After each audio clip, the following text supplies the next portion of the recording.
1 minute to the deadline.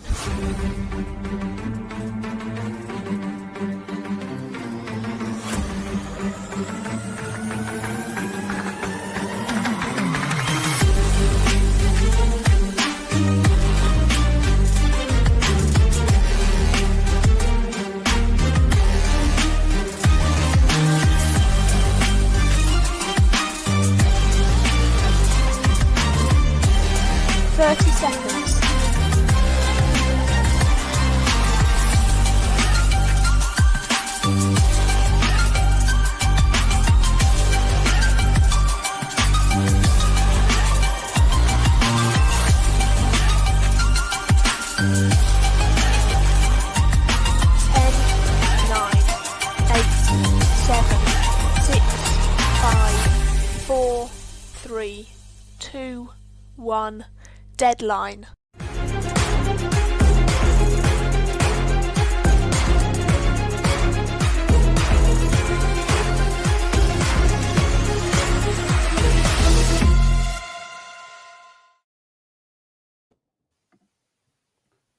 Greetings, watchers. It's Ed Sullivan. You cannot believe this, but they have let me host a show on Gameday Live. I don't know what Brandon may fire me. I guess I've got to meet his approval. He's observing me much like a teacher observes a student who's teaching for the first time. But we are here to talk about the very exciting Hechstechen Open. German was my downfall, even though Texas owes a lot to the Germans, particularly beer, Lone Star, Shiner, and Pearl, as well as wonderful barbecue. So I'm very excited. Unfortunately, the trains aren't running on time.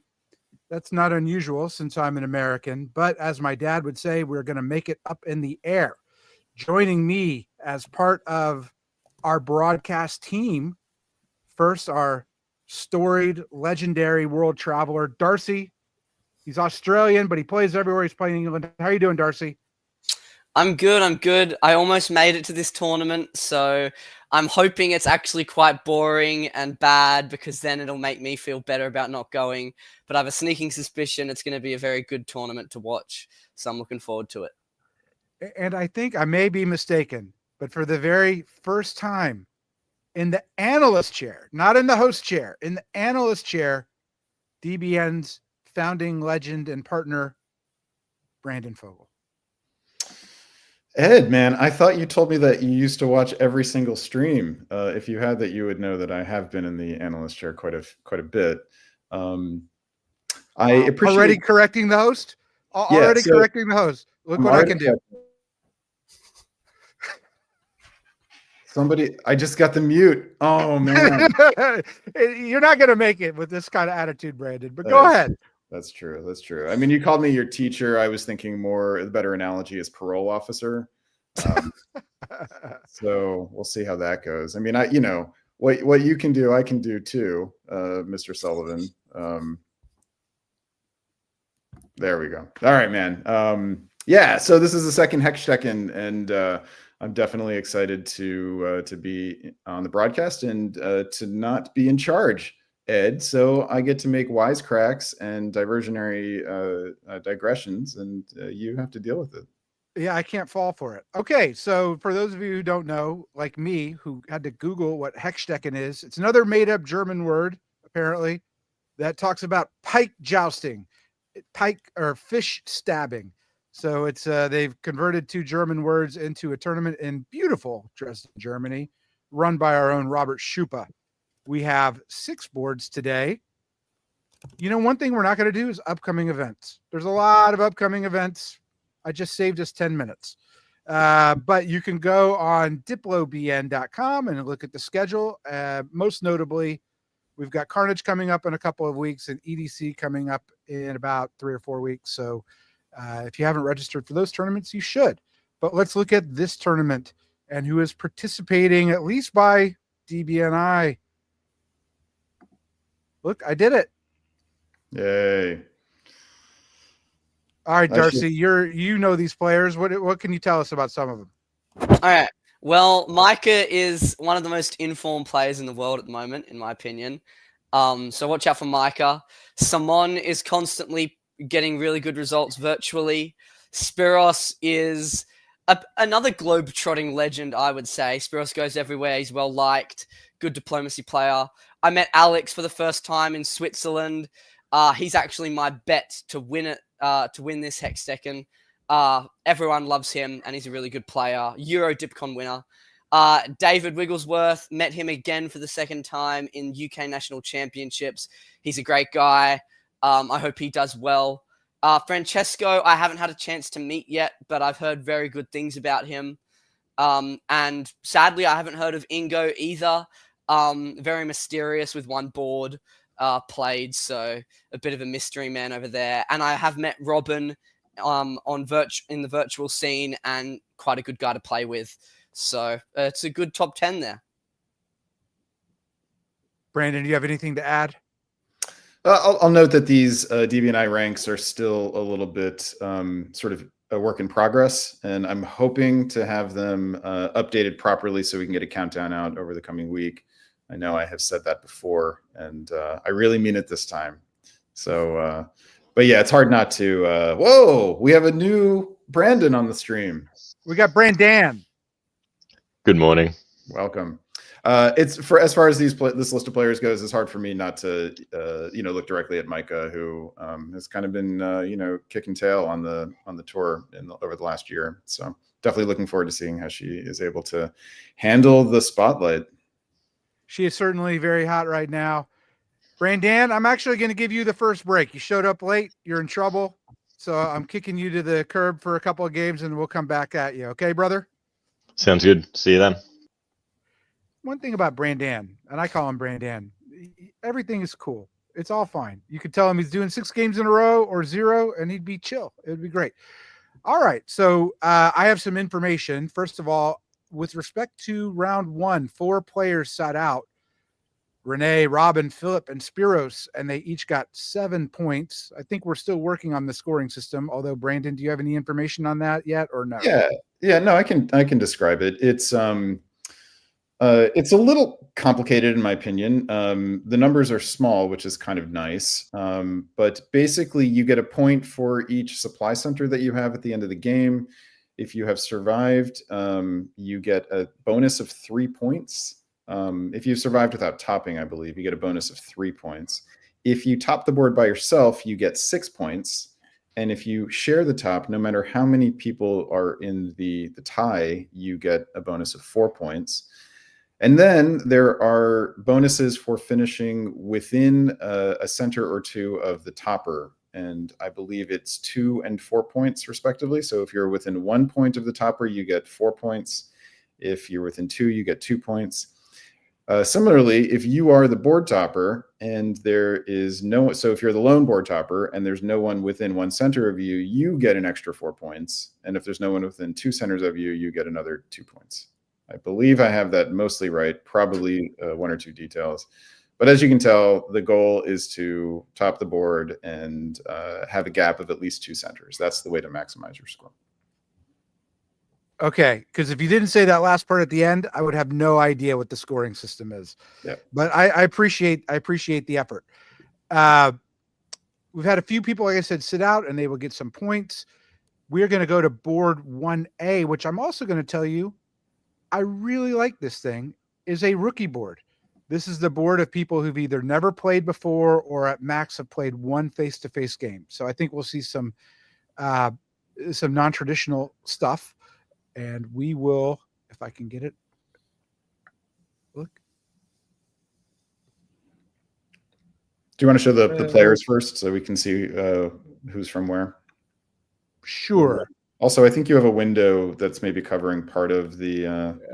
There you go. Let's see what I can do. Okay, yeah, got it. You got it.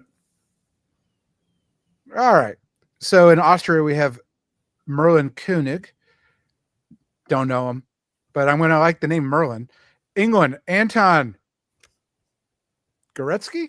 Let's go with that. France, Stefan Vella, I guess from Berlin. This is going to be very funny to people. Yeah.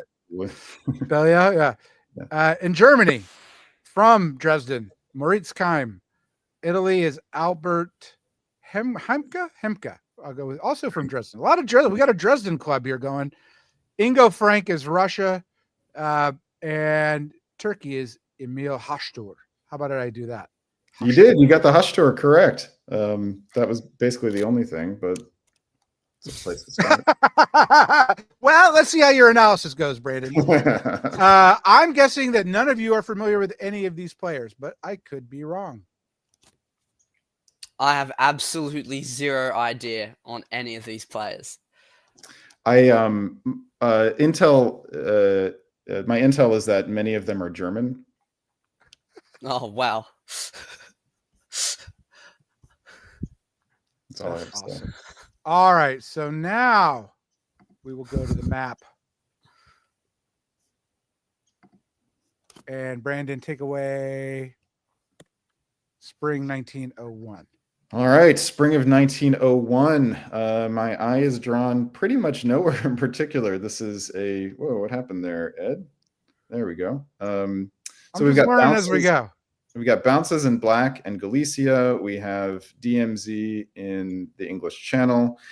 The only thing that is perhaps of significant interest here is that France has gotten into Burgundy unopposed without having to support himself in, while Moritz in Germany has gone to Ruhr. So otherwise, this is a largely standard set of openings. Turkey has moved Smyrna to Constantinople, which will limit their options. That has become less popular in general on the tour. There you go. What do you think about that, Darcy? I think I said to every single time I'm playing as Russia to Turkey, I hate having the Turkish fleet stuck in Ankara. So I would immediately think Turkey and Russia aren't on good terms. I don't like moving Smyrna to Con at all. I know Tanya would probably kill me for this, but yeah, no, I'm not a fan of it. All right. Well, we'll take it away into ball. Do you want me to stick with it? Yeah, you're doing 01. I like the 01-02. Sorry. You should, All right, you very should good. automatically know what I like. All right, so a few points of interest here. We'll start in the north, where Germany does not bounce Russia out of Sweden. So that suggests that it is not an EG right out of the gate, although we'll have to wait for the builds to see. Germany gets away with leaving Munich uncovered, which also suggests a possible orientation toward France, or at least defensive.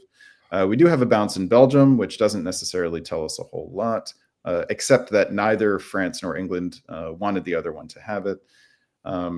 We do have France moving Spain to Portugal with the army, which I'll let Darcy talk about the pros and cons of that. We have Austria covering Trieste, which is interesting because Russia goes to Galicia. So Austria was more worried about Italy sniping Trieste than Russia getting the positional advantage in Galicia. Italy played nice, however, and just moved the army. I mean, very nice. Not only didn't take a swipe at Trieste, but moved the army away, both from Austria and France. So those are the highlights from fall 1901. Darcy, what's popping out at you here? Brandon mentioned Spain South Coast and Galicia.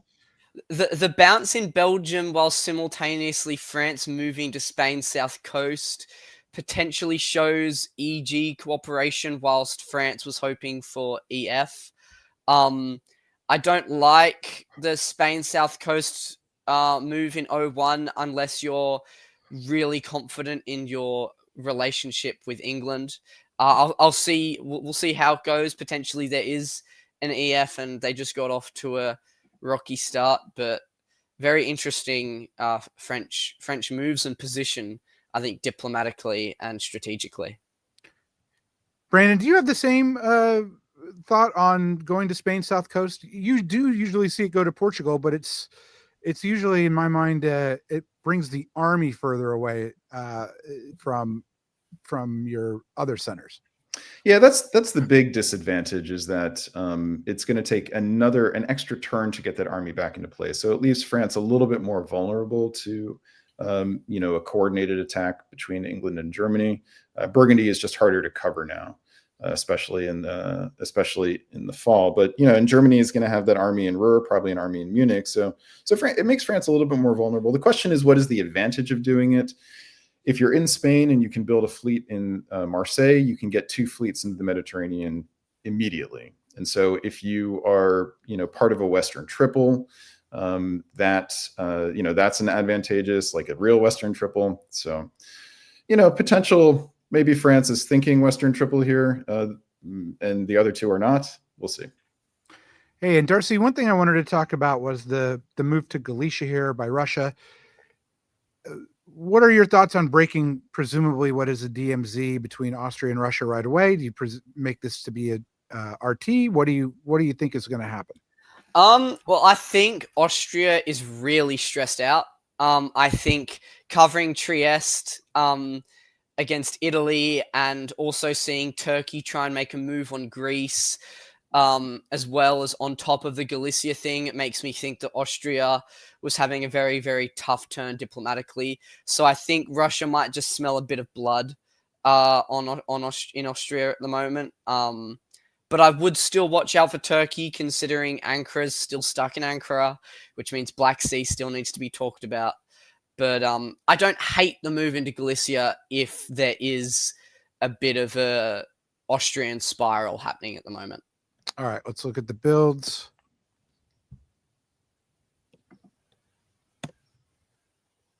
Whoa. Brandon, what do you I know what I'm looking at, but what are y'all looking at? I mean, there's so many things to look at here. 3 different tremendously impactful builds here. The first thing I'd say 4. All right, good. So I'll count the 3. Well, yeah, I guess Army Smyrna. It was the fleets in France that I saw immediately. 2 fleets. That is a strong bid by France for an ally in Germany, whether it's part of a Western Triple or just an FG. Unfortunately for France, Germany has built 2 armies, which suggests that Germany wants England on side, and we have Russia building a fleet north coast St. Petersburg. So this all could be a sort of ugly Western Triple that probably isn't going to go well for Germany in the long run. Yeah. And Darcy, and a North Coast build, and an Army Smyrna. Yeah, I mean, this is what I was saying about having the fleet stuck in Ankara. It means that, it's more likely that there's going to be Russia-Turkey fighting. And I think Albert's having a great time right now because he was the good guy to Austria, and he's got an Army Smyrna built by Turkey. So I think Albert's feeling okay, although there are 2 French fleet builds. So maybe not. It's a very interesting Winter 01. I'm very interested to see what happens in 02. I do like the Western builds where France wants to ally with Germany, Germany wants to ally with England, and England wants to ally with France. That's a fantastic thing to see. So, of course, we'll see a Western Triple. All right, you're on deck, Darcy, for spring 1902. All right, so for Albert, I'll go to Albert first because I was looking at him. He really liked Turkey's build, tries to get into Greece, fails to get into Greece, moves back up to Venice, reasonable move, and Naples moves to Tyrrhenian Sea to cover against the oncoming Frenchman, who does move into the Med against Italy, moves Portugal into Spain, moves Brest to Channel, whilst also moving to Lyon and West Med. So very interesting fleet placements, and loses Burgundy to the German, who is not interested in a Western Triple and is interested in an EG. England, meanwhile, doesn't move to Norwegian with that fleet and Eddie, instead moves to Yorkshire, whilst Yorkshire moves to London. They successfully defend Norway. I'm not sure I'm a fan of Fleet Yorkshire in this position.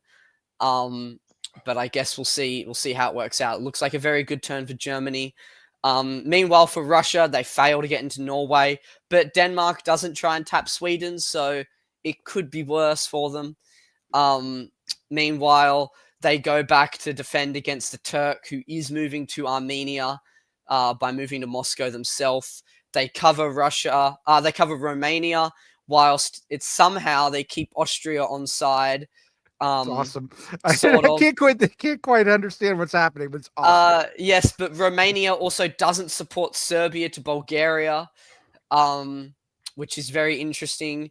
So it looks like there's IT cooperation, and I guess you could say AR cooperation, sort of, or at least non-fighting. So very, very, very interesting spring 02, and we'll have to see how it goes in fall. Yeah, this board is a vortex of non-cooperation. There is not a whole lot of collaboration going on pretty much anywhere yet. So we'll see how this goes. The alliance structure, there is no alliance structure apparently anywhere. Well, if you're gonna build two armies as Germany, you're gonna have to have a turn as good as this one, at least a spring. So this was good. We'll go to the fall. This is still you, Darcy. Yep. We have English Channel convoys London to Picardy. Meanwhile, France continues to commit into the Med, losing Marseille to the German, who also manages to backfill Burgundy. Meanwhile, the German also taps North Sea to let the Russian into Norway. So I think the German has a friend in Russia, is now facing some sort of EF. I'm very interested to see how the West goes on from here. Meanwhile, Italy moves Tyrrhenian Sea to Ionian and Eastern Med, whilst Venice goes to Piedmont. Who cares about France? I gotta go get something against Turkey. Meaning that Rome is completely open and Tunis is lost. If they sort of do the right moves, I think. Meanwhile, Austria and the AR does normal things. So Russia had a normal turn. AR looks like they're solid with each other as they blow up Bulgaria. There's a bounce in Black Sea. Very good turn for Russia. They have an ally. Well, they have two allies, and no one really fighting them here. Meanwhile, Turkey holds holds Armenia, holds Bulgaria. Tries to support Serbia to Romania. Which fails. So it looks like Austria's made their decision on the AR and Turkey's going to suffer the consequences of Eastern Med. So very, very, very unfortunate and rough year for Turkey here. But I'm looking at Russia and Germany and Austria, who moves to Tyrolia to probably guarantee themselves Venice as well as the major benefactors of 02. I'm loving this French play and this Italian play. It is fun. It is what we want to see from a new players board. And I hope that one of them does well in this game. I assume you mean love as in terms of entertainment value. Yes, entertainment value. Yes. Okay. No, actual strategic play, it's a bit lacking, but I'm loving the entertainment that they're giving me. I'm willing to call this the greatest game of all time so far. So look, RG is a cool alliance, but it's usually defensive in the early parts of a game. It's usually a counter to a strong EF, and it can be very effective in stopping an EF and forcing EF to fall apart. In this case, the RG has managed to get the jump on EF offensively in 1902. EF have managed to take 2 dots. RG have managed to take 2 dots off of EF. Extraordinary.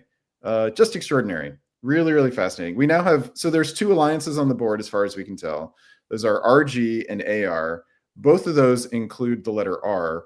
Very good for Russia at the moment. All right. Any builds? We got to think Germany's going to build a fleet here, fellas, right? You would think, but question is how well that was negotiated with Russia. Should be a fleet build here in order to help take apart the north.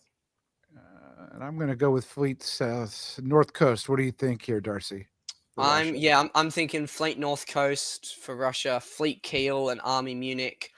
You have to pull probably Tyrrhenian Sea off the board here. North Africa is what I would throw away. I'd convoy North Africa back to Spain. It's your second army. You're gonna be able to defend against Germany with one army. Figure it out. Okay. And what does England disband? Picardy. Oh, or- Picardy has to be Picardy. Has to be. You would Picardy. think, but then Germany has an enormous advantage over the French homeland. I think you have to give up on France. I think France is going to become an expeditionary force in Italy, or they're going to have a quick death in France. Let's see. There we go. North Sea goes. Russia builds North Coast. Germany builds a fleet. So We France can't has decided, disband Picardy. We just convoyed there. So there's, France has decided that the guarantee of the unit of the dot in Tunis worth more than protecting their home centers. all right.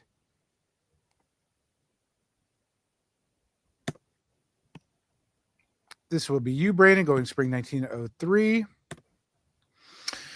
All right. So we do have the fleets in the north advancing. Kiel goes to Helgoland. St. Petersburg gets into the Barents Sea. And I guess the Helgoland was guaranteed. We have France convoying North Africa directly into Rome. So France really wants to take over Italy, and that is apparently going to happen. Germany cares more about going to Piedmont here than taking apart France. This is a very big mistake. Germany, you have the advantage over France. You should utilize it and finish that job. We do have some defense over Burgundy here, but this also is suboptimal for taking you want to get that army in Munich into play. You want to get that army in Holland into play. Both of those are basically idle at the moment. Elsewhere, we have Italy slipping into Greece and Smyrna. So apparently Austria and Italy back on track here. Meanwhile, Russia is holding steady.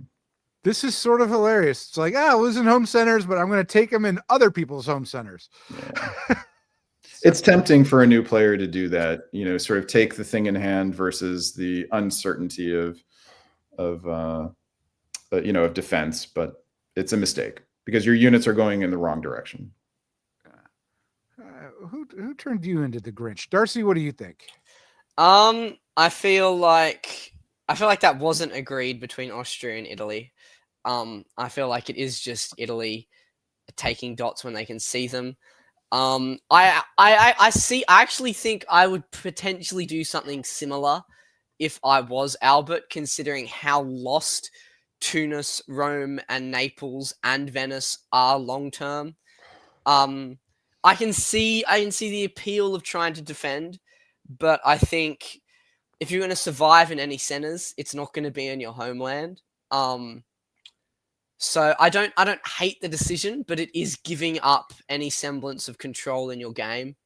And yeah, I don't agree with Germany's decision to move to Piedmont. I think that is a massive, massive mistake. I think Gascony or an attempt on Spain would have been better. But again, Germany's still having a great game. They're a new player. It's not the end of the world. They're moving to Marseille. They can't lose Marseille. So we'll see how it goes. I think optimally supporting Burgundy to Gascony and then getting Munich to Burgundy or something like that would make sense. But France, if doesn't lose Brest, will be building. So let's see what happens. Yeah, no, real quick though, if you want the best tactics here in the spring of 03. Yes, I do. Yeah, Burgundy to Gascony with Marseille support, and then Munich to Burgundy. Supported by Belgium. Yep, and Holland to Ruhr. And bring Holland down to Ruhr. You can cover Munich there.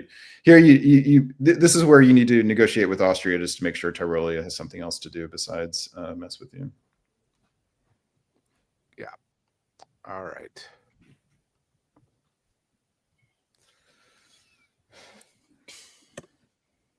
All right. Fall of 1903 finds Germany supporting Austria into Venice. That's one way to make sure that Tyrolia has something else to do besides mess with Munich. But you need something else to do with with your units. And Germany gets into Picardy here, a little cautious protecting Burgundy here. Elsewhere in the north, we have England not losing Norwegian Sea. This is actually a little bit interesting here. France does the attack on Norwegian Sea the conservative way, rather than supporting Norway into Norwegian, supports Barents in Norwegian, and because North attacks Norway. You mean Russia? Russia went the safe way. Yeah, brain's a little soupy today. Russia does it the conservative way, and doesn't get Norwegian in that case. So this is a place where new players can be a little bit conservative. Maybe Russia was worried about Denmark slipping into Sweden if he vacated it. That's just a place where you can use your knowledge of the strategic situation and the diplomatic negotiations just to maximize your units a little bit more. Elsewhere, we have Italy helping Austria into Constantinople, taking Bulgaria behind. This definitely suggests we have Austria-Italy cooperation, at least there. Why do I say it that way? Well, because Tyrolia is taking Venice from the other direction. So that's not, and doing it with, two supports to basically guarantee it. Last thing is Italy, you don't want your fleet to be in Bulgaria. It's I guess it's closer to the Smyrna army, but there's not a whole lot that fleet can do from Bulgaria. Darcy, look, England snagged Brest. I mean, hey, England needed the build, and they're not France. To rebuild the fleet that they just disbanded at the end of 2002? Yeah, I mean, they got to do what they got to do, and taking it from France when France is still building, so their ally is still building this year. So, well, their previous ally at least. So it could be worse for France. I totally love the confidence of France leaving Paris because he knew he was getting two and he wanted the build, place to build. That's awesome, by the way. Yep. All right. +1 for France. Guess it's Army Paris. I assume we agree that it's a fleet for England. Anyone disagree with that? Yeah, Fleet London. The classic Austrian problem of no place to build. And Turkey probably doesn't matter too much.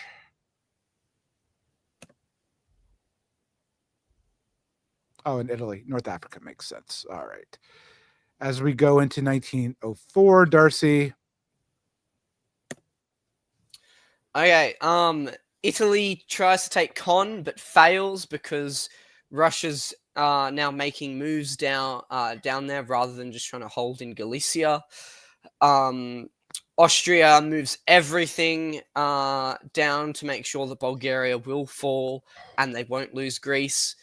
Meanwhile, France moves back towards Marseille, meaning that they're trying to take Marseille back. Meanwhile, they have Naples in pocket whenever they want. Germany, in the meantime, takes Paris, loses North Sea, moves Belgium to Picardy, Munich holds, Helgoland goes to Holland, which is interesting. And France is sick of England and blows up Brest, and Russia finally gets into Norwegian Sea.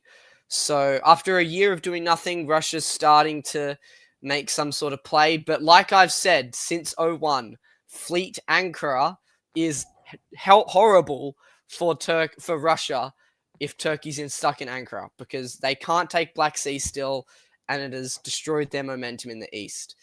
But yes, it looks like the AR will finally break through Bulgaria, and Italy will die very soon. And Germany is in a decent position still, and Russia's making slow advancement. What do you think about the I guess it has to be sort of defensive, the retreat to Helgoland because you've lost the North Sea. English Channel looks mighty tempting, but there's too many centers open in that case, Brandon. Yeah, I probably would have retreated to Denmark, just because you can't dislodge North Sea now without allowing the retreat to an open home center. So I think Denmark's probably the better choice here. I mean, you're seeing the effects of the conservative Russian fleet movements, which basically meant that that North Sea was vulnerable. When you get North Sea, you really don't want to lose it. So I think, I have to say, actually, I think if Munich is an army that's not doing anything. If Munich had moved up to Kiel here, then you could actually retreat forward into the English Channel and still cover Denmark. And that would be the optimal situation. So I think that's totally right. So what you're seeing here is, these are new players. We assume, just unit efficiency is something that takes time to learn. Okay. As we move to our fall. Russia makes a great move into North Atlantic, meaning Liverpool is guaranteed. They don't take the greedy dot grab on Denmark as they move all their fleets around. Germany, they take the greedy dot grab of Belgium instead. Germany takes North Sea at the loss of Belgium. Manages to keep Marseille with support from Lyon, which is also a choice that can be made by France. France keeps Brest, loses Paris still, takes Naples.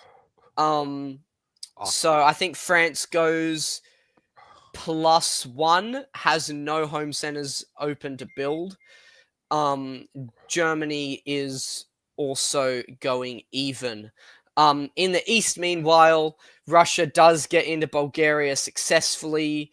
Bulgaria doesn't retreat to Greece, but instead retreats to the open Con after Con goes to Smyrna. And Ankara is still being annoying to Russia as Black Sea gets bounced for about the 10 millionth time. So yes, I think England has a build though, so Liverpool isn't guaranteed. That was going to be my point. Yeah. No, England doesn't, because they lose. They lost Brest, but it was blown up, so they get a blown up. rebuild. It was a TIFF. Yeah, rebuild. Yep. They get a rebuild. Yep. All right. I'm going to go with Army Liverpool. They're going to build a fleet. Edinburgh is guaranteed here. Almost guaranteed. What does Russia here do? Is it time do they pump out another fleet, or do they think, this might be the time? Austria's building. Maybe I build in Warsaw here. What do you do? I'm potentially building Army St. Petersburg for a convoy over to England, maybe. But I also am worried about Austria, so maybe it is Army Warsaw. It depends 100% on the diplomatic situation between Russia and Austria and Germany. Russia may have to declare a next target with this build. I think if it's a fleet in the north, that suggests that they want their dots to come from Germany. If it's Army Warsaw, that's ambiguous, but it might spook either one of them. I think if you're Austria, you're very concerned about Warsaw. Army St. Petersburg may be the most neutral thing. So if you want to put down an army here, you could do that. You could also wave.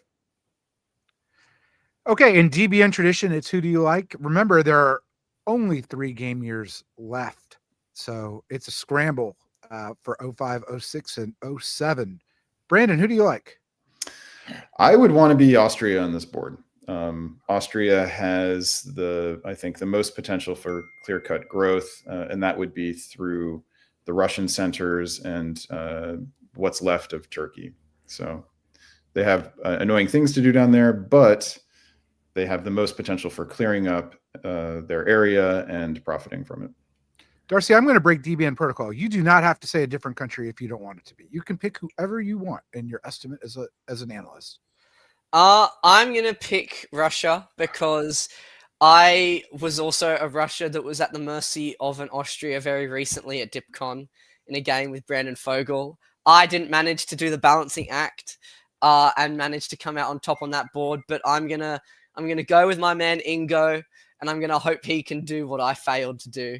So I think if he can keep Austria on side and push Austria towards the German dots, which are quite open in Munich and Berlin here, especially without a build from Germany, this AR could continue quite fruitfully. But I guess we'll have to see what happens.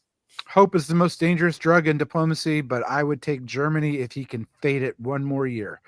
But whether he can fade that year, I don't know. We're going to go into Fleet St. Pete, North Coast. Fleet St. Pete. It's Army defensible. Trieste. It's defensible, but it limits Russia's future options here. Hey, he's moving to Mid-Atlantic. He's going after France next. That's all. That is what you would do, Darcy. I'm 100% sure of that.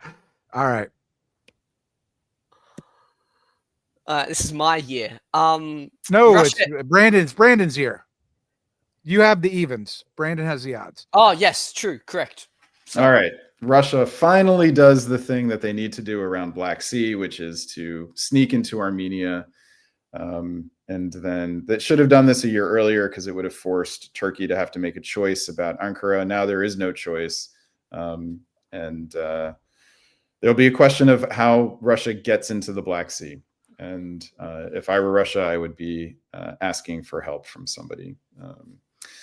Let's see. Elsewhere, we have Germany making some progress here, getting into Gascony, really important.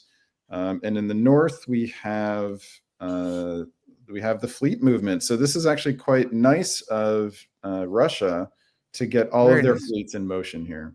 This is not necessarily guaranteed, but England focused more on getting North Sea back, which is completely understandable. And that sets up some nice movement for Russia in the north. So we are actually at a point here now where Austria has a choice to make. If Austria wants to stab Russia, this is going to be probably the best opportunity to do it. Or just might walk into Munich. You never know. All right. Let's go to the fall.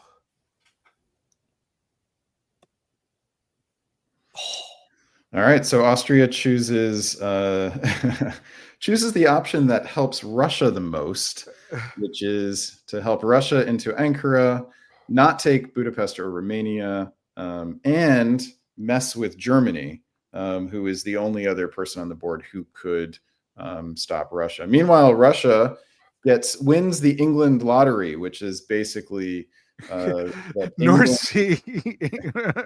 England tries to cares more about harming Germany than about stopping Russia. So Russia picks up Liverpool, Edinburgh, Ankara, and the North Sea, has three home centers open for a build. This is a turn in which Russia should have won this, will have won this game, most likely. You got to love the confidence of Austria not support holding any units, of Russia not supporting Romania here. It does seem that we have this AR. Do you agree with the analysis here that Austria might be just enabling Russia, Darcy? Not completely. I think it's best. It would have been best for Austria's game to stab Russia here, yes, but I don't think it is locked in the bag that Russia wins this game. I think Austria could still take Bulgaria quite easily. They could still work out some sort of deal with Germany. Sweden is hanging now. Belgium is still going to be quite easy to take for Germany. So I don't think Germany's completely dead here. And if Austria and Germany can get on the same page, Austria could still do quite well here. But I think Russia is definitely the man to beat now. All right. And let me just give a little prop here to Ingo and Russia here. It's just an extremely good year for him. Manages to not just pick up a bunch of dots, but also has the two other big powers on the board helping him into North Sea, helping him into Ankara. that's just really, really, really good play. It's super, and he's got 3 builds coming and 3 places to build. So has cause to build in Warsaw. Let's see here. Okay, anyone want to have? Nah, we don't need to do that. Another Northern Fleet.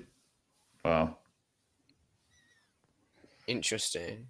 In a game longer in 1907, you might be thinking solo watch with 5 Northern fleets and no pressure, but is vulnerable to Austria. Let's see what happens. Darcy, this is going to be you as we move into spring 1906. Ooh, not now. Oh, okay. So Austria moves completely to the line against Germany. Disengages from Black Sea, so Black Sea isn't under threat. Peter, why couldn't you have done that at DipCon for me? Meanwhile, France and Austria seem to have come to some sort of arrangement. No move on Rome. Venice just holds. Germany, meanwhile, takes back Munich, moves into Sweden, takes Belgium back, and bounces Spain to guarantee that Gascony and Paris are a bit easier for another year. Russia, in the meantime, moves Sev to Armenia, which can only be seen as anti-Austrian, or at least has to be anti-Austrian. Moves St. Pete to Norway, Moscow to St. Pete, Warsaw goes to the line. It seems like they're committing against Germany now. Germany probably asked Russia to go against Austria, and when it seemed unlikely that that was going to happen, it seems like their relationship just broke down. North Atlantic is in Mid-Atlantic. They have a guarantee on London now, as England goes to Wales and English Channel to, I presume, convoy into Brest, potentially with the support of Mid-Atlantic. And it just seems like a very good turn, again, for Russia. I think losing Sweden isn't the end of the world. I think they guarantee London here, and let's see if they can sweet talk their way around Armenia to keep Austria not going after Romania or Bulgaria. We'll see. I think, Brandon, that you are right. It's hard to look at this and think Austria is not fine with Russia topping the board. Yeah. I see Armenia should go to anchor here. I think AR are working in complete lockstep. I think the fact that that Russia chose to fight Germany here rather than Austria just says AR have a really good working relationship and they want to keep it going. But it is advantage Russia. Russia will swap London for Sweden here, but then we'll get Sweden back very quickly. We'll get all the dots. Yep. Okay. Darcy? Austria takes Munich back quite easily, blowing up that army. Turns out that Austria and France aren't best buddies, as Austria goes down to guarantee Rome. Austria wasn't actually a fan of Russia moving to Armenia. They take Romania, and there's a brace in Bulgaria and Con. So there is a chance here that Austria might be able to get a board top. If they, yes, Romania moves back to Sev. Okay, maybe it isn't a fight between AR, which would make it slightly more interesting end game. Meanwhile, England's wish to convoy into Brest does succeed as they live for another year. Russia takes London, takes the guarantee on Portugal, moves St. Pete to Finland, meaning Sweden is taken next year, gets bounced out of Berlin, and they take Smyrna. So Russia is up. They lose 2, but gain 3, so they are building 1. Germany, meanwhile, takes Belgium, loses Brest, so gains Sweden, so they are building 1 in Berlin, but the position is awful. France moves into Burgundy here, meaning Paris is going to be hard to keep long term. But yeah, I mean, this game looks wrapped up for Russia here.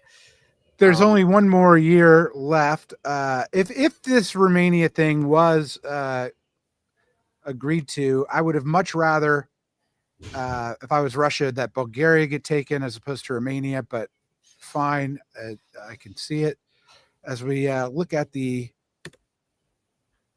builds here. Russia only getting one, given the losses that they had, even though they advanced. Germany only has one place to build, and no builds for Austria, given the losses. And France can't build anywhere. So France can't build anywhere. Germany can only build one. Russia gets one. I'm going Russia builds in Warsaw. What do you say, Darcy? Yeah, Army Warsaw, definitely. I think this game is just out of reach of Austria. They can take Rome and Naples and potentially get something in Bulgaria, maybe, if they're lucky. But I think Russia's got this in the bag in the final year. Well, we'll see. We'll see. It'll be close. So Russia and Austria fought then. Well, sort of. Austria took Romania, but Romania moved into Sev, and there was a brace in Bulgaria and Con, and Smyrna was taken. It's hard to argue that you're leaving to give. I mean, you're leaving to give Austria a build, but then you're taking Smyrna. I can't say that I have it worked out. Is it a swap? It might be a Smyrna rum swap. I'm not sure. I'm not sure it's a good swap, but I think it's a swap nonetheless. And why does Russia take London from north rather than York? That's peculiar. That seems like a gift for Germany. It does, actually. Well, that's why you're the analyst and not the host. All right. Yeah, Army Warsaw, Army Berlin. Army Brest coming off the board is interesting. Well, I mean, what does it matter? Yeah, true. England. Okay, in Brandon's sort of absence, we're going to do Spring 1907. I'm going to let you do it, Darcy. Yep. I'm here. I'm still here. Yeah, Brandon. Okay, Brandon, you got 1907 here. The last year. Right. This is the final year. The scramble. The final year. So this is where all the good stuff happens. This is basically a question of whether Russia can consolidate their advantage. And the answer is yes. So they take Con, which is, guaranteed. Austria does the fun thing, which is to convoy to Greece in order to prevent that army from getting blown up. And elsewhere, we get the move from Silesia to Galicia, which is helpful for protecting or maybe taking a stab at Romania. But that's... Romania is guaranteed. It is. Do they need to risk Con in order to do it? No, because Ankara and Smyrna can support themselves at Con. All right, so with Warsaw going to Ukraine, Romania will be guaranteed. Sweden is taken, which was guaranteed. We have someone going to north here, but all of that's straightforward. But St. Petersburg is actually a little bit under threat here now. So I believe with North Sea and Sweden, North Sea tapping Denmark. I think there's some guesses there, actually.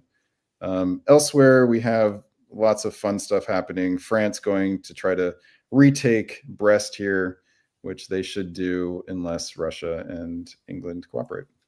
Well, Paris and Burgundy makes Marseille a bit annoying. I mean, they can take Portugal. Yeah, they can take Portugal, it's but not that guaranteed. It's not guaranteed for Russia here, right? We've got issues for Russia. No. Well, Russia. Munich's guaranteed. Austria loses one from Bulgaria, from Romania. Sorry, and they can keep Sweden. I think keeping Sweden is guaranteed. Russia has this in the bag. Russia. Come on. I'm trying to build a little drama here, Brandon. Come on. All right, so Russia guesses right, actually, and is able to take one of Denmark or Sweden. Lots of good guesses by Russia. Russia gets Spain out of this, which is fascinating. Germany does not retake Munich, I guess in order to protect Belgium and Holland, which was not needed. So Russia, Russia guesses really well and does the correct tactics in the south in order to hold on to Khan and retake or take Romania. Meanwhile, Austria takes Rome off of France, but the net here is going to be a big win for Russia, who's going to maximize those wave points. 15. Wow. By not having anyone within 1 or 2 centers, Russia gets all of those bonus points for themselves. And that's good. 30 points has to be a big win in this 30, one. yeah, 30 points is going to be close to like probably 2 board tops almost. Okay. What's the points? That went on longer than it should have because it was a great game and you guys are too loquacious. So I feel bad for our man Brandan. So I'm going to bring Brandan on as we go to game 2. Darcy, kicking you off. No. Bye, Darcy. All right. about And we will go to the more experienced game. That was the rookie game. The more experienced game. 1B, the cardboard box. Have you guys had any guess? What was the game of the first one? The Noble Bachelor, the cardboard box. Any idea what the naming convention is? Let's see. No. Come on, I already know. They're Sherlock Holmes stories, Oh, yep. Ah, cool. Awesome. which I don't know the connection to Dresden with Sherlock Holmes. Maybe Moriarty and Sherlock Holmes fought a battle there. I don't know. But in any event, okay. You've got a window over the. There we go. Yeah, I see it. I'm learning, Brandon. You're getting there. Oh. Okay. Anyone have familiarity with the players other than Micah, Simone, Alex? What do you guys? Oh, Isaac, what do you guys got to say? This is a fun board. It's very international. You got, the other board was mostly German, and here we've got a bunch of different nationalities represented. Yeah, Francesco Conte has been around for a while, has, a nice intermediate DBNI score. It's hard not to look at Micah, though, and Simone is, I think is a recent tournament winner. So this is a fun board. Yeah, 100%. And we've got David and Isaac as well. They're fun players to play with. So it'll be good because we've got a lot of strategy. We got a lot of good strategic players on this board, and we got a lot of fun players too.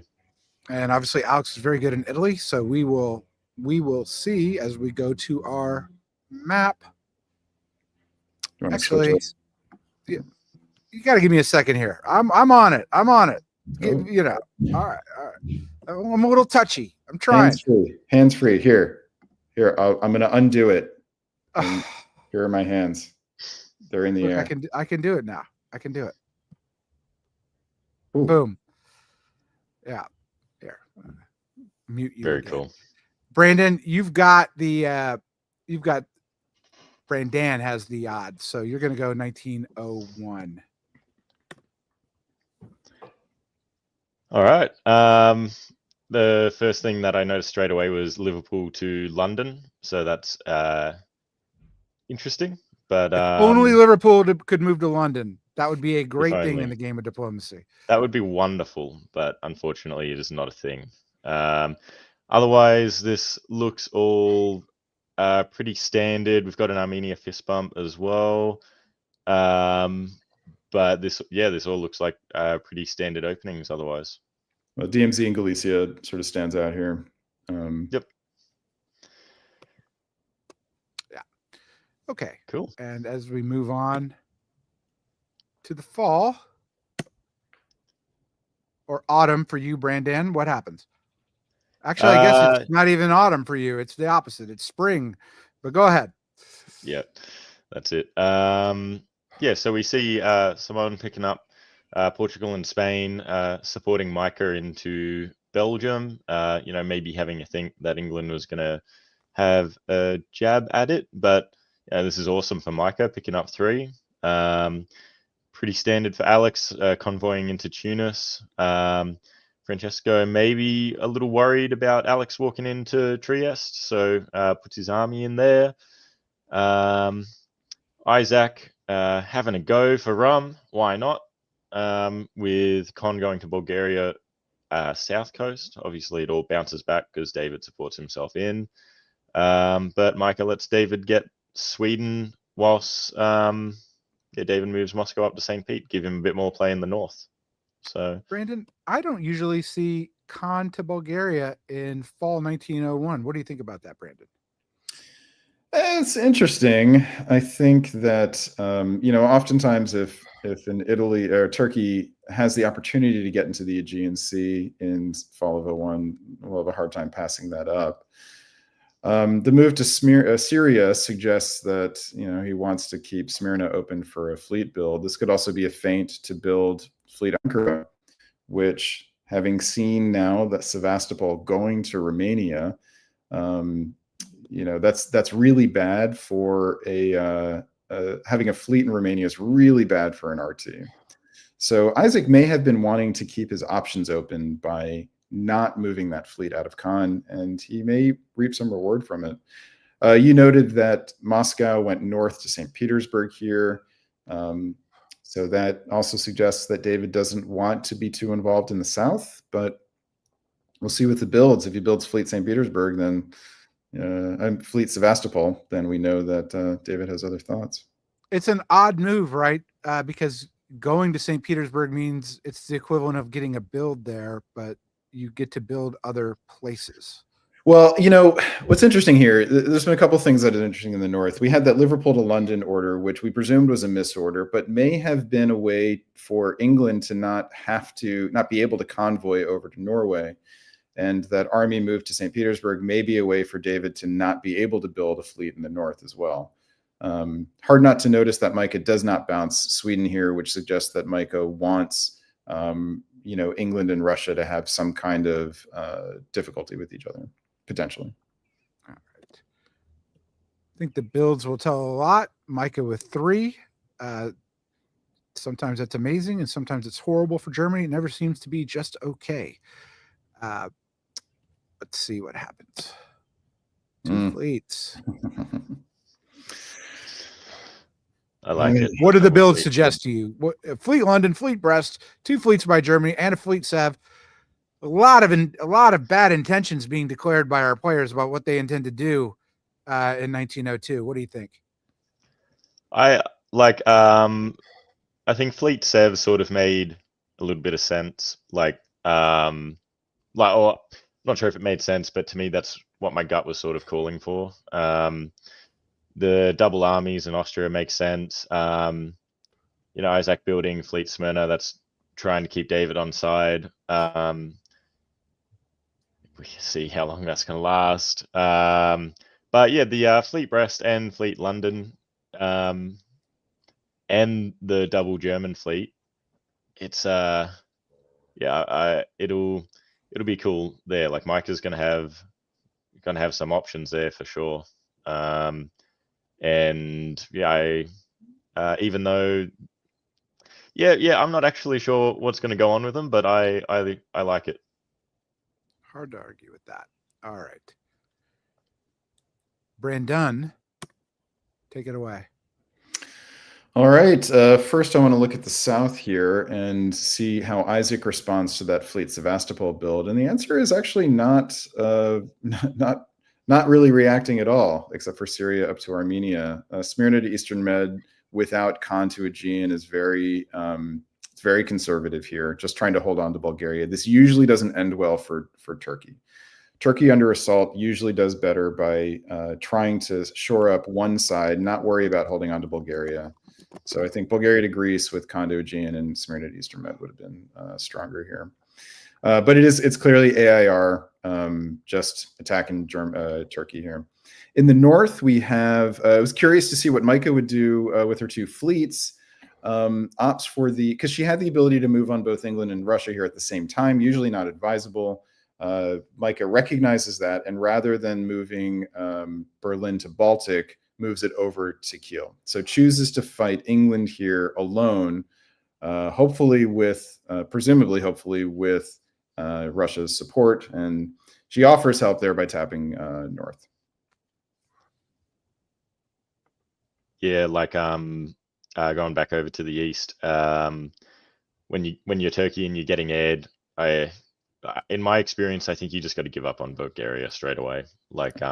you know, maybe even offer it. The way I sort of try and get out of it is offer it to Russia, because the heir is never going to want Russia to have it. So if you give it to them, then it's usually your way out. But yeah, these defensive moves sort of really do screw your position a little bit. Yeah, Michael working with David here is cool, and you know, having France on side as well. I think it's going to be tough for England now, especially with Channel and Mao, and yeah, these German fleets. You know, like Micah can always go to Baltic if she wants, but she knows what she's doing. She doesn't need to annoy too many people at once. So, well, I think she'll the have real it handled. question is, who is Micah's true ally? Is it Russia or is it France? Because that will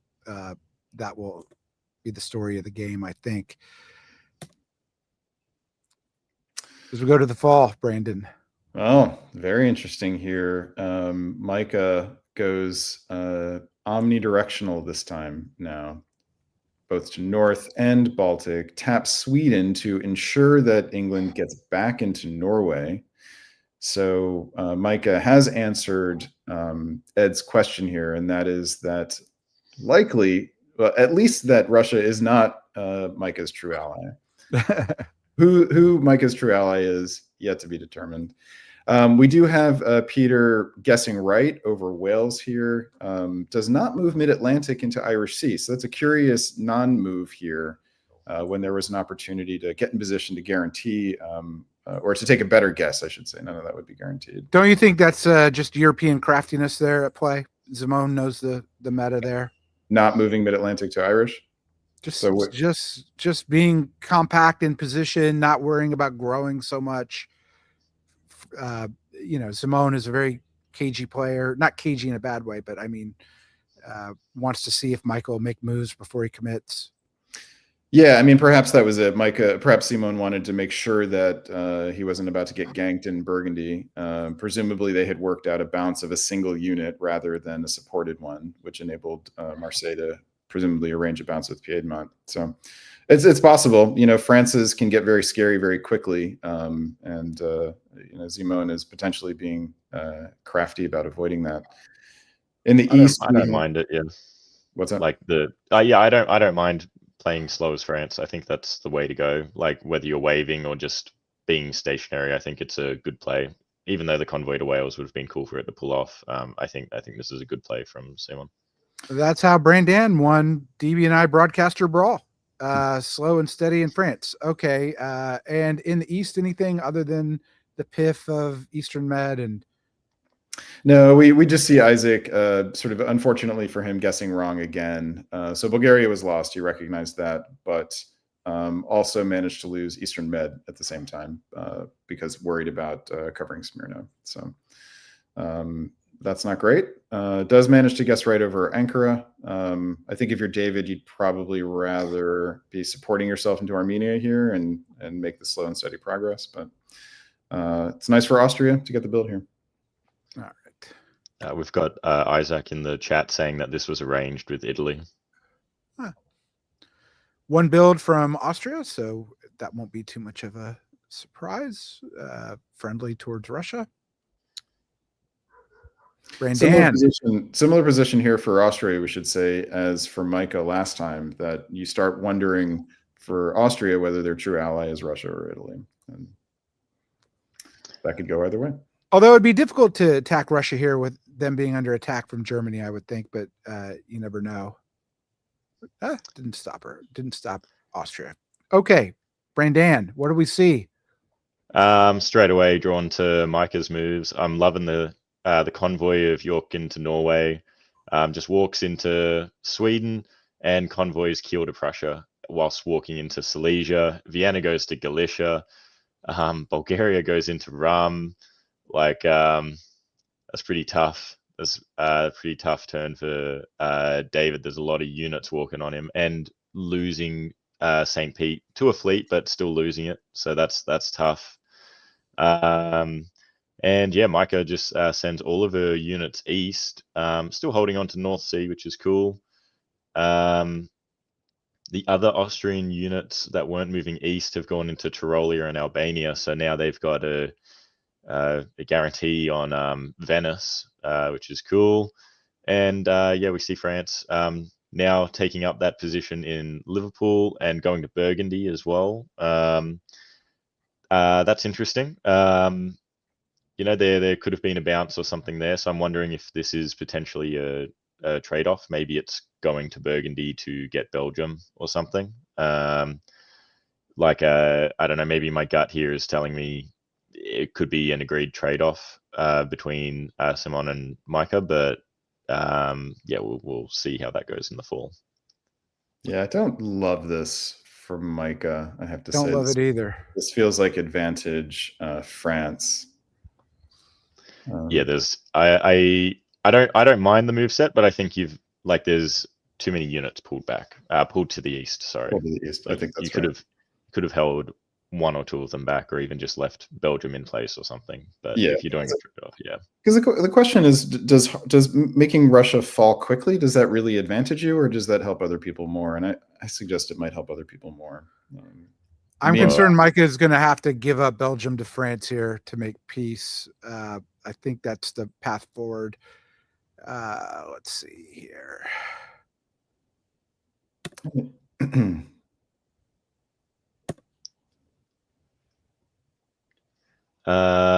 Yeah, well, Micah could have given up Belgium, but decided to do a bounce instead. Simon does pick up Liverpool, though. Micah gets Eddie as well.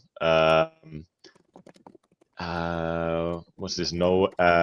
Peter walks out of Norway into Finland, which is okay. Micah's picking up Sweden. There was moves around Warsaw, but instead they decide to cycle the armies around, which I don't think is horrible if you're wanting to dismember poor David in Russia. Meanwhile, we've got Alex picking up Trieste.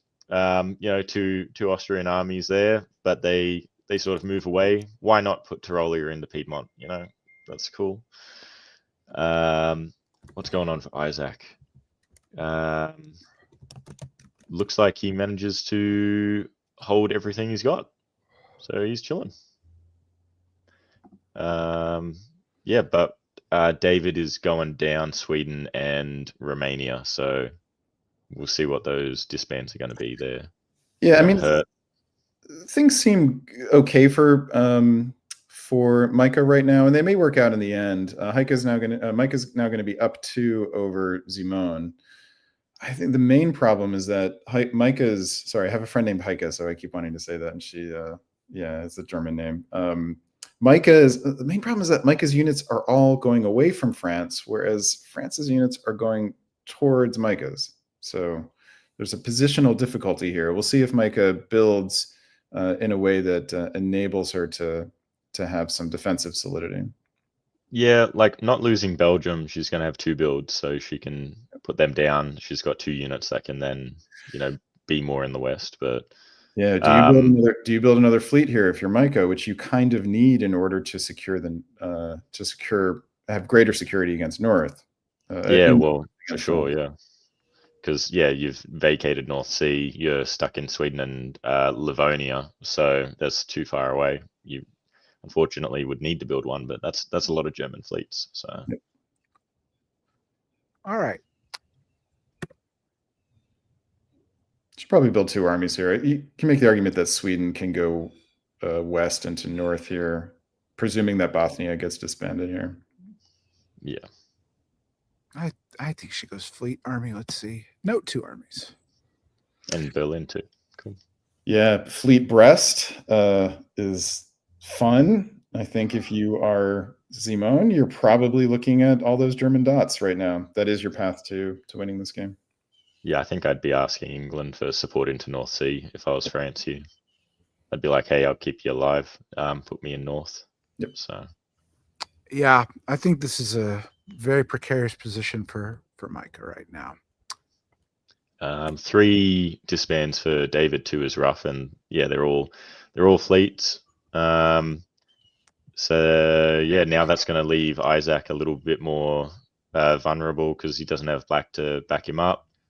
Meanwhile, yeah, Alex and Simon are they're not interested in any conflict, so he's going to still be facing a bit of Italian pressure there. Poor Isaac. Yeah, one more note here on Simone. He kind of has to move now. If he doesn't move now, then he's likely once let's see, once Micah can get Russia out of the way, as long as she doesn't have to worry about Austria coming in from underneath, this is the time for Simone to move. Yep. Will it happen? No, this is me. No, not in a clear way, I should say. Certainly doesn't get English support into North Sea. Does still keep 2 on Belgium, however, by self-bouncing there, which is interesting and fun. Moves to North Atlantic, which suggests a move to Norwegian is possible, and moves to York, presumably to take London. Elsewhere, we have so Kiji moves by Simon, I should say. That could end up going either way. In the east, we have Austria and Italy, it looks like, cooperating in order to try to protect the line against Germany. They take Tyrolia with support, take Galicia, which forces a retreat. So actually, Micah does not have purchase over Warsaw anymore, as long as Russia and Austria are working together.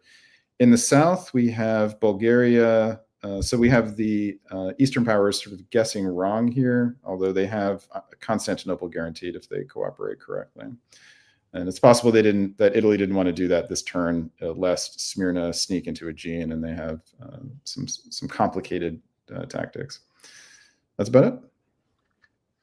Hard not to argue that Simone might be in Norwegian, Edinburgh, North Sea, and Belgium in the fall, which would be a tremendous position for him, depending on what England does. It would be a killer move. Yep. Well, England's now got 2 fleets on North as well. Like depending what Mike is wanting to do with North and Sweden, but yeah, we'll see how that goes out.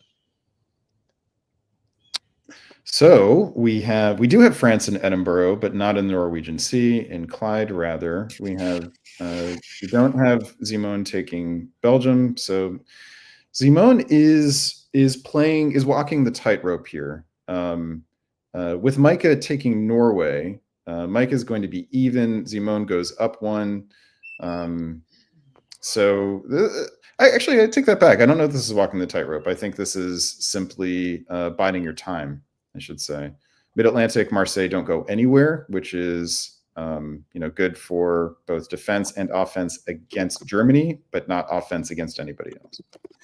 In the south, we have bad times for Austria, losing position in both Galicia and Ukraine, but gains Trieste, and that is at the expense of Turkey in Constantinople. So they get the AI get the tactics right. But Austria, this is rough for Austria because they're actually going up 1 here, but they're going to have 2 builds and only 1 home center open. So one of those is a rebuild of that PIFT unit in Galicia. So AI are now playing a unit short, which is not ideal. That's fine if you're Italy. Yep. All right. French build. What does Micah not want to see? She doesn't want an army and she doesn't want a fleet. I don't know. It's funny how Simone never has Marseille open. Like that alone should be a signal to Micah, right? That there's a problem there. Never has Marseille open. I think of those bad options, I think the best one is probably Fleet Brest. If you probably want Simone saying they're going to go south, and they can't do it with Army Paris, but they can with Fleet Brest. So, all right. Since Brandon's joined the chat, and we're at the end of 1904. Sorry, Brian. Too many Brandons. Brandon, who do you like?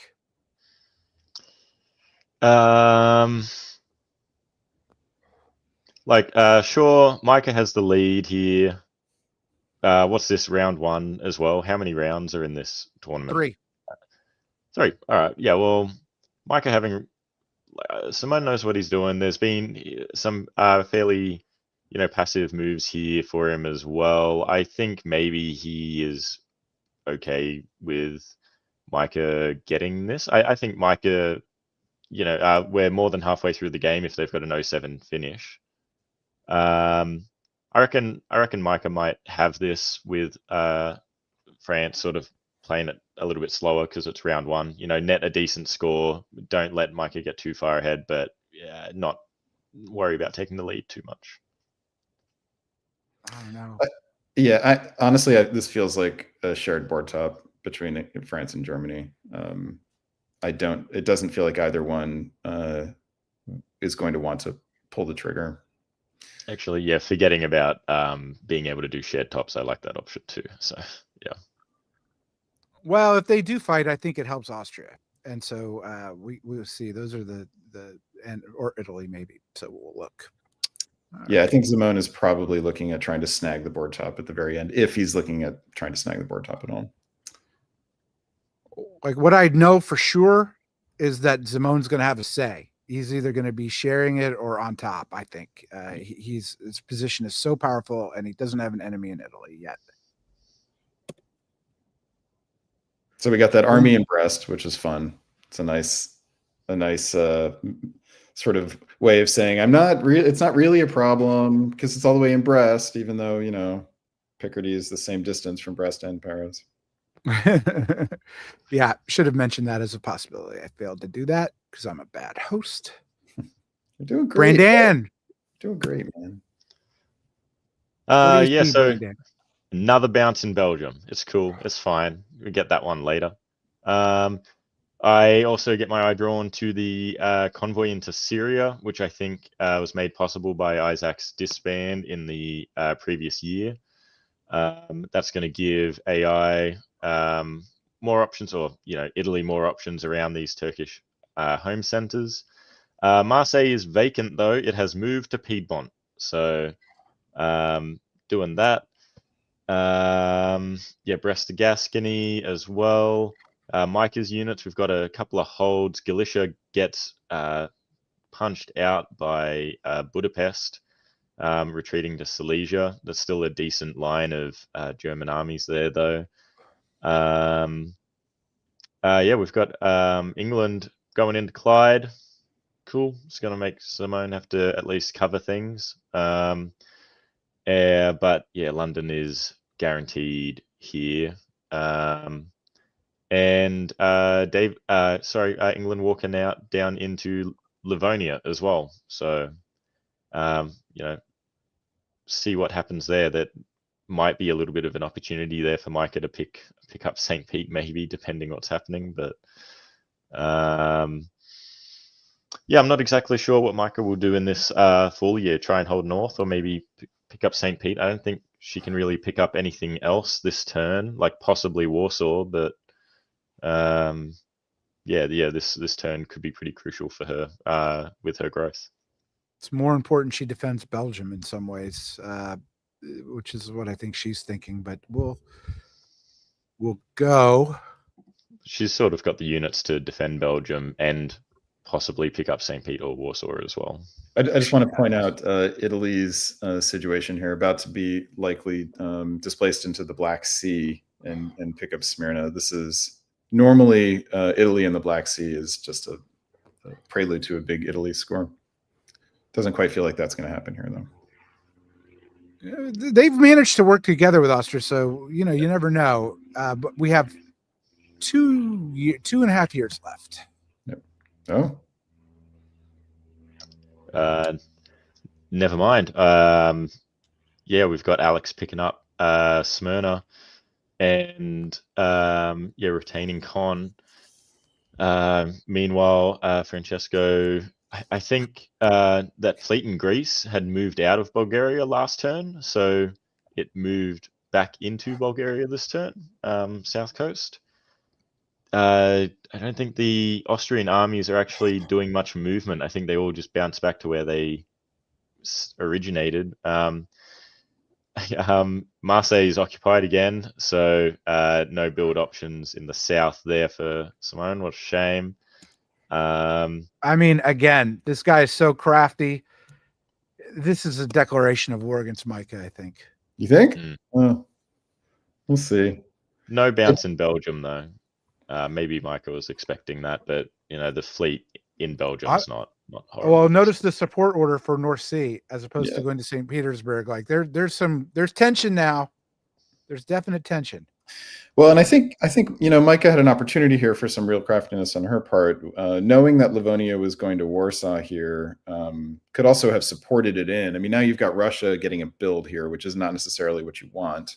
But Micah could have snagged St. Petersburg, and I think you probably want to do that here. Yeah, I think picking up one this year would have been really good for Micah.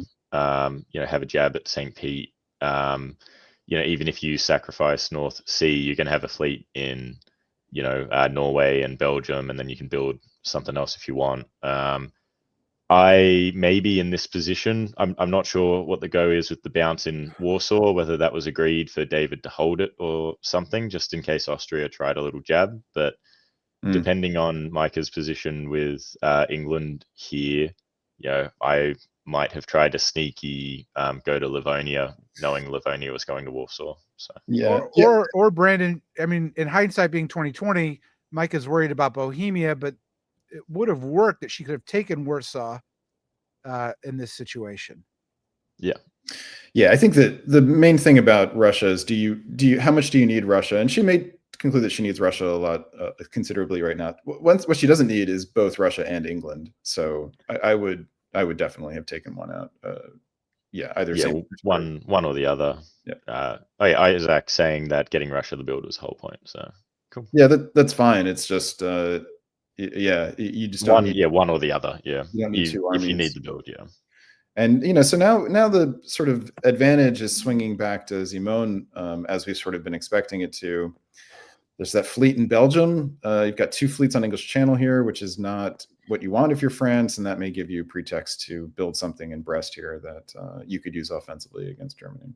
That said, diplomatically, this does not feel like FG want to fight each other, with the exception that Simone has kept so many units in the north positioned to potentially fight Germany.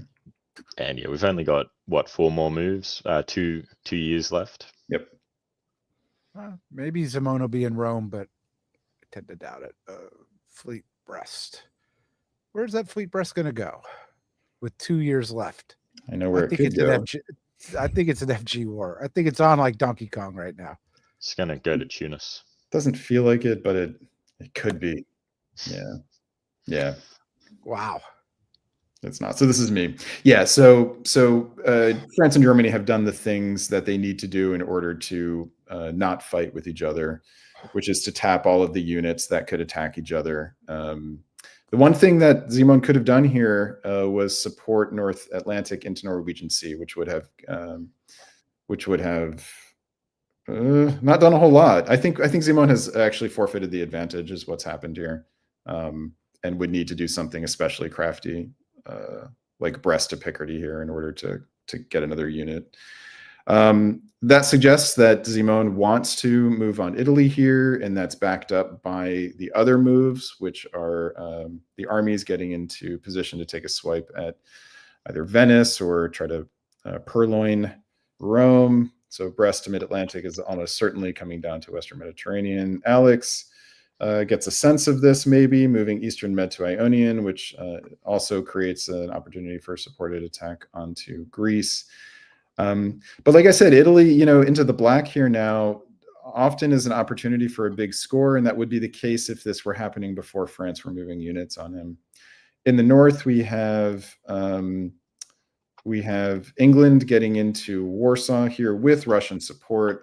Very surprised if Micah is not given St. Petersburg here, or Moscow is given St. Petersburg here as well. There's sort of different options here, but Germany is intent to keep prosecuting a war in the east here with little potential profit for themselves. I don't see what Germany is going to get out of this. Maybe we'll get Warsaw, maybe St. Petersburg, and maybe that's enough. We've got in the comments as well, they've mentioned that there was a failed draw vote with one veto, a secret veto. So not sure who it was, but yeah, most people wanted to end the game, and one person wanted to keep playing. So how many? Okay, so one veto. So they announced the number of votes, and Robert's given that to us. That's great. So who might it be? Who is? It's got to be Simone, right? but I don't know where he's going. I mean, he's got to make his move now, right? We said that for years. I think he might have lost the chance at this point. Yeah. All right, we're gonna move this along. Yeah. Oh, there we go.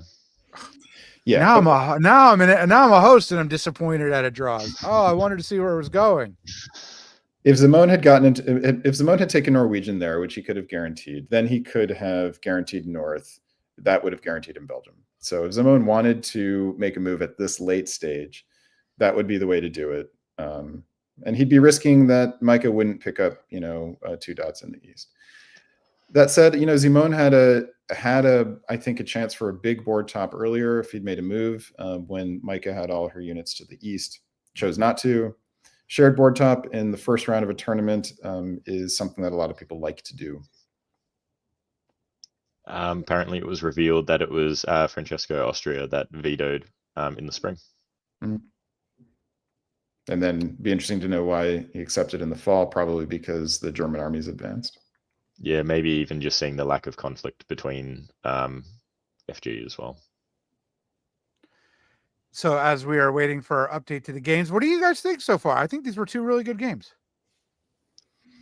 Yeah, different. I think we tend to like to see more drama, and there was more drama in the first game. Second game, I think, was a case of an alliance in one side of the board forming quickly and getting some good advantage and driving that advantage to, a fairly moderate point. It was 8-8, which is not a big score in most scoring systems, and I think not in this one. Well, Brandon, I did update Dipcast and it still only shows the 3 boards. So I know you're leaving in 20 minutes, so I'm not sure what to do. I can go. Give me a second. I'll take care of that. Let's for Brandon's analysis in the meantime. Brandon, what do you think about a shared board top in round 1 of these games? I get the feeling you're totally cool with it, but I don't know. Yeah, I'm totally cool with it. I think it's fine. Maybe looking at it from this way, that other round 1 board that you guys reviewed was awesome. It was a lot of fun, but a huge score for the top as well. I think it was 30 points. So even though Simone and Micah getting a shared top in round 1, I'm not opposed to it. I think it's fine. Keep it friendly. Get a decent score, but don't worry about getting ahead too much. Maybe they're looking, if they saw the score from the other game, they're looking in that and going, maybe it would have been good to not share the top or something. But I'm okay with a shared top in round 1. Keep it friendly. They're to play a game. You don't need to go out guns blazing. You might just draw too much attention to yourself in round 2. So you can set yourself up for a more chill tournament if you're not the target. There's only 2 boards per round. You've got the rookie board. I think that the 2 of them will remain in contention this way. They don't have to gain enmity on the board between each other. I don't think they're too worried about the massive score we saw of Russia in game 1 because they'll have a chance to face that person in round 2 or 3 is my thought. I'm liking in the comments, Robert saying Ingo was in Dresden for a rave on Friday night and then 1 board in round 1 and then he had to leave again. So in my opinion, he's won the tournament. So he's had a great time. Hit up a rave Friday and then getting a massive score in round 1. So awesome. So this score or this tournament uses their own sort of proprietary standings method, which is you get 100% of your first 2 scores and then 50% of your third score, which I feel like was designed basically to make my coding life difficult, but is what they do. So, that 30 points is a lot, but that will need to be backed up with scores in both rounds 2 and 3. All right, let's see if this works, Brandon. And then you can be off the hook. I got it. Bam. I got it. I'm going to try one thing that I don't know how to do just to see if the standings. Yeah, but I'm a little afraid to touch it right now. No, do the standings. Should be fine. Well, I would if I could see them, which I can't. You need to Would it share be- you need to share your screen with us. Okay. Well, I'm not gonna. So Ingo is the one who had that 30 points. Micah and Simone both scored 15 points for their 8-8 board top. And the next players in that, the next closest players in that game got 11. So, they have a fair amount of ground to make up on. Am I wrong to think Ingo isn't playing round 2 and 3 based off of the comment that he was just in town for a rave and played one round and that's it? Like, was that not what that comment was saying earlier, or is he playing the full tournament? Because that changes a lot in terms of who's coming out on top. I'm looking at the next two. It looks like he has not played. So I think Ingo was only playing round 1, which means the preliminary leaders are actually on 15 points, and Micah and Simon. In theory, Ingo unless Ingo could win the tournament on 15 points. Yeah. Yeah, I think that's still decent. If Micah and Ingo, Micah and Simone don't get good scores in the other rounds, 30 is still decent to come in with a chance. So yeah, and it's worth pointing out Merlin, who was the Austria in that first game, got 13 points. All right, here we go. Although you need to move that window again, Ed. Yeah, I got it. I'm doing all these little things, but it's all working out. And Brandon, I know you have things to do, and you may or may not be back, but the Aussies and me have it. We can do it from here on out. All right, I'll check in about an hour or so and see where things are. Good luck, everyone. Thank you. Have fun. All right, we got rid of the principal, and now we're going to actually do and say what we want. We're going to game. I think you may have muted yourself, Ed. Yeah, there we go. Can you hear me? Yep. I can hear you now. Yep. All right, fantastic. All right, we're going to game 2A. Robin, I think, sat out game 1, as did Spiros, but we got Micah drawing in the West again as England. Anything to say about these players? Well, my pick to win the tournament, Alex, is in Turkey. I hope he does well. Micah was part of the board where Francesco was the holdout for the draw. So maybe there might be a little bit of annoyance or a little bit of bad blood between Micah and Francesco. They fought all game pretty much. So we might see a fight between England and France, but no, I'm ready to see the board. All right, let's do that. Darcy, you'll have the odd years this time. My man Brandon will have the evens. Okay, so in the West, we have my favorite English opening, with Liverpool moving to Edinburgh, moves to Norwegian and North. Pretty standard in the West overall. No, a DMZ in Burgundy, with Paris moving to Picardy to keep a say in Belgium. Meanwhile, in the East, slightly less standard, with a Galicia DMZ. Venice moves to Tyrolia, but no backup of that. Moscow doesn't move to St. Petersburg, despite the DMZ. And Alex fails to keep Con open, which is my favorite opening for Turkey. So I will suggest that there will be fighting between Russia and Turkey. All right. Micah going to Edinburgh, you don't see her do that, I think, a lot. So that's interesting.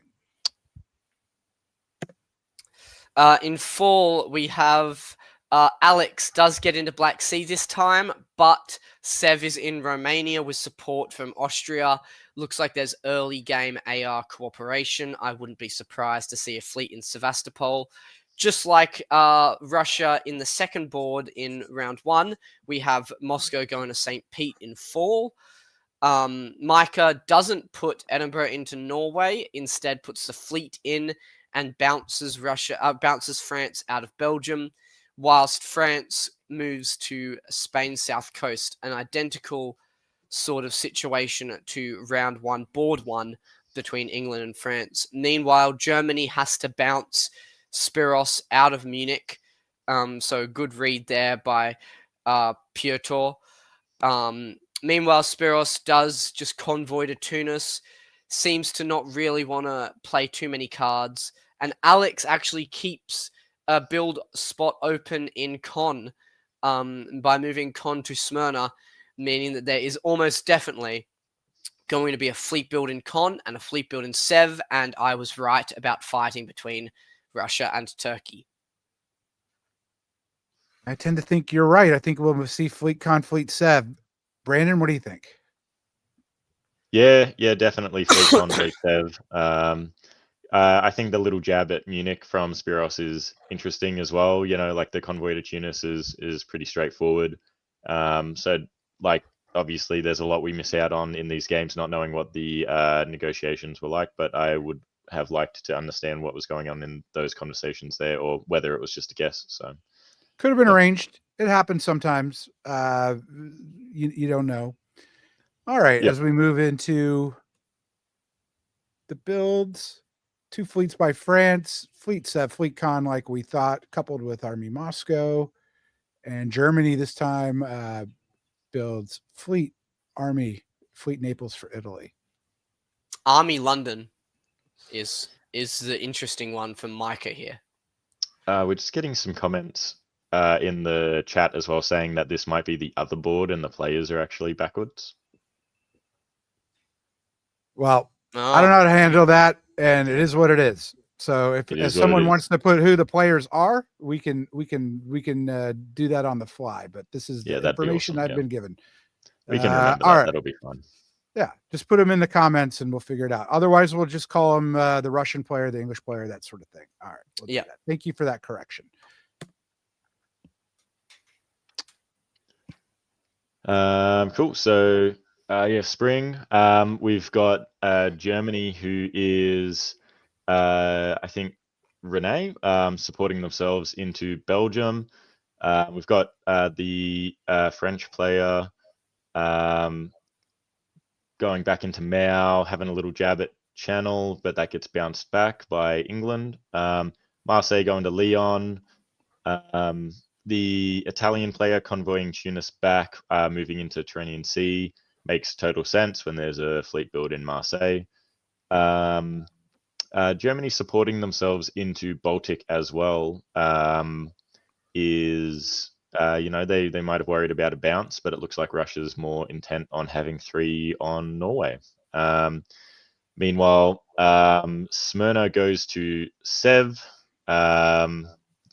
Possibly a misorder there, because I think going to Armenia would have probably been good, but a bit of a tough turn because they're losing Bulgaria as well, but at least it had a spot to retreat to. So otherwise I'm not really seeing much else. The English build of the army has walked down into Yorkshire, and Tyrolia holds, which why not? If you're good with Austria, you don't need to give that up. So I note here that Robert Schupa in the comments is putting who the actual players are. This is very helpful to everybody, and we can standards. Simone obviously had a good first round, and he's playing Italy this turn, and it seems to me Italy may be the perfect country for Simone. All right, so we'll advance it to the fall. So we've got France, who is Philip, supporting themselves into Channel. They've got that guaranteed. They just walk into Burgundy as well with the German units sort of holding. Makes sense if there's an army in Tyrolia. You don't want to potentially walk out, and you don't want to dislodge yourself out of Belgium as well. So sacrificing Burgundy to be able to pick up that build. Unfortunately, not being able to pick up Baltic.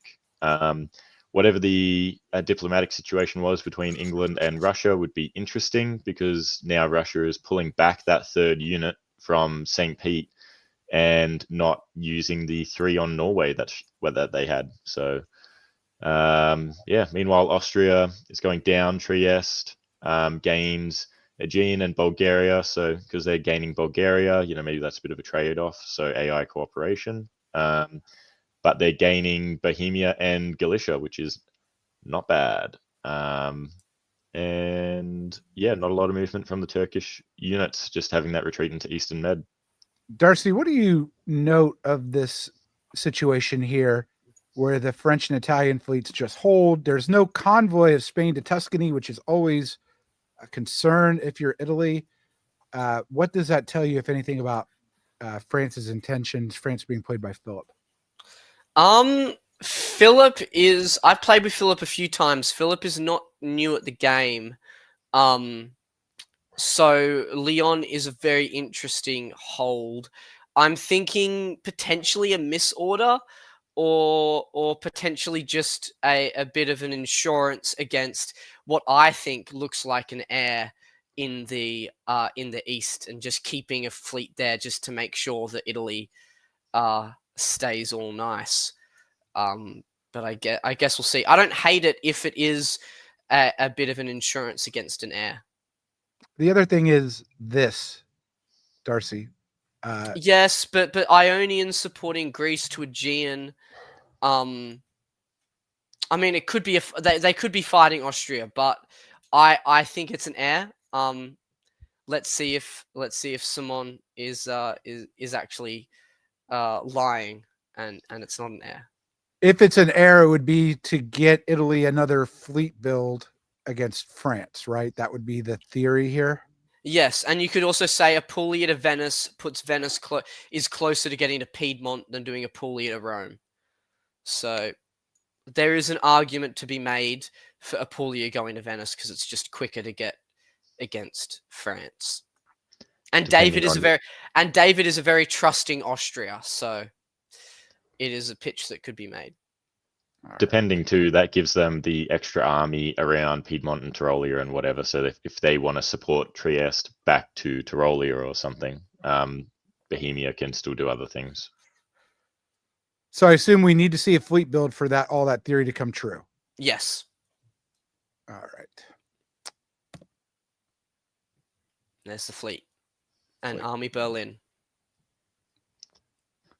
Yes, I think it's an heir versus the West. Well, versus FG. Versus FG, yes. Versus FG. England, if England's going to join or not. And probably a very angry Isaac. Isaac is playing who? England. England, yeah. All right.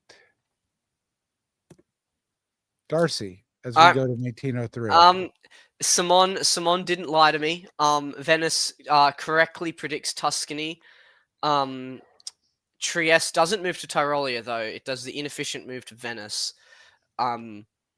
Meanwhile, they continue trying to kill who's Turkey again? Poor Albert in Turkey. With Bulgaria failing to be convoyed to Armenia, as Smyrna moves to Armenia with support from Ankara. The air continues to try to get to the line, but I'm going to assume it's a misorder with Bohemia holding, meaning Silesia, and Galicia holding, meaning Silesia fails to get into Warsaw fails to get into Silesia. This is a pretty momentous misorder, I think. Yes, that's a pretty big misorder.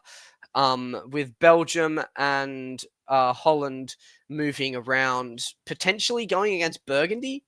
A bit interesting. Meanwhile, Isaac correctly now gets into London and North Sea. And who's in France?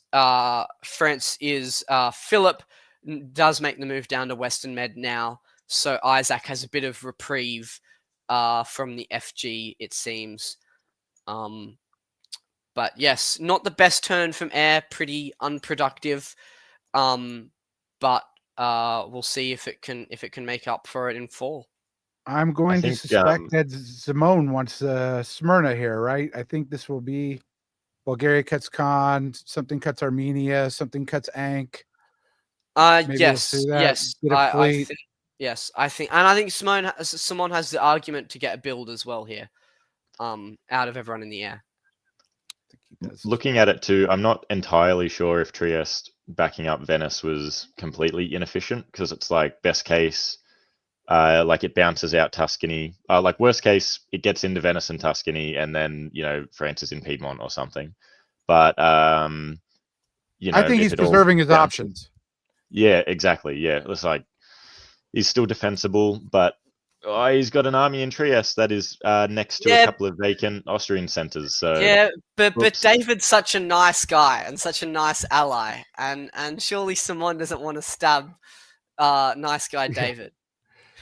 Have you played with Simone? Okay. Tyrrhenian Sea holding is interesting for me, though. I thought that is an interesting hold. Yes, that is. Like at least tap Leon or go to Leon's either going to be supporting something or moving, and Leon could have moved to Tyrrhenian Sea, and Mal could have gone to North Africa, though, which could have been a bit devastating for Simon's position. Yeah, true. My supposition is that Simone is trying to message to France that this would be futile. I'm not fighting you, that sort of thing. We'll see. Yeah, that's a good point. It's like, hey, I'm not moving against you. I'm not trying to gain an advantage. Buzz off. But, yeah. France is fighting Italy, though. Yes. So France correctly guesses to take Tyrrhenian Sea. So that's great for Philip. Philip also gets into Piedmont now. But Italy does get a build from Smyrna, so it's not all awful news for Simon. Meanwhile, the air also forces Armenia. Well, they don't force it; they get into Armenia. And Austria moves round to Bohemia and Tyrolia, whilst Warsaw supports Prussia to Silesia, which leads to a retreat to Galicia, which is terrible for David, who isn't getting a build. Russia's also not getting a build. So that makes Vienna, Budapest, and Romania very, very annoying to deal with defensively. Meanwhile, someone's still in Trieste supporting Bohemia to Tyrolia. Yes, meanwhile, someone's still in Trieste. Isaac is having a better time in this game now, as he gets Belgium, meaning that I think Germany has been stabbed by France here, and it is now an EF. And Germany correctly moves everything to defend against the air and just gets punished for it. You would have to think that David did not advocate for himself as Austria here. Why Trieste is not going to Tyrolia to set up this retreat is the whole reason. David, if you're watching this stream, you're too good of an ally. You need to be a bit more stern in your negotiations, because yes, Simon being in Trieste is unnecessary at this point.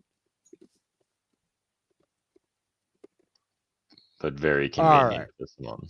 But very convenient for Simon. Because Simon is a very good player. Yep. Okay. I'm talking to the producer. Winter builds. Man, you got to be mad if you're Germany in this situation. Let's see what happens. I suspect Italy builds a fleet. Disband Galicia? No, they don't disband Galicia. Oof. That's right. No, yeah, you don't. Yeah, no, yeah. There's options there. That's fine. I think the EF has the advantage here. I think so too. Yeah, it's clear that Germany is making. Is Germany almost a janissary? The line is more important than EF growing, but whether or not that'll happen, we don't know. All right, as we move into 1904, Brandan. Yep. Yeah, poor Albert in Turkey. We haven't been giving him much airtime, but yeah, going down Ankh. Con's going to fall too, so this will be the end of Albert. Meanwhile, Galicia's just chilling, walks into Ukraine. Trieste does leave. It goes to Venice though. And Simon's picking up Tyrrhenian Sea again. And David is moving into Ionian. So interesting Austrian position here. And yeah, Aegean going to Ionian. Meanwhile, Smyrna just held. Just interesting. I guess, stops Con doing any fancy stuff. Meanwhile, Isaac is moving everything north. Skagerrak, North Sea, and Norwegian are 3 good spots to be, especially if you're losing Norway potentially. So at least this way you can get it back. And not Francesco, sorry, Philip in Channel, moving back to Mao. I was wondering if they were going to keep it there, but I guess they're investing in that battle in the Med, so they moved Channel back to Mao. Not a lot of armies for EF on the mainland though, so we'll see how that goes. Darcy, any thoughts? Simon giveth with one hand and taketh away with the other. Moves Trieste back, but doesn't support Bulgaria to Con for literally 0 reason. That's why we have 2 hands, Darcy. So hopefully Simon supports in fall, or is it going to have to be poor Russia that has to be the one that supports David in the centers? Russia's got to cover Sevastopol. That's true. What's Ankara doing? And can still support it. Let's see. Yeah. Come on, Simon, be a good ally. When it doesn't matter, he's a good ally. Yeah. There we go. Support's in. Ukraine holds is interesting. I think Ukraine holding. I actually don't mind that if you're not cutting Warsaw, because then you could have had some retreat options. So I think I wouldn't have taken the little jab at Warsaw there. I would have let them try and force me out of Ukraine or something so that I could. Well, I think he was hoping Warsaw would be the mover. Yeah, so hoping for 2, but I think I might have taken the gamble and just let that one go. But this is a gamble too, go for 2 or that's it. But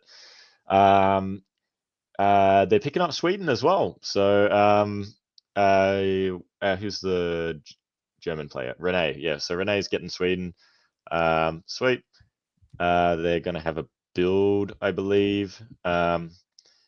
Isaac is getting his Yorkshire army up into Norway with those 2 Russian retreats. Norway going back to St. Pete, Sweden going to Baltic. Otherwise the EF armies don't move. The German armies try to move, but it all bounces back because of that tap at Warsaw. And it's all holding in the Med. Actually, no. Leon gets into Tuscany, but Tuscany gets into Piedmont, so a bit of a trade-off there. I don't think Italy is getting a build this year, so interesting positioning. But so I think the biggest thing here is just Germany getting a build, and Austria. It does seem like Darcy, that EF have decided that they actually do need Germany. I think EF needs Germany to block the air, but I'm looking at Isaac's position and I'm licking my lips. Holland, Denmark, Sweden, and probably St. Pete can all be yours if you play this right. I think if you're England here, I think England's in the best position on this board. And somehow David, despite being slightly inconvenienced by his ally all game, is also in a very good position here. All right. I'm going to guess Army Berlin, but we shall see. All right.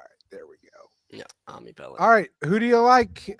What a close game with Turkey and Alex eliminated, but we have 4 players at 6, 2 at 5. Hey, my man Alex isn't eliminated. That's the other board. Alex is going to win this tournament. Yeah. Turkey's eliminated. Albert's gone. Albert, yeah. Poor Albert. Yeah. All right. So who do you like, Darcy, as you're avoiding that question? I like Isaac's position. I think Isaac can really hammer this board here. Quite easy. England and Italy, France and Italy are stuck in a forever war, it looks like. Russia's not in the best position. Germany's certainly not in the best position. But yeah, I like Isaac here. If France and Italy can reconcile, you can see France going to North Atlantic, Mid Atlantic, Gascony, and taking some from Isaac. Do you think that'll happen, Brandon, or do you see? Do you like anyone's position other than Isaac and England? I like David's position, Austria. I like it. Like, if France and Italy are able to figure their stuff out, then I don't like it as much. But yeah, I like my man David in Austria. I reckon he can pull this off. You know, Russia's not looking great. I don't think Germany's a contender. If there is Italy-France conflict, I like David's chances. So I'm gonna go with him. He's my man. All right, we'll see if David can wiggle out of this and get to the board top. 1905 is you, Darcy. Yep. There was a comment as well about Ukraine holding. We spoke about that a couple of minutes ago. If that comment person wants to scroll back and have a look at that as well, just so we acknowledge it. Yeah. Yep. All right, okay. Darcy. We have Isaac playing nice and friendly with the Western Triple by moving to Finland, convoying to Norway, moving to Barents to guarantee St. Petersburg. Probably an organized bounce in Denmark. France backfills Belgium because they probably do need the build to fight Italy if they want to ever get anything from it. Meanwhile, France does get blown up in Tuscany by good tactics by Simon. And the air trades, or doesn't trade.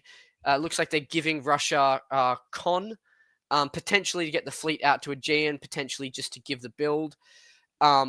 Meanwhile, Ukraine does finally provide a thorn in the side of the air as they take Romania, and I think it guaranteed a build somewhere in the air. As Budapest supports himself, gets support from Vienna up into Galicia, meaning Budapest and Serbia are left open. Bohemia successfully makes it to Silesia with support from Warsaw, so keeping pressure on Germany and Munich. And St. Petersburg looks like they're probably given up in St. Petersburg and are just moving down to Moscow now. Yes. What do you make, Brandon?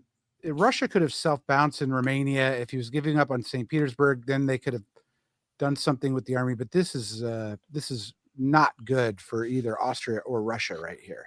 Yeah, I feel like that's a bit of a whoopsie. Like, they definitely could have contained that army in Ukraine, especially if you're bringing St. Pete down to Moscow. Like, for sure, or even with Austria, try and arrange a self bounce in Rum, or just do anything other than let Ukraine go to Rum, because that's just really annoying for Austria and Russia there, because I feel like one of them's probably losing a dot from it. But I think it's guaranteed. I don't think you can cover Serbia, Bulgaria, and Budapest.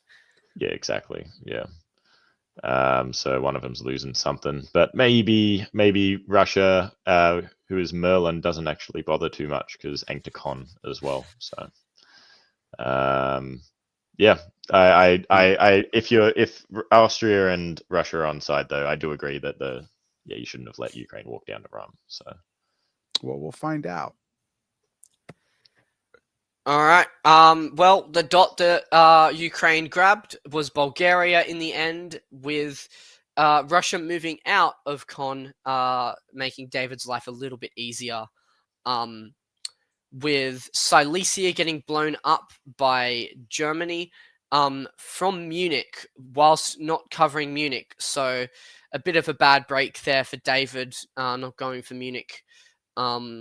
Meanwhile, we have the Western Triple take St. Petersburg, but they take it with a fleet.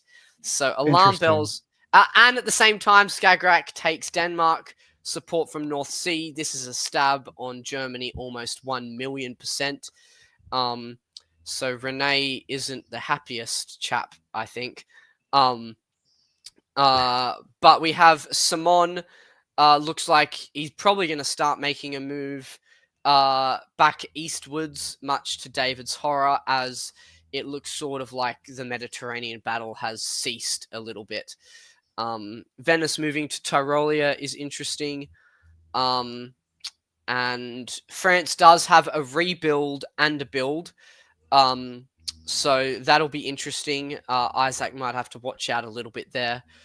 But overall, a pretty good year for Isaac, who builds one and has Sweden in pocket pretty much. And St. Petersburg is going to be pretty easy to keep as well. What do you think? Is this is a stab, obviously, and England is building two, but loses Belgium. It's objectively good, but it could have maybe maintained Russia as a friend here. It goes for the guarantee with two supports, but could have taken Sweden. Germany lucky that Holland doesn't get snagged here.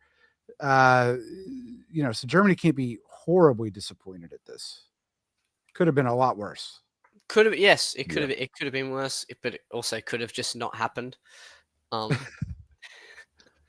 Okay, so Bernard says Khan could have covered ball, which is objectively true, but on the other hand, Russia doesn't have a place to build, and so maybe the thought was, well, we don't know what's going to happen, but they're disbanding actually because they lost St. Petersburg and didn't gain anything. So, good point, Darcy. I think a little crazy way of doing it too is rather than putting Ukraine into Rum, Khan could have gone to Bull and they could have supported Galicia to Rum, which would have given Silesia a place to retreat. Sure, Khan would have gone to Russia, but it would have prevented Ukraine getting into Bulgaria, and there would have been a trade-off between Rum and Khan. All right. So, what does France build in Brest, and what They have to build a fleet. Russia? They have to build a fleet. What does Russia disband, and what does England build? These are all very interesting. I think black goes for sure, right? I think Bothnia goes for sure, actually. Oh, sorry, I forgot that was up there. Yeah, no, that's 100%. Yeah. I don't know if I don't know. We'll see. I can make an argument for keeping Bothnia, as opposed to two fleets in the south. All right. Fair. Yeah, Fleet Sev. That's a decent disband. Fair. Yeah. I think having two fleets in the south is maybe a bit excessive at this point, but yeah. All right. As we move into 1906, this is my man Brandon. Yeah, so the builds of Fleet London and Brest make sense as well. Here we have Simon having a little jab at Munich, which is all right because that forces Silesia to get popped and retreat to Berlin. The German armies are pulling back to the west just to sort of defend. Isaac is getting into Helgoland and north, which is happy days. Meanwhile, there's a lot of failed supports because it looks like units didn't do things. Meanwhile, the St. Pete gets popped. So maybe some GR cooperation here, up in the north there at least, with tapping Finland. We have Simon supporting Russia down into Con, and that German army gets blown up in Bulgaria. So David will be picking that up. And the Med is calming. I was going to say it's calming down, just a whole bunch of support orders, but we've got Brest to Mao and Mao to Spain south coast as well. Meanwhile, Paris to Burgundy. So the French army's not, French units not going north at all. They're just interested in going east and south.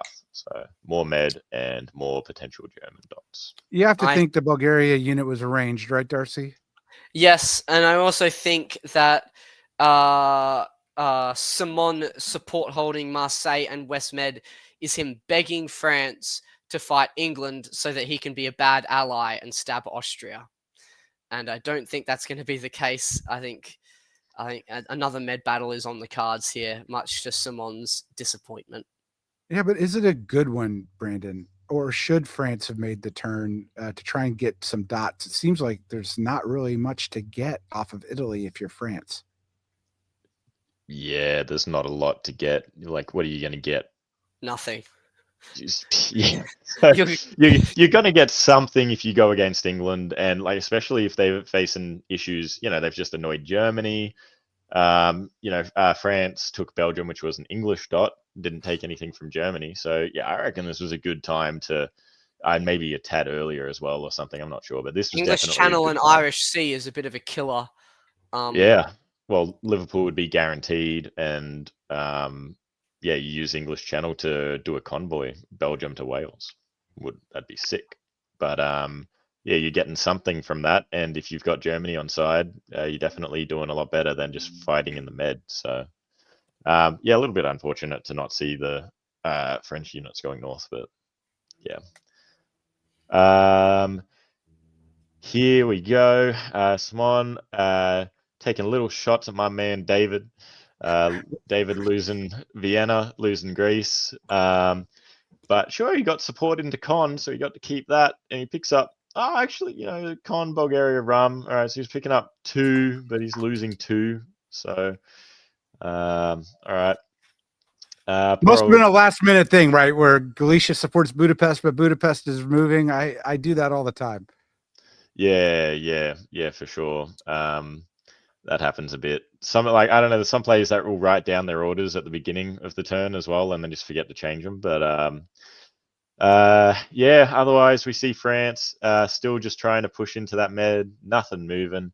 They get a walk into Munich though, which is tough. And poor old Germany, I think Renee, is losing Sweden and Munich this turn, which is very unfortunate, but I don't think there was a lot they could have really done here to prevent losing something. So, losing Bulgaria as well. Forget that's their dot. So down 3 is going to hurt. Those disbands are not going to be good. So, you know what? France is not going to get anything from Italy, but they'll get something from Germany. So. This is Simone's move to win by 1907. Don't you agree, Darcy? Yeah, I don't see how anyone else wins here, especially when you have Belgium support holding Holland that turn, shows that sneaky French-German cooperation there. So potentially France has cut a deal with Germany to keep them alive in Holland and Kiel and stuff, which stunts England's growth. And I think that just means that Simon, the bad ally, has won this game. I think. No, well, there's lots of things that can happen, right? Like there's lots of things that can happen. Yeah, France might be able to take Liverpool here. France is only one back.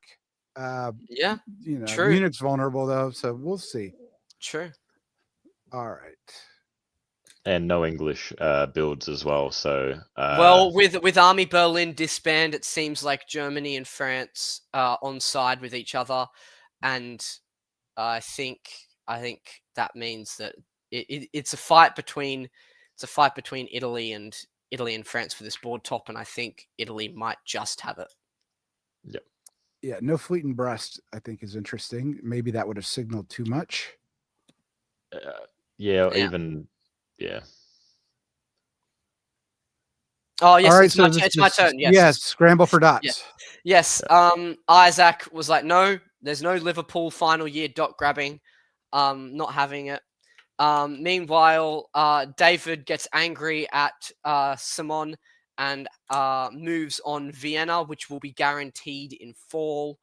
And successfully realizes that Bulgaria could move to Serbia safely, meaning that Trieste is also potentially at risk, depending on how France acts. Meanwhile, Russia moves down to Armenia, which means potentially Smyrna's under risk as well, which keeps the who's going to board top even more in contention here. And France, I mean, they love slightly annoying Italy all game as Spain moves to Lyon. Mid-Atlantic moves to English Channel, but I mean London can be covered. And it seems like it's all going to be based on is Vienna, what's going to happen around Vienna, Trieste, and Smyrna. Two can be put on Vienna and 2 can be put on Trieste. Yes, and Trieste can only fall. Trieste can't. Trieste is guaranteed to fall. Actually, sorry. Yeah. So does that put David back in the mix for this board top? That might be enough to share a board top between France and Austria. So this will be a very, very, very interesting fall turn. I'm keen to see it. All right. Predictions, Brandon. Who's going to come out on top? David. He's my man. Whoever is playing France, I think, is going to come out on top. I think it's that's Philip. That's Philip. Sorry, yeah. Philip's in France. Philip could also take a stab at Berlin in this final turn to go for lone board top as well. And takes the stab for Berlin, which I think will be enough to board top because it seems like Italy lost Smyrna. Italy loses lost Smyrna Vienna. and Vienna, so they go down to 6. Meanwhile, France is going up to 8, and Austria is only going up 1. Because they correctly predicted that Russia would go for the stab. Russia, we didn't even know that Russia was in contention for this board top, but they almost came away. If they'd managed to get Romania here, they have a tied board top, as Russia also managed to somehow snipe Sweden in this final turn as well. So Russia almost out of nowhere, Merlin almost gets it a bit like a magician. Almost pulls it out of the bag. Yeah, like I think Sweden and St. Pete, Bothnia going Sweden, St. Pete going to Norway was the right move. And if Isaac had just done a self bounce, it would have prevented losing Sweden as well. But yeah, that would have been really cool if Russia had come out of there and gotten that. So yeah, but that was cool. I liked it. Yep. I think David showed that alliance play versus bad alliance play equals no board tops for either player. So you're saying don't do alliance plays? No, I'm saying everyone be good alliance players, and you'll have a fun time. I don't know. It's hard to fault Zimone there for going for it. Zimone just being pegged in against France the whole time. Just felt like had to try and grab dots. It's round 2. You got to do it at some point. Yeah. No, I think Simon played as best as he could to get the board top, considering what France was doing. I just like creating a bit of a stir up drama. All right. We're gonna move right forward to the next game. Although, Robert, I think you're gonna have to tell us who the players were because if that game was messed up. No, this game. No. This is correct. Okay, we got he it. Fixed it. All Yep. right. Thank you forever fixing it. All right, fantastic. When I load the map and start in spring 1901, I'm going to let you talk for a little bit because I didn't bring enough cigars to be host. I didn't get my break, so I gotta take care of my needs ahead of the diplomacy communities.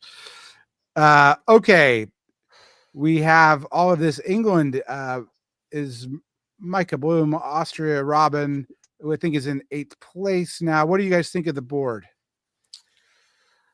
Well, Micah and Piotr were both in the West last game, and poor Piotr got killed, I think, in that game. So that'll be an interesting dynamic. Meanwhile, we have I think Robin's first proper game, first game of the tournament. So it'll be interesting to see how he does in Austria. And my man Alex, he's still my pick to win in Turkey. You're spreading slander. Darcy Poida lived in the previous round. They lived on 1. Lived on 1. Sorry. Yeah. I will say sorry to Piotr in person at EDC, which I am going to, and so is Brandon. So we're scouting out our competition in Hechstechen here. Potential friends for me. I'm not as competitive as Darcy, so yeah, All I'm right. just here to chill and have a good time. Did you do 0-1 last turn, or was it me? I do not remember. I think we've got a little bit of time while Ed grabs cigars, so I'm happy for you to cover this one if you Alright. want to go for it. Easy. Micah, not a fan of the Eddie opening like we thought she was. Moves Liverpool to Yorkshire. Seems like there was a DMZ in Burgundy. Again, I don't think we've seen a bounce. Meanwhile, in the east, we have a bounce in Galicia. No northern opening from Russia. Russia gets into the Black Sea. I'm going to assume that's not by agreement. And Ankara moves to Con while Smyrna moves to Armenia, which down in Canberra, we love that opening by Turkey. This is Roger's opening, right? This is Roger's opening. Shout out Roger. We love you, Roger. Budapest holding suggests that there was a misorder as well. So rough start for Austria, great start for Russia, and I hope that Alex can come back here, and not die because of Black Sea. For sure. Claire, you should go to sleep. It's like 3:30 here in the morning here. It's crazy, but at least someone gets our Roger reference, so this is great. And then yes, he's here. He's here. Ed is here in the dark somewhere. Okay, so we have Denmark in vain tries to bounce Norway. Sadly, doesn't happen. Which means Sweden is given to Russia. Meanwhile, Francesco is denied Belgium by Micah and Piotr. So it looks like early game EG cooperation. Meanwhile, Italy moves up to Tyrolia and Venice.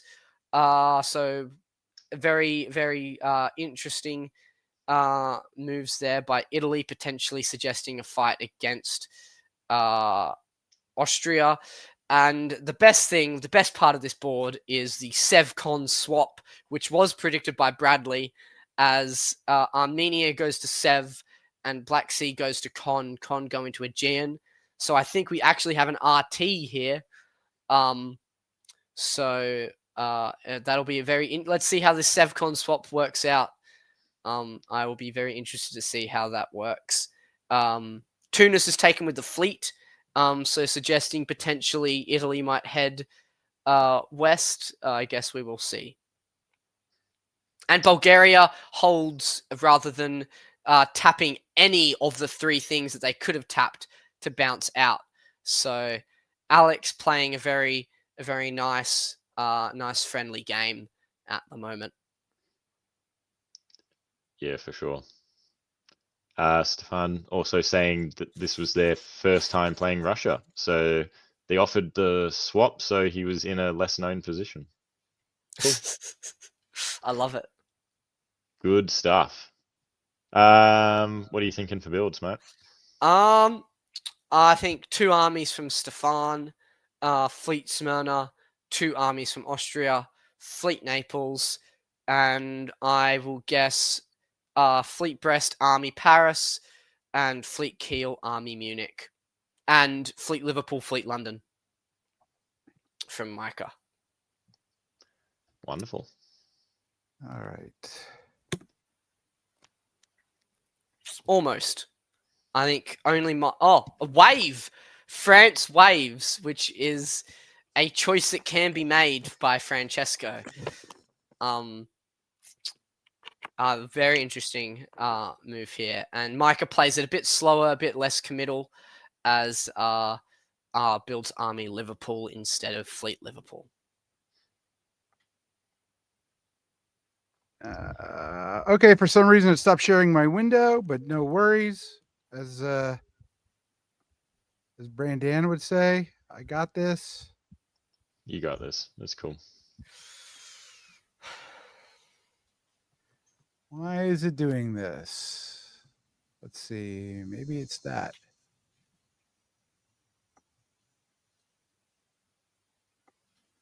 Okay, you guys have to talk now. You have to actually talk more. Yes. While Okay. I figure out why this map is not coming up.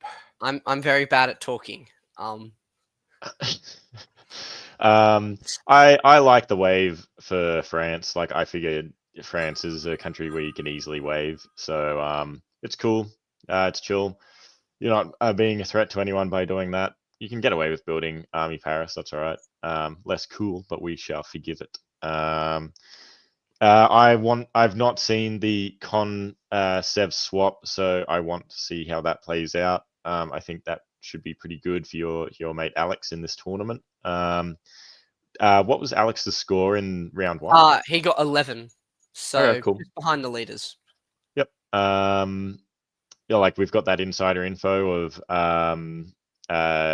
old mate who got the 30 not playing in round 2. Or round 3. Or round 3. So we've got Micah on this board as well, having what is it, 15? So a 4-point lead on Alex. I think they're the 2 biggest contenders on this board currently. Yes, they are. Yep. Yeah, so that'll be good. Francesco also got 11, actually. Sorry. Oh, there you go. Okay.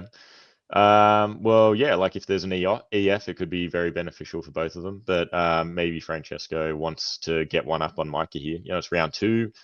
Might want to make a little bit more of a move, not let Micah get 2 tops. Yeah, it'll be interesting to see how that plays out. But I think Micah and Alex being on opposite sides of the board potentially means them having both having a good game. I actually really like an ET. If you're pulling off an ET, you're doing very well.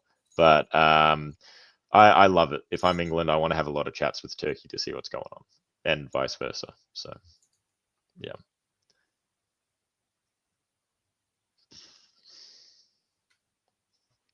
I'm not sure I agree with Francesco's wave, considering the EG move set from 01. I think it's a very bold play by Francesco. So it'll be interesting to see if that works. But I think considering Simon didn't get a board top in round 2, if Micah or Alex or Francesco can get a board top here, they will definitely be the front runner to win this tournament going into round 3. Considering Merlin, who got 13 in round 1, behind Ingo, was Russia in the previous game. Merlin actually got quite a good score. So at the moment, Merlin is probably leading the tournament, but we will see. All right, I've had my first emergency, which I think we've come through with. Thank you for filling the dead air. Except we have a problem. This is nobody look. Okay, here we go. No, that was the previous game. That was the final turn of the previous game. Here we go. I think this is where we were at. Correct, gentlemen? Yes. Correct. Yes. Take it away, Darcy. It's Brandon's turn, actually. I think we changed it up on Yed just to confuse you because you were having too easy of a time. So no problem. Cool. All right. Looking at Micah's moves here, pretty standard. London to north, north to Skagerrak, which is cool. Unfortunately, Norway's gets popped by Stefan. But you know, Peter's going into Baltic, so could get some support there. Bounce in Burgundy and Picardy means Belgium remains Micah's. Portugal to Mau, not unusual, but Micah's definitely gonna want to keep an eye on that one. I was remembering, I couldn't quite remember before when we didn't have the board stayed up, but Spiros's moves of going to Tyrolia and Venice, I thought maybe was due to the Austrian potential misorder in Budapest.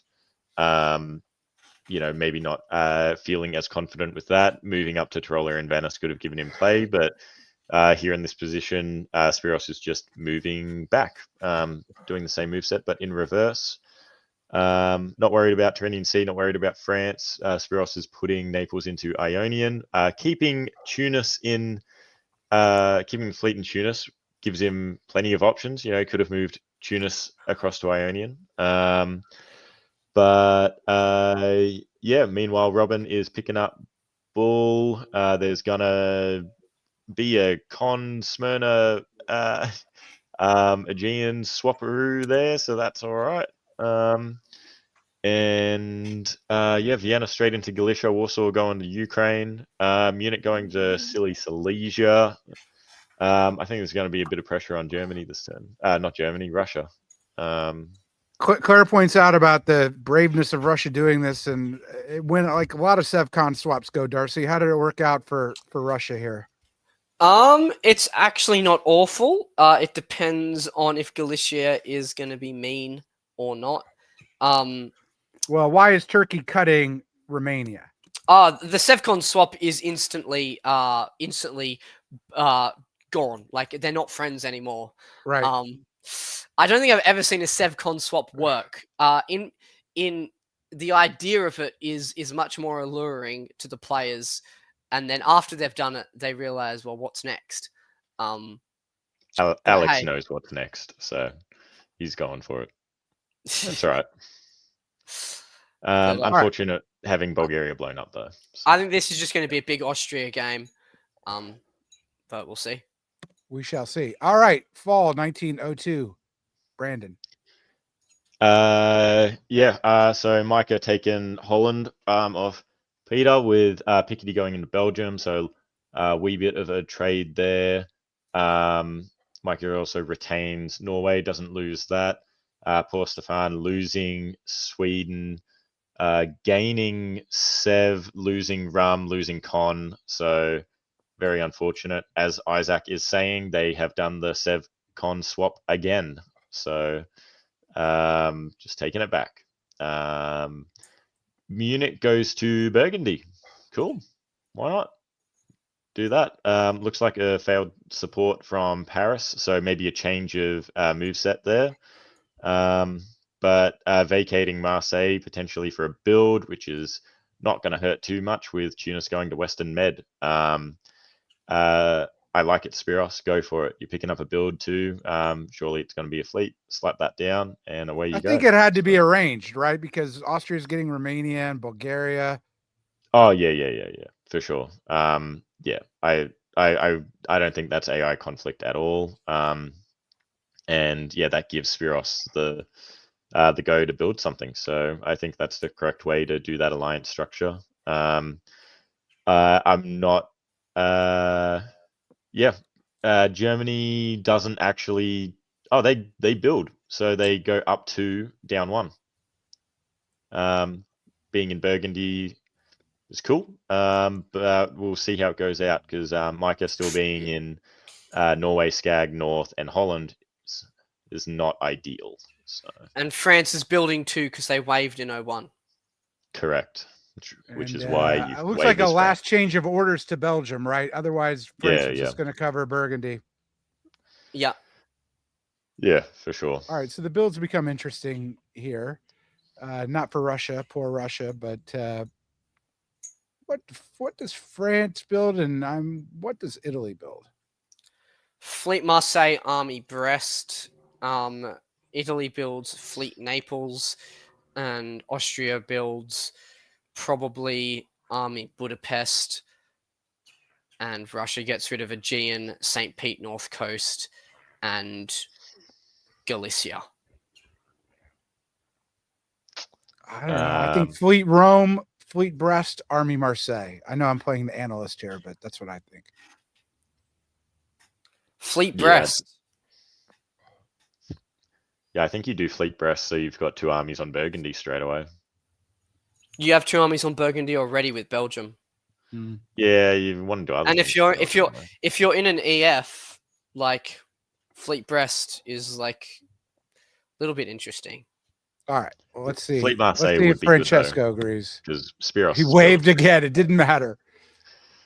Go for it, mate. That's heaps good. Keeping Aegean suggests that Stefan wants to punish Turkey. Yeah. All right, this is my turn. Yeah. Aegean holds in the end. Alex successfully defends his centers. bounces Sev. Meanwhile, Italy is supporting Piedmont up to Tyrolia, so it looks like there's not going to be any Mediterranean fighting just yet. Meanwhile, Austria has a crucial misorder with Ukraine failing to support Vienna to Galicia, and Russia tries to move up to Warsaw and Moscow, but fails with Piotr bouncing all of that back. Micah, meanwhile, convoys Yorkshire to Norway. Norway goes to St. Petersburg. Thank you very much, says Micah. Meanwhile, Piotr is just getting in defensive shape, it seems, with Francesco just following up Paris to Burgundy, Piedmont to Tyrolia. Means most likely we're going to see Piotr lose Munich here if the EF continues cooperation. And Ionian tries to support Greece to Aegean, but Greece does not take the support, interestingly. So it'll be very interesting to see where Italy heads in the future, and it will be interesting to see if Micah does allow the EF to continue rolling in the middle of the board. Do you reckon that this is Germany trying to make nice with both England and France? And is it going to work out, Brandon? The fleet build is interesting. I guess you got a lot of Micah's fleets up there. I don't think it'll work out long term. I reckon poor Germany's still going to get chomped at some point. Might work temporarily, but I don't think they're going to be able to gain anything enough to hold their position or potentially protect themselves. But yeah, I don't think they'll be able to make good with the West for anything longer than some temporary position. But even then, I don't think they hold a position that the EF really will want to be using. So yeah, maybe if they had built an army in Berlin and moved down into the line a little bit more, then they could be arguably using those German units. But I don't think Germany has any potential options to work with EF here. So I like Francesco being in Tyrolia though. It's cool. Yeah, that's what do you think the purpose of that is? Just to attack Munich? Yeah, Yeah. Munich. All right. Yeah, they take it in the guaranteed way. All right. So yes, they take Munich. Not guaranteed though. Oh, as actually, yeah, with Holland, yeah. As Holland just held.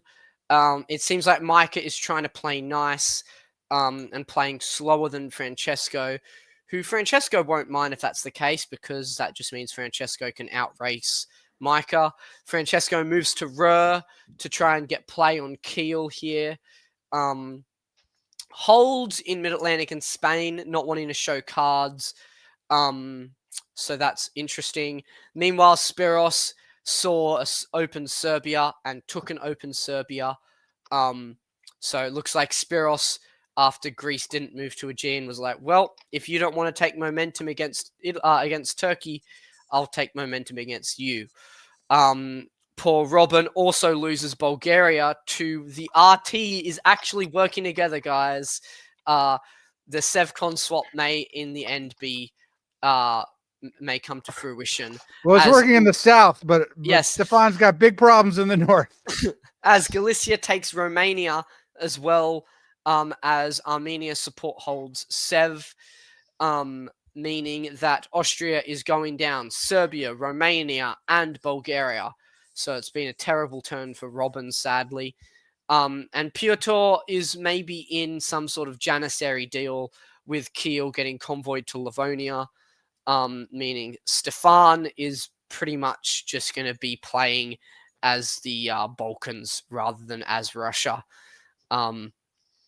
Micah keeps Norway open, probably for another convoy. So it seems like Micah's trying to keep Germany friendly here. Seems like a very good year for Italy and France. Let's see who can win that race. All right. Well, before we do that, what do we think, gents? Well, France has a pitch to make for 2 fleets to both Italy and France, in Italy and England. But I suggest that there will probably be Army, Paris, and a wave, is my guess. Double wave. Double wave. Mike is going to build Army Edinburgh. Russia will build Army Moscow, obviously. I think Ukraine and Greece might come off the board here. And I think Germany gets rid of probably... What does Micah want Germany to disband is a key question. I think. Fleet Denmark or Fleet Sweden is probably the disband that Micah wants to see. That's the one. That's the one that Micah wants. Let's see if she gets it. No, Fleet Baltic. Fleet Brest, Army Paris, and a Fleet Liverpool suggest Micah was not happy with the taking of Munich, probably, and the holding of the fleets by France. I think that's a completely fair read.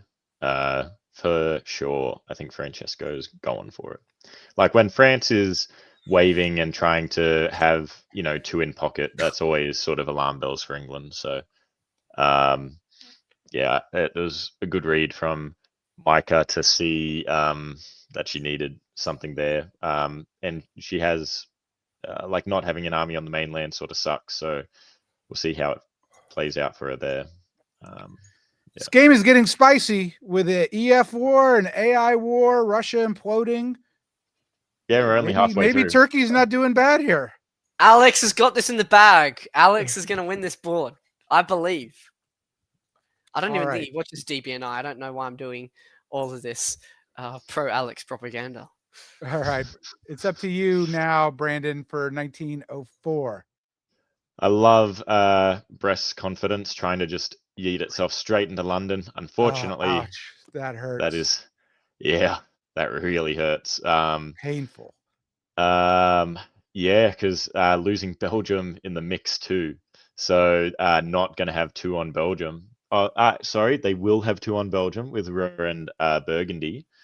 But yeah, not getting Channel there really sucks. And yeah, a bit of a guess between Irish and Now. But yeah, so just no fleet movements at all for Francesco. So that hurts. Meanwhile, Micah probably feeling a little cautious around Germany, supports herself back into Norway, but just goes for it. Supports into Denmark as well, grabs that. Sweden's going to be on the cards next. And the German army in Moscow is not going to want to move, so she probably doesn't have to worry about St. Pete being taken. Meanwhile, the Francesco does have a nice little conga line there of Paris to Burgundy, Burgundy to Munich, and Munich to Silesia. So nice little encompassment of the German dots there. Yeah, for sure. Stefan getting Robin down into Serbia. Spiros getting Serbia down into Greece. Trieste holding, makes sense. And yeah, Alex getting a little bit of movement, backing off from Stefan and Sev. Alex still on 3, is a little bit behind considering the lead is on 7. Maybe there can be enough chaos to boom, but I think Spiros is going to be in a pretty decent position, so it might be hard for Alex to be able to pull something off here. But yeah, I think the biggest thing on this turn in spring is just Francesco's fleet's not really being in any better position, so just none of them moving. Darcy, let's play a game of how much will Micah grow in fall 1904. It's potentially very large or not so much. Micah is going +3. Micah is going Sweden, Denmark, Belgium. Ruhr is going to tap about St. Petersburg, maybe Holland. No. Ruhr is going to tap Kiel to force Berlin, and Belgium is going to be kept as Micah's. That's what I believe. All right, Brandon, it's you. I was wrong. There we go. The French fleets are going into the Med, recapping Belgium. What's going on for Micah? She picks up Sweden. So just 1 this year, I believe. And Denmark. and Denmark. Sorry, and Denmark. So 2. Hurts for Germany losing Berlin, Sweden, and Denmark. Keeping Kiel and Warsaw. Kiel's not going to live long. 2. Moscow lives. Rum bounces Bud. Bulgaria lives. Looks like Bulgaria might have had support down into Greece, but it wasn't taken. I don't think anything's really moved here. Like Greece gets vacated, so that so Spiros doesn't pick that up. Maybe expecting a bounce in Albania. Spiros or has a something. disband. Yeah, that hurts. That hurts. Yeah, for sure, especially with France coming straight back into the med. Oh yeah, that's so unfortunate. Seeing all those support orders too, and then just losing Greece by walking out of it. So yeah, that's tough for Spiros. Yeah, I think I wasn't, whether it was a deliberate misorder or bounce of the fleets before, I'm not sure. Okay, cool. That's an interesting comment from Stefan there. Interesting. Yeah. I wasn't expecting all those French fleets to pull back into the med, but that is something they can do, and they have done it. So, yeah. Yeah. Okay, so let's push to the builds. Micah with building 2. EF is exactly at 8-8. What do we think people are building now? I think Fleet Breast, because Irish Sea and +2 from Micah is quite reasonable, and they could still work together post that. Micah, I think, can probably play it a bit slow and build like Army London Fleet Eddy and still stab later in the game in France. Austria is very happy to see Army Budapest come on the board, and I think Spiros gets rid of Albania. I think she has to build Fleet London. I'm too concerned about English Channel, but let's see. 2 fleets. 2 fleets. And Army Marseille. Why not? Interesting. Francesco is too trusting. Well, he might be thinking about Rome. I don't know. All right, who do you like, guys? Darcy, you're up. Who do you like? I mean, I love Micah's position here. I don't see a world where Micah loses or doesn't at least doesn't get a tied board top from this position. But I mean, Francesco, if he can diplomatically work magic, I can see Francesco doing well as well. But I'll stick with Micah. I'm gonna go with Francesco. He's got a decent position in the med. I don't think Spiros has friends in the east, so Spiros might be chipped away at. That might allow some gains for Francesco there as well, like Tunis, maybe one more. Yeah, I'm not sure. Like tactics aren't my thing, but if you're going to build 2 fleets, as Micah would fleet Liverpool have been more beneficial, because then you can support yourself into now. Because Fleet Eddy, like you've already got 3 fleets in the north and no opposition. So, yeah, I'm not entirely sure with that, but I'm liking Francesco. I'll go with him. But yeah, I reckon tied top might be the way to go for this. I think Micah's worried about all those armies around Germany. She's going to lose Holland this turn. But I think it is a misstep for Francesco to build an Army Marseille there. I think he really needed to build a Fleet Brest. He needed to recognize that England has no place to grow now except through French dots. What do you mean Kiel's there? They ain't take Kiel. Oh, it is a German dot technically, yes. For now. All right. For now, for one turn. Oof. Ouch. Okay. So Brest is lost as Irish supports London to Channel, like Ed was afraid of. Belgium backfills Holland as Holland gets into Kiel. Francesco convoys into Tuscany and Munich moves down to... Yeah, okay. That's fair, Francesco. That's actually fair. Marseille gets convoyed into Tuscany, whilst Munich goes to Tyrolia, and Austria takes back Trieste, meaning Venice is a very real possibility here. Meanwhile, Spiros moves back to Tyrrhenian Sea, giving Alex breathing space as Alex takes Greece. And Austria takes Warsaw somehow. And Trieste was losing Greece, so up 2, down 1 at the moment. Russia moves in position to take back Warsaw, probably for themselves. And Micah moves into Baltic, potentially giving her play on Berlin here. And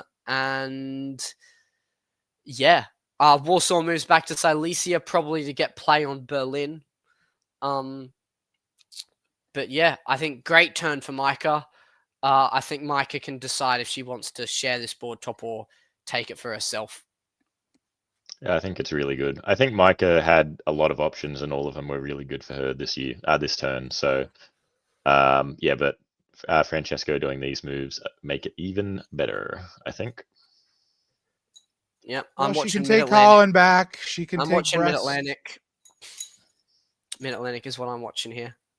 I think English Channel goes to Brest, Irish to Mid-Atlantic. Let's see. Oh no, she plays nice. Well, playing nice and also supporting Prussia to Berlin is an interesting and taking Belgium and Brest. And taking Belgium and Brest is interesting. Francesco tries to get convoyed into Albania, of all places. So Spiros has worked wonders here to somehow manage not to lose anything further than Trieste. So Francesco goes up Holland, down Berlin, Belgium, Brest. So awful year for Francesco in the end. Alex correctly bounces Albania somehow. Wonderful guess there. Russia takes back Warsaw. So Russia's back up to 5. So decent year from Stefan here. And bearing in mind how Stefan was at the beginning of the game too, I reckon this is great. This is Stefan's first Russia game as well. Yeah, because it wasn't looking good at the beginning. So yeah. Yep. So I mean, I don't want to bury the lead of Micah here. I mean, this is France had 4 armies. They're down to 2 now in the north there, right? I mean, you know, it's a devastatingly bad position for France. Yeah, this is Micah saying, "Let's draw now, otherwise I'll embarrass you guys further." Sort of position. I don't think Micah would say that. I don't think Micah would say that, but this position is enough for Micah to think that, and everyone know that. But yeah, I think this is a Micah board top quite easily, and potentially tournament winning. She's 4 ahead with 2 game years left. She has all does the she bonus. Go for more, or does the game draw? I was about to say, I reckon someone's proposing a draw vote here. I would love to see it not draw and Micah snag some more dots because she's got plenty more. Micah can get what? Probably Holland, Berlin, maybe Munich, maybe Paris. Portugal, maybe. Yeah, I mean, I'm thinking she got 2 builds here too. So she's got to build an army at least now. Army, London, Fleet, Liverpool is probably what I'm building. All right, let's see. Army, London, Fleet, Eddie. I guess take Holland. In the comments too, Stefan saying Alex publicly vetoed, so there was a draw vote. I can see why Alex would veto here, but also Stefan just said no. Fleet Sev's coming down, Black Sea's coming down. Yeah, keeping Tuscany over Tyrolia is a choice you can make as France. I'm not sure it's a choice I would make, but an interesting choice. Yeah. Considering Tyrolia could back Munich up somehow as well, but I think France is working with Italy here, so maybe he thinks Italy will give him a dot or something, but I don't think Spiros will do that. I don't think that's happening. Yeah. All right, that's Brandon. Yeah, I like Fleet and Army. Fleet Eddie. Cool, may as well put it in north. You can back everything up. Convoy in the Picardy is beautiful because that is guaranteed. And yeah, Micah working with Peter here might be able to live on 1 again, which is cool. I'm not a fan of eliminations, so yeah, Kiel supporting Berlin down into Munich. That's pro Micah. You know, she doesn't have a lot of army, so it makes sense to have that one there just to do that. Why not use Germany? Yeah, we see Italy and France completely disengaging. Spiros going up into Adriatic and backing himself into Ionian. Alex pulling off a nice little convoy into Bulgaria, blowing up that fleet. Now there is less of a fleet problem from Stefan. And Robin, I think, doing what they can, really. I think this is related to the vetoed draw. I think Robin Yeah. was like, "No, give me my 4-center finish. Alex, please draw." Yeah, it's going to be tough though, because Spiros will be wanting something. So that something is not going to come from elsewhere. It's another savvy move by Micah to move Livonia to St. Petersburg, as it was in danger of getting where if it had to retreat to Prussia, then theoretically St. Petersburg was at risk. Mm. But okay, another great turn for Micah. Yeah. And We then- saw with the Tuscany staying is because they didn't think Piedmont would disband as well in that comment. So Oh, okay. mm, Yeah, okay. yeah, that makes sense. Fair enough. Cool. What's Micah picking up here? That's the first thing I'm looking for. Picking up Holland. Picking up Holland. That's cool. Didn't support herself to Berlin. Yeah, she's and- gonna let Pietro live, and Micah's got all the bonus points. So Oh, it Peter's makes going to sense. build here. yeah, Yeah, it's not letting him live; it's letting him build. Yeah. So I reckon, should have, maybe supported Munich to hold or something. I don't know, but yeah, it's not She wants him to have another army, probably. I think. fair. to go after Warsaw, maybe. I don't know. I reckon you just secure it like this 06. You're not going to get it now. Get more dots, get big. But yeah. Robin doing cool things. Venice going to Tyrolia and Adriatic to Venice. What did Ionian support? I just want to see what that was. Albania to Albania Greece. to Greece. Okay. So Spiros is on No one was side. impressed how quickly I did that, by the way. But I did it. think it was very nice. It was so quick. It We was didn't so even notice smooth. it happen. It was just effortless, natural. Yeah. So it seems like Um, Spiros is on side of Alex. Let us draw this game. Let it be done, sort of thing now. Yeah, for sure. Poor Alex. Still RT conflict. I don't think Stefan's really going to get much from this following year. Yeah, we'll see. All right. Might get Bulgaria back. Game draw. Let's see in the winter builds. Well, I can't draw in winter, so Can't draw in Well, winter. What does Micah build here? We'll just push it. Fleet Liverpool, shock. Shout out to Johnny's comment in the chat as well. Great hosting on this stream. Throw out those other bums. So we got this game. It's another vote for Johnny for me, our second place finisher at Weaselmoot. Okay. All right. Will the game draw in 06? Or are we going to push it forward? Micah has a commanding 7-point lead, 7-center lead going into year. It might not. I'm sure Micah is happy to draw here. Whether the others are willing, they might be fighting for second. They might go on so that they can take back Bulgaria and Greece and give Alex a worse score than what he vetoed on. Yeah, I reckon someone's vetoing here. Yeah, out of spite. It is what it is. Ionian I'm just going to taps say the that the proclivity of the Australians to use the word reckon. Now I'm using the word reckon every time. So you got to start using y'all, and I'll start using reckon. Let's see if it drew. It did not draw. We got to scramble for the last year. What happened? It is for Warsaw, Okay. that army. Yes, I mean, Micah was always, I think that was always the plan with that extra build that they gave Piotr. Meanwhile, everything else in the West is Micah saying, "Come on, guys, I'm so done. Let's just end this game." I think Brest is actually lost here, because Micah just held in North Sea, so that's a bit of a inefficient play there from Micah. So she'll only win by 6. So yeah, so she'll only win by 6. So very Damn. poor play by Micah. Really, really bad play here this game. No joking. Absolutely She'll take love- Munich and she'll take Like- Munich and Berlin. She might Yeah, still be yeah. in I was looking at Belgium. that. Yeah, for sure. Alex Spiros- vetoed again Yes, as well in the chat. Spiros. Good on you, Alex. Spiros looks like he changed order sets about 3 times. And seems like there was a lot of Budapest tries to go to Bulgaria, which was very bold of the AR.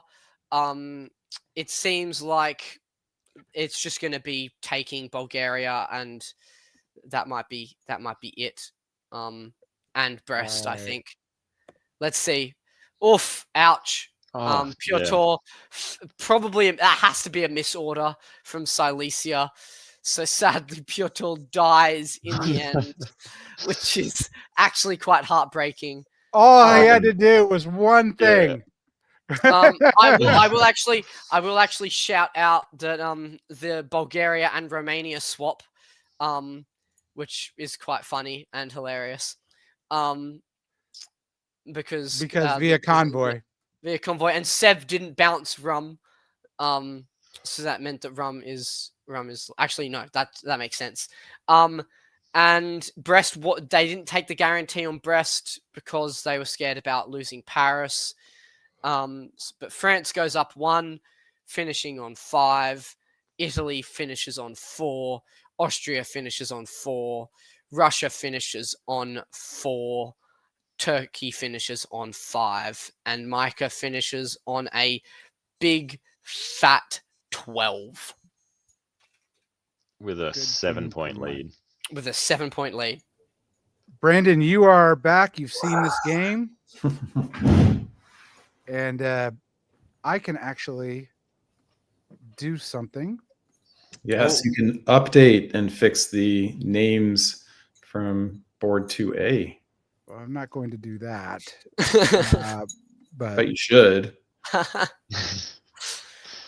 Backseat hosting here by Brandon. Well, while I was on my boring Zoom, I was able to, I saw that Robert posted that the names were wrong for board 2A, and I fixed it. But you guys didn't want to update. Hey, How to that's do Ed's that? fault. Blame it on Well, Ed. look at this. I don't even need to. I have a different spreadsheet, which will show you the standings after round 2 correctly due to Brandon's mistake. And going into round 3, Micah Bloom, He's going to 32. win this tournament. We don't know. Potentially. Simone is My right up man. there. And Ingo coming in 2nd place. Love it. He might not be Hopefully- playing though, right? We don't know if he's playing round 3. Yeah, I Ingo's think- not playing. Yeah, unfortunately, but I reckon it'll still be a decent finish for him. Maybe within the top 7, which is cool. All right. Brandon, we're going to give you a break. Cheers. Y'all have fun. Making Ed happy. I reckon Brandon's going to make good use of that time. All right. Straight over Ed's head.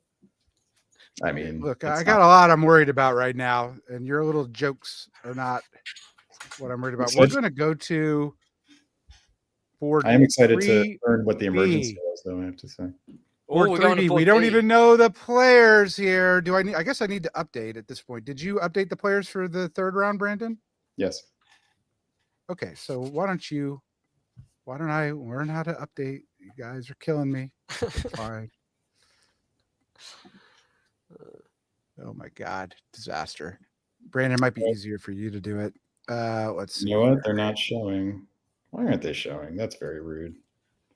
See, you're not the problem, Ed. You're never the problem. It's always Brandon. It's always my ally.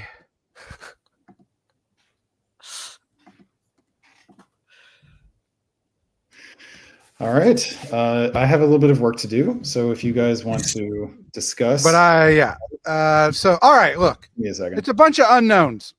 That's what I need. Right. I think there's a 15-point gap between Micah and Merlin, who's in third, and a 16-point gap between Micah and Simon. For anyone, well, basically those two, and an 18-point gap between Micah and Philip.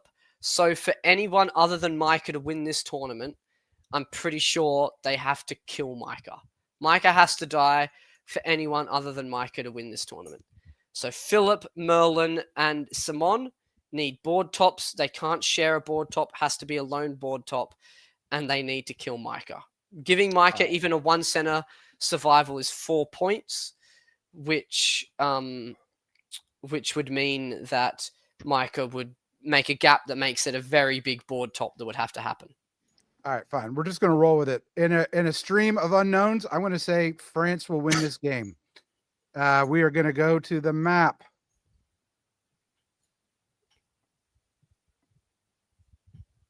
And we will call it this time. Ed, I'm fixing it right now. I almost have it ready. Okay. All right. Well, then, Brandon, you're gone. Bye. Yeah, we don't want you here. This is fantastic. A scandal in Bohemia means I'm going to guess Austria wins this game. Look, I don't have time to mess with it. We're just here. We'll do this and we'll update it when Brandon gets. Well, they did my favorite German opening.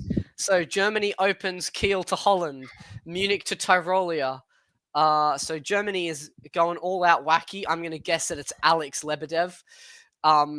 Meanwhile, we have Liverpool to Edinburgh, suggesting France and England are trusting each other a little bit. And France does basic moves. I don't think I've seen a single Burgundy bounce this entire tournament.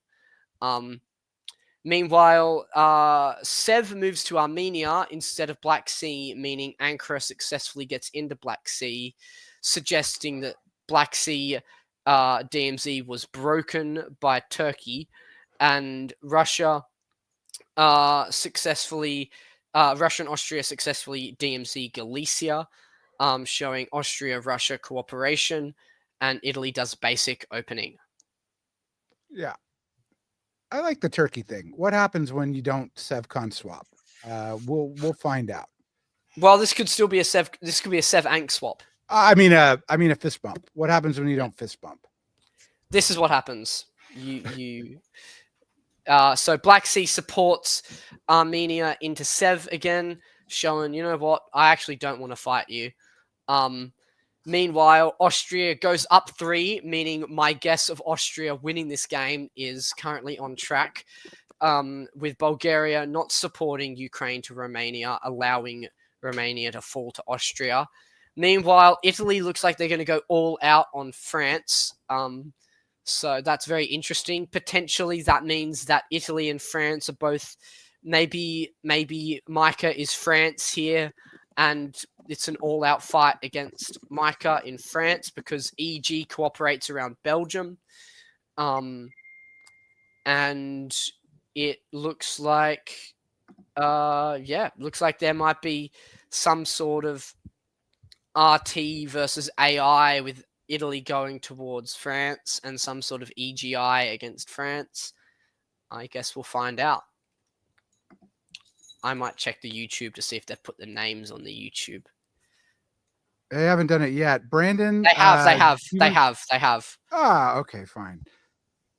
It is Simon in Austria. Turkey is Francesco. Russia is Piotr. Italy is Isaac, who's double boarding. Shout out Isaac. France is Renee. So I don't know what Renee's done to deserve an EGI. And Robin is in England with Stefan in Germany. We're on 3B, Brandon. We're doing 3B before 3A. Oh. Yes, because this must have spicy people doing stuff in 3A. So here are the players for 3B. Yep. Okay.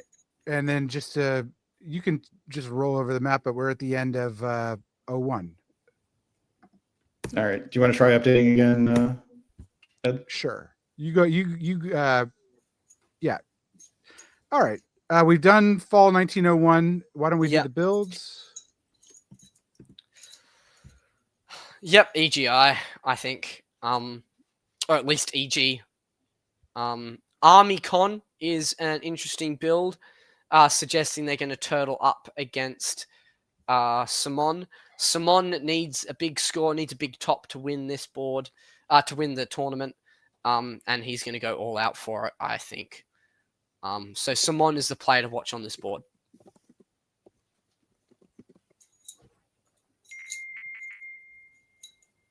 All right.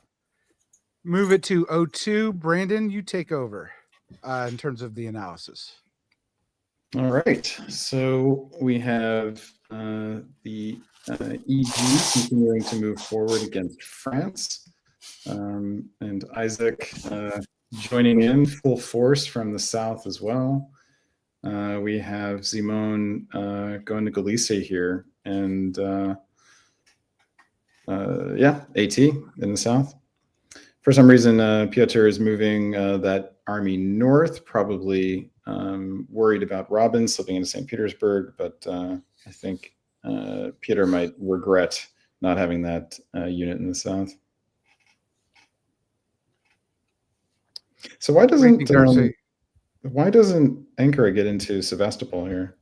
Because Romania supported, I assume, Con to Sevastopol instead of Ankara. There we go.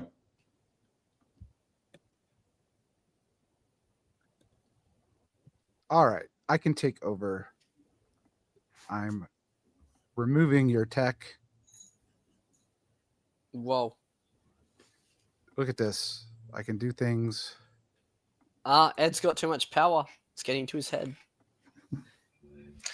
It's about the same amount of power that Ed always thinks he has in his head.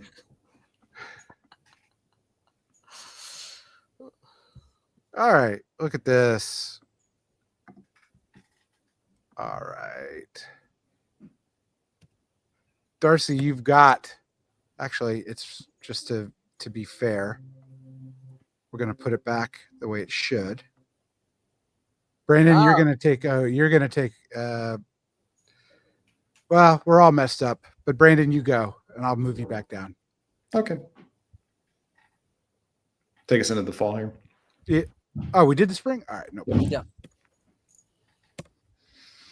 All right. The fall finds my eyes first drawn to the Italian fleet in Western Med getting into the mid-Atlantic thanks to support from the Irish Sea, which is significant. So we do have a Austria or Italy and England successfully teaming up to fight against France. What we don't have is Germany remaining on board with that plan. Germany takes support from himself and France from Ruhr into England, does not feel like waiting for the long slog of the attack on France to bear fruit, and says, I want fruit now. Meanwhile, in the south, we have AT moving forward here, putting Austria into Sevastopol, with Turkey following up into Romania, but is surely an agreed upon bounce in Bulgaria. And meanwhile, Austria is going to the line. This is an interesting thing to do here, given that AT has not disposed of Italy or Russia yet. So perhaps Austria was expecting to be bounced in Bohemia by Munich, and that didn't happen. They were, however, bounced in Tyrolia by the Italian, which is also interesting. You would think Italy would be on board with... Seems like a communication error. Yeah. Yeah, it is interesting how that is working. Darcy, what do you think about the AT forming here? I think I love it if I'm Francesco. If I'm Simon, I think, especially considering you're going to the line, I think it's a very risky play on Simon's behalf. I think the AT will dominate this board. It's just whether or not Turkey stabs Austria, I think. And I think it's an AIT. I think it should be considered an AIT for as long as there's no fighting between them. Yeah. So Turkey has a decision to make here. If Turkey builds a fleet in Smyrna, then I think AIT becomes AT very quickly here. And Austria is in position to move on Italy as well, especially if Piedmont gets supported into Marseille this year or in the spring. Then they could slip into Tyrolia and move against Italy. So, but if Turkey builds another army, then that is not great for Austria's long-term prospects. So big decision here from Turkey. The one player here who needs a result is Simone, Austria. Given that Simone is in 4th place, is 16 behind Micah, he needs a good result, and he needs Micah to have a bad result on the board. So we'll keep our eye on that. Okay, builds. We have 2. Yep. Good news for Austria, that build in Turkey, because it suggests that Turkey doesn't want to come after Austria next. Doesn't preclude it, but suggests it. Whereas Germany, very curious. No, Germany wants an FG now, so that makes perfect sense. Turkey's important to Belgium. So, all right. I'm messing things up, but it's fun. Brandon, I'm going to put you back on 1903 so we can have all is right in the world. Where are we on spring? All right. Looks like the AT continues moving forward, popping that. This is really good tactics to pop that Russian army in Ukraine. I think a lot of people might just have Sevastopol support Romania up to Ukraine, but much better to do this. Having the Germans poking at Warsaw to help out with that is interesting. And that suggests that Germany is on board with an AT, which may be helpful in the short run, may not be great in the long run. Italy is in trouble. So that is the basic news here. Greece has slipped into the Ionian. Isaac was not suitably alarmed by the fleet build in Smyrna and has not retreated. It is instead continuing to prosecute the war against France. Meanwhile, England is mad, but isn't able to do anything effective here to counter the German advance. Well, Norway to Skagerrak suggests that Denmark's about to fall. What do you think Simone will do here? What do you reckon Simone will do here? Do you think that Simone will be in Moscow and Warsaw and Turkey will be in Sev? How will that AT move forward?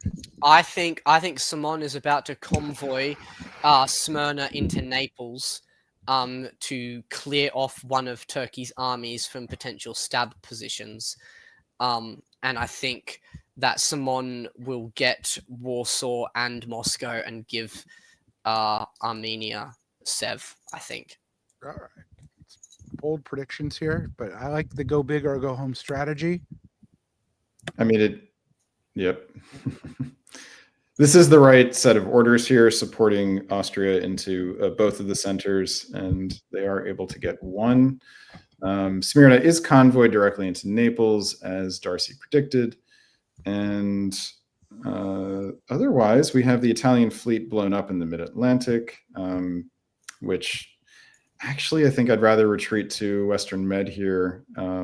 You have to pick your poison if you are Italy, because you're going to be facing both armies and fleets. But that's a tough one. So elsewhere, we have Germany slipping into. So Russia in the spring made moves that seem to be sympathetic to England and antagonistic towards Germany.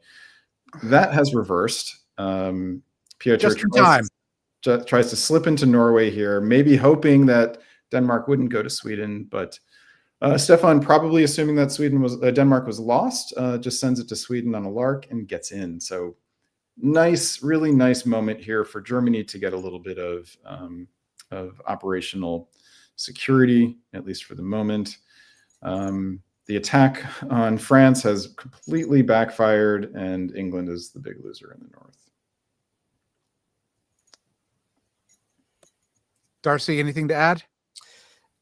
Yeah, I mean, I think this game, the way this game is going, it's all going to be about, does Turkey stab Austria, and can Simone avoid a shared top, is going to be the question. Simone dropping Trieste to Albania here is very interesting, and that suggests that he convoy to Apulia. It suggests that he is at least has a concern about opening himself too much to the Turk on the backside.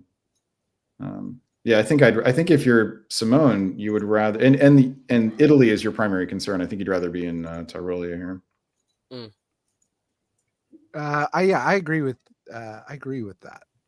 I mean, I think they're building Army Vienna here. They support themselves to Tyrolia, and they still have play on convoy into Apulia at the same time. So it's not awful. I don't think it changes how quickly they get Venice.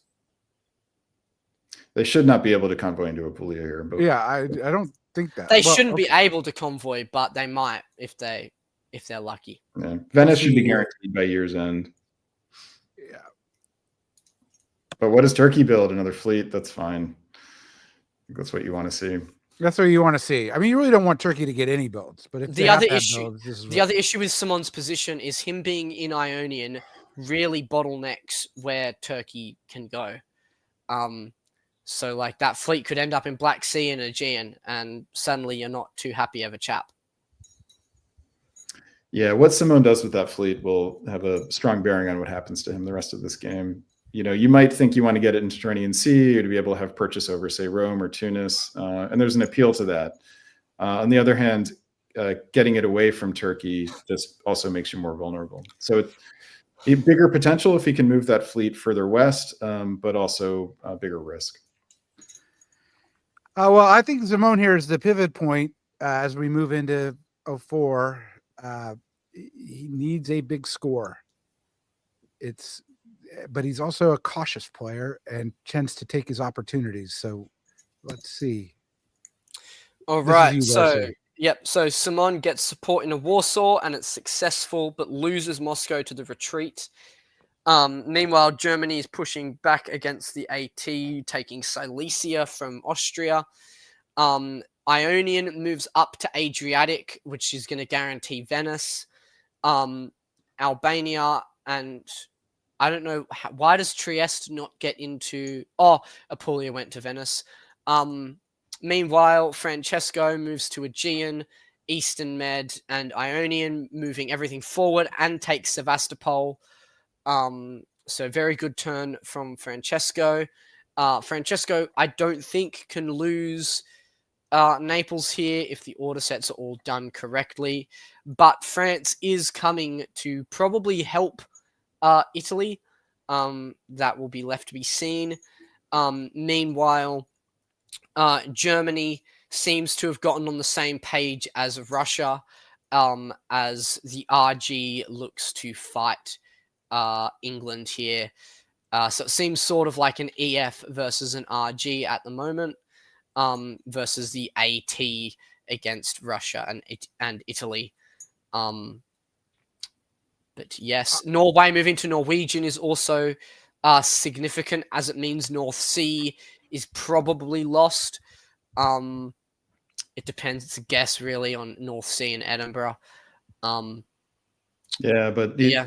The problem is that Norway will be available for a retreat unless St. Petersburg goes, in which case Moscow. I suppose Moscow's lost anyway. Moscow's lost anyway, yeah. Yeah, but it depends on whether.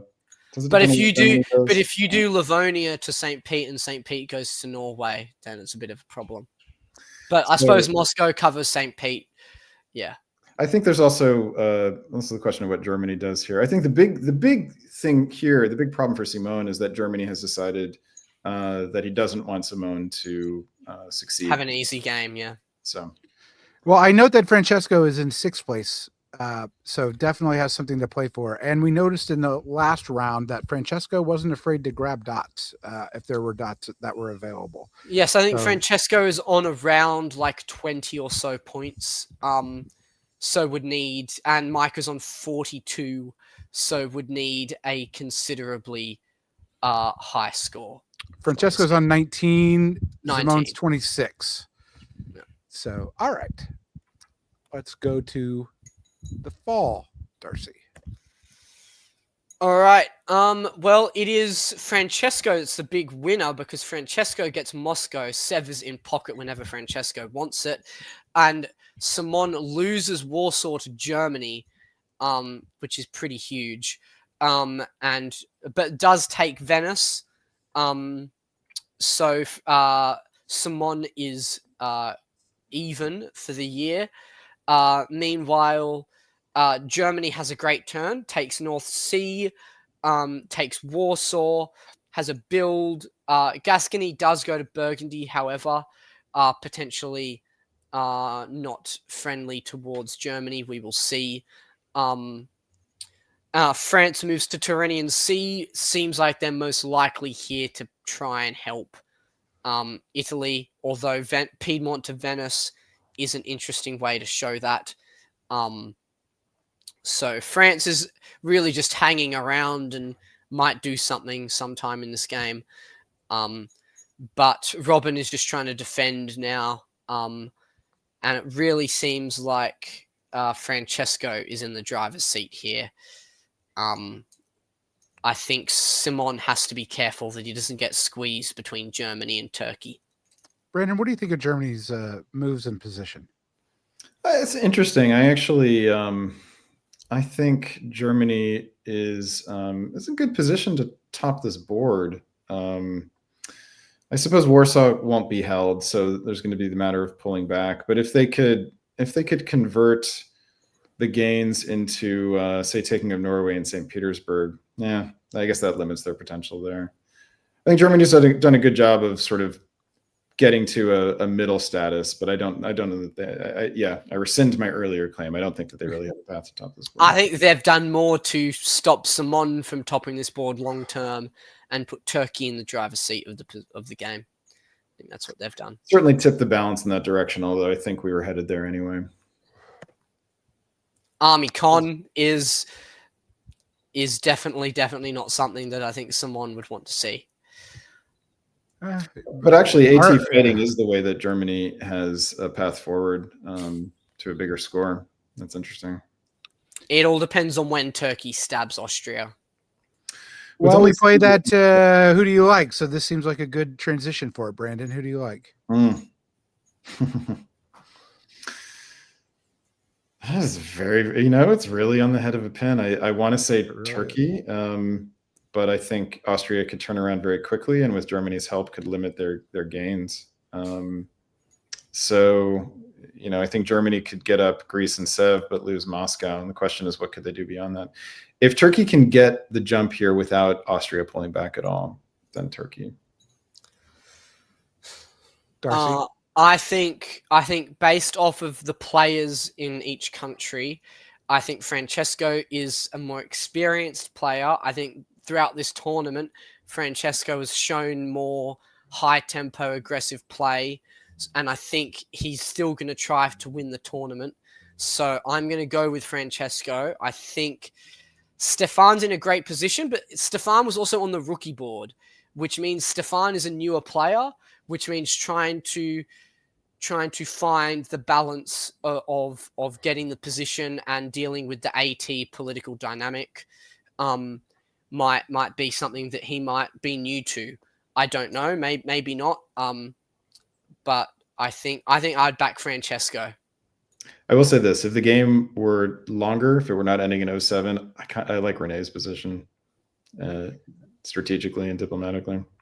Yeah, I mean, Hard I don't know to disagree with that. Yeah, I mean, Renee's just a little bit of everywhere, and I don't think anyone's really thinking of him as a threat to their dots. Yeah. Yep. All right, we will push forward here, Brandon. Back on me. Mm-hmm. All right. Well, for Renee to be in the conversation here, Renee needed to get builds somewhere. Italy was really the only place they were going to get them. And now he's moved into position to do it while getting England to go back to London here. So I think that's probably why Renee had been keeping that fleet there. No longer has to worry about England slipping in and dotting. Elsewhere, we have AT sticking together. Turkey was convinced to move that army to Smyrna, and Simon was, I think, had plausible deniability for a reason to move that army to Serbia. And now, now the advantage potentially goes to Simon. If Simon can keep Turkey on side and slip into Romania and Bulgaria, there is now a chance that Simon can make a move. One more turn. He needs one more turn. We do have an Italian army being blown up by AT cooperation, which is always good. And that is in Apulia. And we have Austria getting into St. Petersburg, which in theory is good. It's a dot, but that is now an army that is very far away from the rest of the centers. So it's good for the build, but not good for a long term. Yep. But the moment is here. If Zemon is going to make a move, this is it.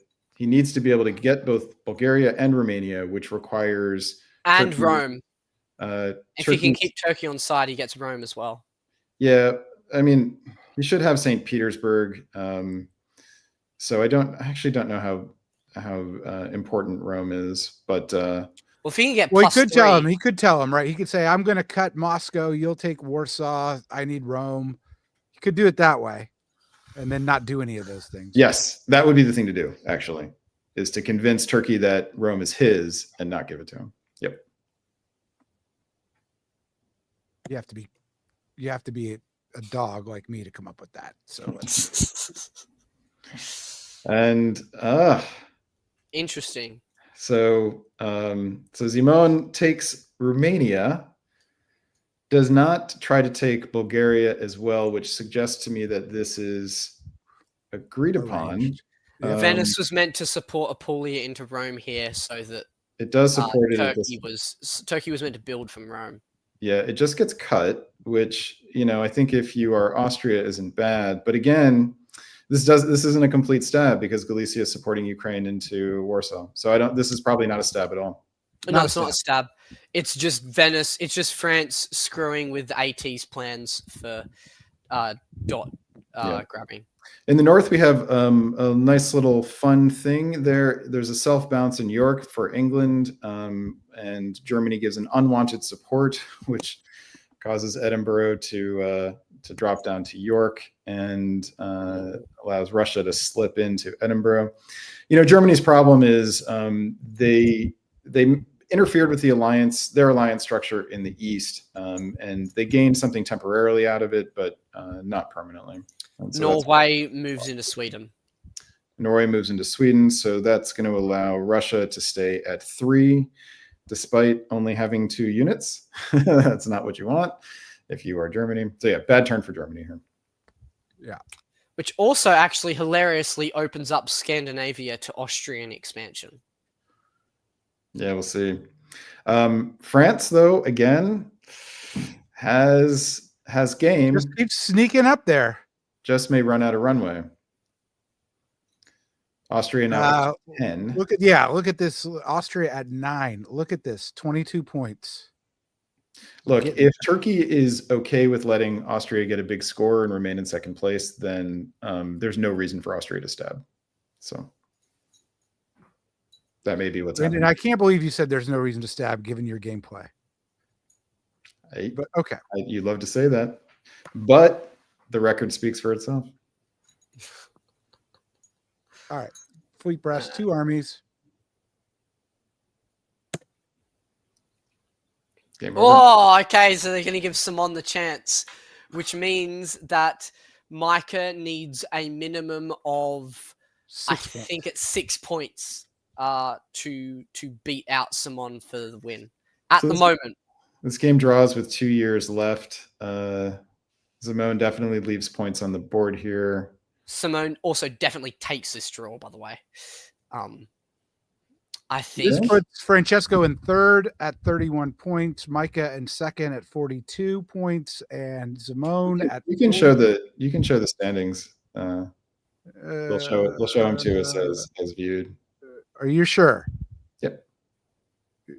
Okay.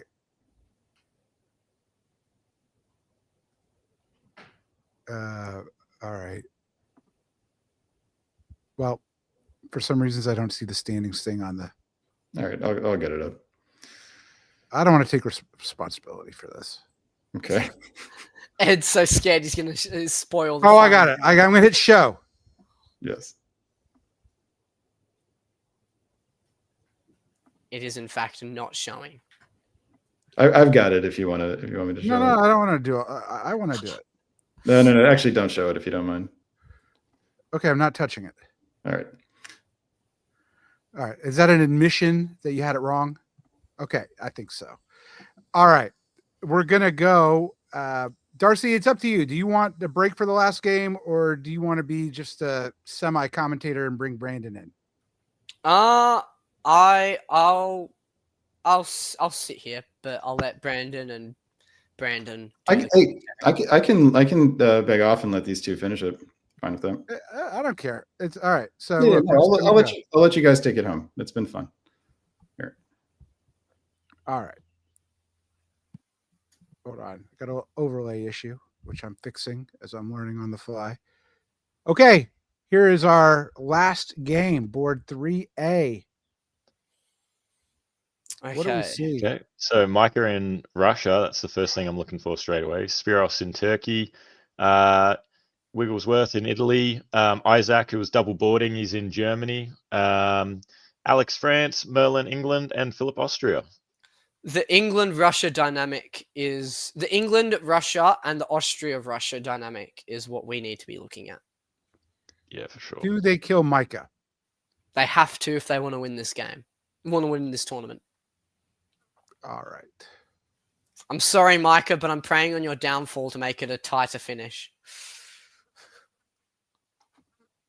I'm sure she's broken up about your wishes about a game that happened in the past. You've won enough, Micah. You can die here. Darcy throwing some more shade. 1901. What do we see, fellas? Brandon, you got 01. All right, cool. Having a quick look, bounce in Galicia, standard Austrian move, standard Italy. We have Ank and Armenia from Spiros, so nice little northern move there. Marseille hold for Spain, for France, and pretty standard for Merlin in England as well. So all straightforward, but yeah, Spiros going to Armenia and Ank, so I love it. Still don't think I've seen a Burgundy bounce this entire tournament, by the way. Just That's so I true. point that out. Yeah.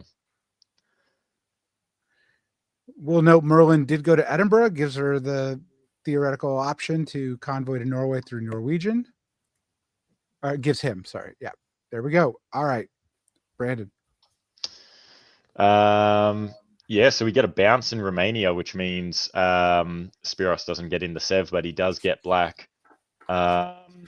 Meanwhile, another bounce in Galicia.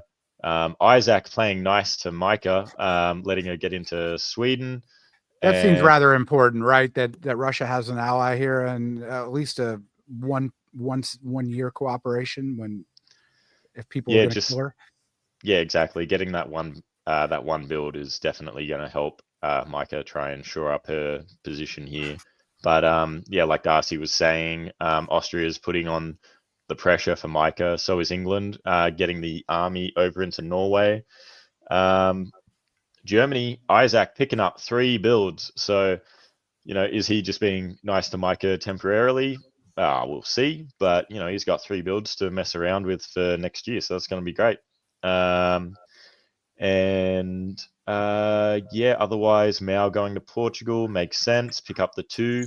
Picardy not really doing anything around Belgium is interesting. Maybe they didn't feel they could do anything anyway. So just hold there. I reckon that's respectable. But I'm going to ask subject matter experts here. Is this a Western triple, since you are Australian and this is the only thing you know how to do? Darcy? I don't think it is, because Denmark did not tap Sweden and there was a hold in Marseille in spring 01. But that could both be easily very definitely be red herrings, and it actually is a Western triple. But I'm going to say no. Yeah, I don't think it's a Western triple, but maybe the 3 of them are just sort of doing stuff for a little bit. But, has England sort of declared war on France here by supporting Ruhr into Belgium? Do we expect to see Fleet London? No. I think we're going to see Fleet Edinburgh, and I think we're going to see continued attack on Micah. Okay. Let's look at the builds. No, I was wrong. Fleet London. Boom. I think Micah's build's pretty straightforward. That makes sense. Same with Austria, Italy, Spiros as well. Yeah, sure. I think we're pretty brazen about it, but that's all right. Fleet Brest and Fleet London. Cool. I'll figure that out.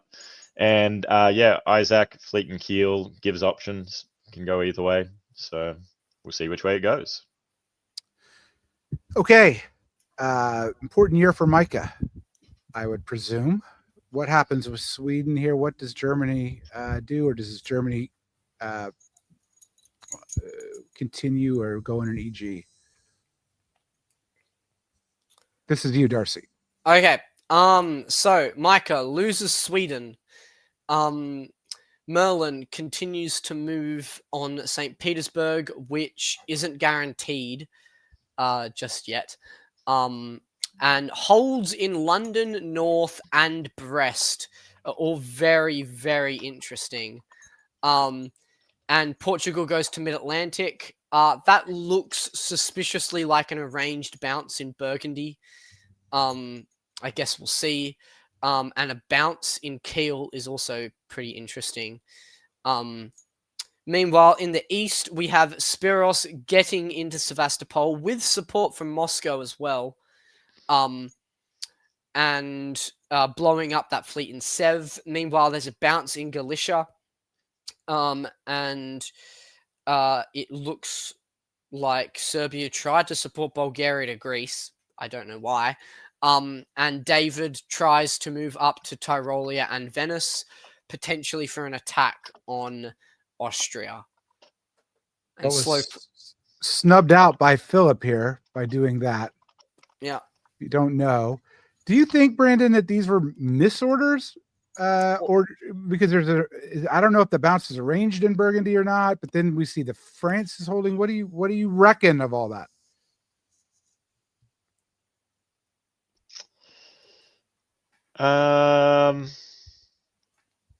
Yeah, like I was gonna say, maybe they're just doing a passive play, but if they were doing that,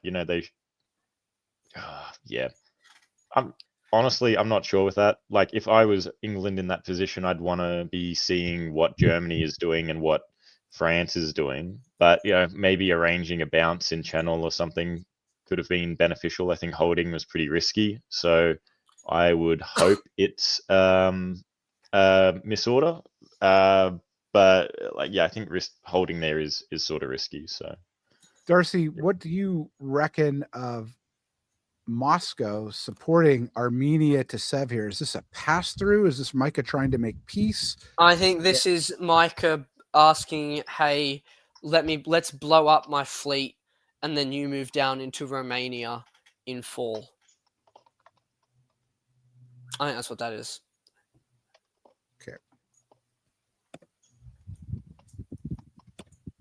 Except he didn't. Except Spiros says nah. Meanwhile, Austria successfully gets into Romania, doesn't bother with Galicia, gets into Tyrolia, but it's from Trieste, not Vienna. David spends a turn self-bouncing Venice and bouncing West Med. Greece support holds Ionians, suggesting that Philip is trying to show friendliness towards David. David, who gets kicked out of Tyrolia, gets to retreat to Munich, which he loves. Meanwhile, Isaac moves out of Sweden, blowing up the army, blowing up the fleet in Bothnia, whilst Merlin all holds, winning the Jade Buddha Peace Prize, as St. Petersburg isn't taken despite the ability to take St. Petersburg. Isaac gets into Munich from Munich, gets into Burgundy from Munich, whilst Alex tried to self-bounce it with 3 armies. So it could have been prevented. It could have been prevented. Yeah. Why does Isaac do this? I see no explanation for it other than maybe to give Micah ability to defend in the east. That allows But, for yeah. oh no, there's no rebuild because But I think down Sev, it is no, there is a rebuild because she already had Sev blown up. True. But I think it's just a mistake. I think Isaac should have taken Sweden because now he's disbanding. Yeah, I think the presumption really is that unfortunate, yeah. England would be taking St. Petersburg here. So even blowing up would not make too much sense to me. But in the chat, it says the English holds have been intentional. Yeah, like whilst holding, I think is totally fine. Like just to be safe, I think it's good to support hold yourself. If you don't want to move, maybe support hold yourself. It's just shores up your position a little more. But yeah, they didn't intend to move. Darcy, do you reckon that Germany disbands Bothnia here? Yeah.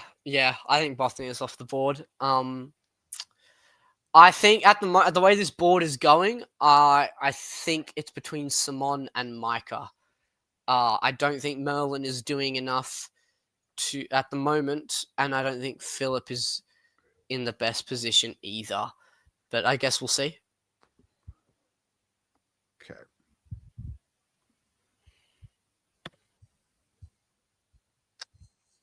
Army Warsaw makes sense. Army Budapest makes sense. Fleet Naples makes sense. Wave by Spiros, interesting. And Bothnia off the board makes sense.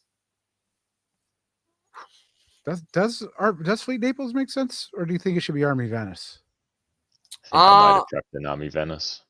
I mean, Philip and David seemed like they were friends last turn.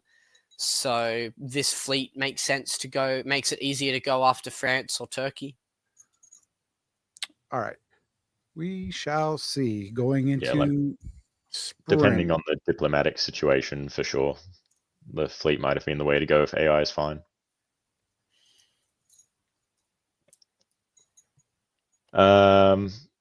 Cool. Bounce in Western Med, get into Trini and C, Ionian holds. Spiros in a little bit of grief with Greece supporting Serbia into Bulgaria, but Sev supporting Bulgaria up to Romania. Micah shuffling the armies around, Galicia moving to Silesia as well. And Isaac getting Munich back. Meanwhile, Alex supports themselves into Burgundy this time, not wanting Isaac there. Meanwhile, Merlin is taking English Channel by force. So maybe a bit of trouble here for Alex with Italy and England both making moves. But even though Channel is not an ideal spot for France when England's there, I don't think it's too bad, depending on what Merlin wants to do. All the hold orders I find interesting. Diplomatically, makes me think it's interesting where they're not getting involved in stuff. So them being in Channel, I am not sure where they'll want to go with that. It can easily be used against Belgium, but maybe they're trying to position differently. If they were trying to go against France, maybe I think they would have put North into English Channel rather than London, but we'll see. Darcy, what do you reckon? Despite the holds for about a year straight, potentially a little bit longer, Merlin's in a very, very, very nice position. I think Merlin can fake a war with France for about a year and then take Denmark, Sweden, and Belgium pretty easily. I think Philip has found a good AT here with a Russian Janissary, just hoping to survive, which is all Micah really thinks she potentially needs to win the tournament. So Philip's not in a bad spot either. So I think David's in a bit of a no man's land position. So it looks like he's going to commit west. We'll see. A bit of a shame for Alex. I think Isaac is going to get squeezed, but I'm really liking Merlin's position here. Well, Merlin is in third, right? Merlin needs 23 points. Merlin needs 23 points. 20. Well, that's if Micah gets 0. That's if Oh, Micah no. gets less- Sorry. No. That's 23 points to pass Simone. Yeah, You're right. All right. and Micah needs 6 to tie with Simone. So that's 3 centers and a survival. That's still you, Brandon? Yeah, so Isaac protects Berlin, manages to hold Munich, but loses Belgium. English Channel goes back to London. North is helping Alex out into Belgium, giving them a build, which I assume is going to be something in Marseille, probably. Although maybe not, because those Italian fleets from David are moving to Aegean and Ionian. Spiros reclaims Bulgaria, is going to hold Romania and have a build. And waived last year as well, so has 2 builds. Yeah, so that was a good move. Bounce in Trieste, so no cheeky nonsense there. And Micah is going down 1 from St. Pete. So Micah needs 3 to tie with Simone, meaning she is very precariously placed at the moment. Yeah. Why is Merlin not going for Denmark here? He doesn't need to support. I mean, obviously, Ruhr can support Belgium, but he doesn't really have to. Instead, he's declaring war against Germany. He's not getting anything out of it right now, and he's the one who needs the points. Yeah, like maybe it's Alex is 6th. Alex was 6 heading into this. So if Alex gets a massive board top, I mean, it would need to be like 30 points, like 32 points or something. But if Alex gets a massive board top, Bradley actually tied for 6th with 19 points. So that's Darcy's technically correct. All right, let's see. Okay, and does anyone else find it ironic that Isaac is the one who basically kept Micah alive, and yet Micah's janissarying now against Isaac? Yeah, I mean, this is why Sweden should have just been taken. Yeah. You wouldn't know that the Munich retreat's going to happen, so it's a bit harsh. But I think you just take the dot when it's there in the 3rd round. Okay. What does Germany build here is interesting. Took a fleet Army off the board Berlin. before. The world's collapsing in on him. He needs an army. Yeah, the fleet, Hate to like do it. Baltic, can technically go to Denmark. Depending on the diplomatic situation, I guess. But It's pretty dire, but yeah. yeah. Meanwhile, it's difficult not to note Turkey has closed the circle around the Black Sea, one of the most difficult things to do when you're Turkey trying to play this game. And Spiros gets 2 builds out of it and is tied for 1st. So looks like a pretty good position for Spiros. As we head in, this is what is dropped down. Army Berlin, Army Edinburgh, Army Khan, and Fleet Smyrna. I love those builds by Spiros. I think building 2 fleets here, it's impossible to flip David against Austria. I think 2 fleets doesn't even do that much against Italy at this point. So I actually like the Army Con build. Did we just have a wave from Alex as well? Yep. Cool. I like it. Yeah, I like it as well. And Army Eddie makes sense as well.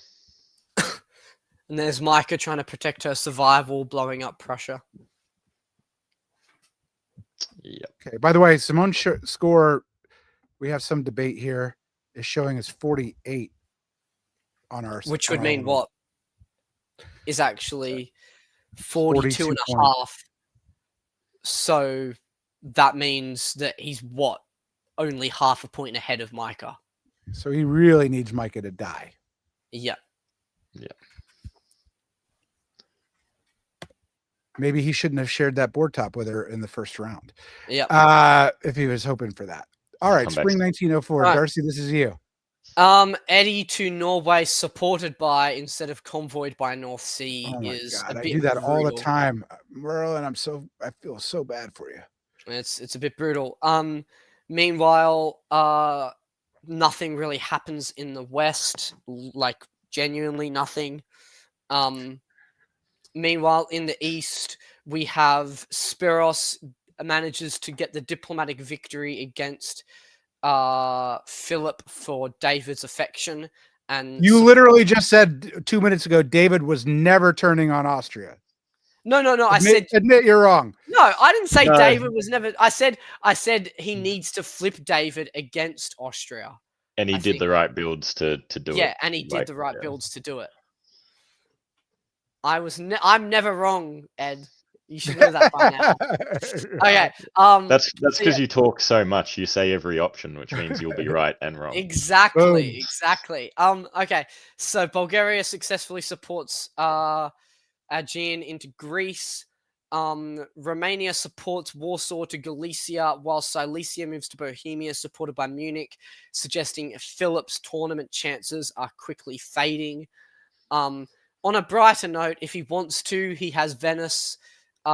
If he taps Adriatic and supports himself in. But this is a very good turn for Spiros, a very good turn for David, and Alex is doing what Alex feels like he needs to do to get a big score from this game and keeping everything nice and calm. A bit of trust from Isaac as well, just Baltic holding rather than going to Denmark or something like that as well. McAllis reminds us in the comments that the third score, I guess, is halved. Oh, the third score is halved. Yes. Okay. Which Yeah. really does affect the dynamics here. Yes, which really does. Yeah. I now no longer know exactly what Merlin and Philip and Alex need to maybe win a this solo. game. Who knows? Yeah, who knows? It's gonna make it a bit of a surprise. All right. Spiros tries to go on the offensive against Austria. It all fails. Meanwhile, Philip successfully takes the guarantee on Venice, gives up on Vienna. So Micah is a happy chap. Well, at least there. Meanwhile, Isaac is like, sorry, Micah. I should have taken Sweden earlier. I'm going to take it now. And for good measure, I'm going to go for Warsaw. So Germany makes their move. Meanwhile, Alex proceeds to still sit there and do nothing. And Merlin successfully convoys to Norway this time. Yay. Overall, a good year for Isaac, considering I thought everything was closing in on him. And a good year for Spiros as well. Isaac is still double boarding as well at this point, I'm pretty sure. True. The only path Spiros has is to attack Austria if he's allied with Italy. So none of those moves are shocking to me. The only question is, when will Spiros decide maybe Moscow looks good? But there might be progress against Austria here, although... I mean, I think he should have probably supported something into Serbia. But, I mean, that's nitpicking. That makes sense. Okay, we have builds here for winter 1904. What does Germany build? Will France wave? And what does Austria pull? I'd build a fleet if I'm Austria, and I would wave if I was France, and if I was Austria, I'm getting rid of Albania.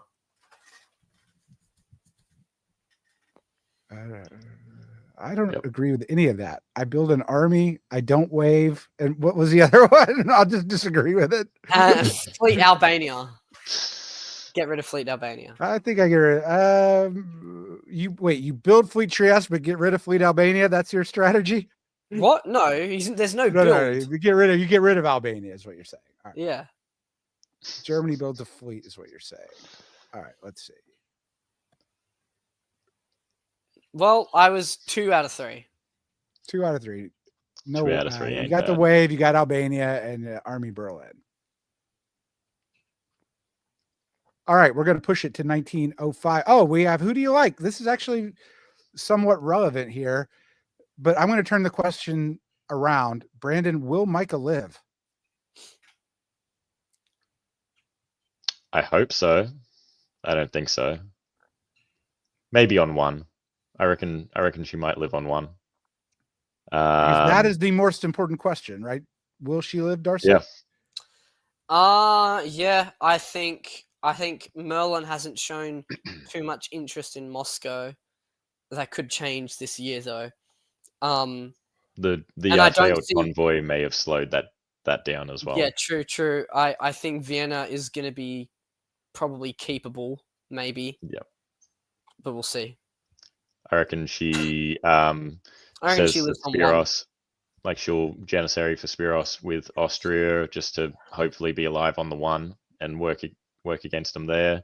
But I think, Isaac can't be moving to Prussia and Silesia with friendly intentions. So I reckon he's got If hate. if Isaac moves back now, I'm gonna face palm. Please, Isaac. Slap him, or he can just support himself into Bohemia. That's fine. Yeah. Anyway, Norway going to St. Pete. Maybe there was a misorder. Hopefully, there was a misorder with St. Pete going to Livonia. Or Moscow. Or Moscow. Moscow would have been great. I am a fan of not going to the spot where they sort of think you will and sneaking in behind. That is great. But it held. Otherwise, in the north, bounce in Denmark, probably arranged. Isaac cycling his units. Vienna gets blown up, though, by Philip. But that gives Galicia a nice little walk into Budapest. Meanwhile, Greece supports Ionian into Albania. So David securing that position.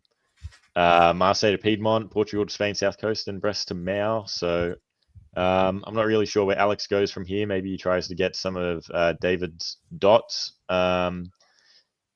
I guess even if he wants to flip up on Merlin, he's like the fleet being in Portugal or Spain South Coast, it doesn't matter either way if he is wanting to flip on Merlin, but it sort of keeps up appearances. But there we go. We've got Isaac saying St. Pete was a misorder, so it looks like Merlin does have some eyes for more Russian dots. But I think otherwise it's sort of as we expect. Spiros has a nice conga line up into Serbia, doesn't need support, but gets into Galicia. There is a failed support from Sev, though. Don't know what that's for. Possibly Black Sea to Romania, but I think it's actually good that didn't go through. Yep, 100%. I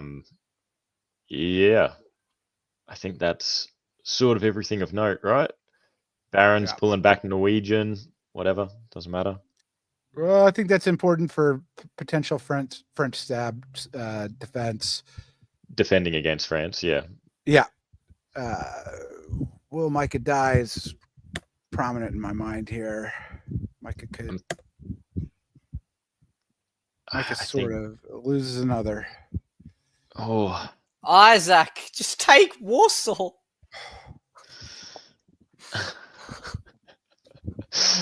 Anyway, Isaac does not take Warsaw. Could have walked into it with either of his two units. Chooses not to. Why get dots when England is positioning around you? Yorkshire holding, sure, whatever. Just some more awkward English hold orders. I mean, it's a diplomatic victory by Micah, right? She's clearly saying, I just need to live. Yeah. Like, I just need to live. I'll stay on one. I'm going to lose Budapest, Vienna. Yeah. There's part of me that's like, maybe there's some sympathy from Isaac for Micah's position here, but I've seen how he plays in other games, so this decision's not shocking me. Looking back at David's position, he puts Alex into Venice and gets Trieste for himself as well. Spiros is netting 2, awesome, good stuff. Picking up Bud and Serbia, so he's gonna have a decent spot this game. I think he takes the lead with this. Yes, I believe, definitely. yeah. But Liverpool's in pocket and France is going up 1. Yep, France going up, England not getting anything. It's a little awkward. They're positioning themselves to get stuff, but they're about to lose a whole heap to France. So, yeah. Micah gets a rebuild as well. So, thank you, Isaac, for not taking Warsaw. Like, I think Isaac needed Warsaw so that he could build a fleet in Kiel. I think his position There's- in the north is so bad that he can't really afford to get cute around Warsaw and not taking it and trying to get Vienna of all things. Yeah, But so hey, that's- I wasn't there for the diplomacy part of it, so I don't know exactly what's going on there, but I think that was a big mistake. Well, we have two games going on, right? The one is the one I'm highlighting for the tournament, which is will Micah live, and the other is what's actually happening in the game. Yeah. And that's really a race between France and Turkey. Do you guys have a preference on that? Turkey, easily. Yeah, I do want to see. Yeah, I'm caught with that one. I really want to see Spiros top at a win here. That'd be awesome. But I love Alex as well, so it would be cool to see him getting the top. So I am drawn between the two. But since Darcy's in going for Spiros, I'll back Alex. I like Alex. These are the builds. Army Naples, very interesting. What do you think bit it of a- suggests? A bit of a point from Michalis as well, because I'm fairly confident he knows his stuff. He says if Isaac had taken Warsaw, he could have topped this board. Yeah, But, if Isaac takes Warsaw, moves Kiel to Denmark, builds a fleet, he tells England, "Look, go defend against France. I'll support you with it." Yeah, he's got enough armies where he could snag one or two things as well, and he's in contention. So, yeah. God, I hate it when Michalis is right. The problem is he never seems to be wrong. Okay,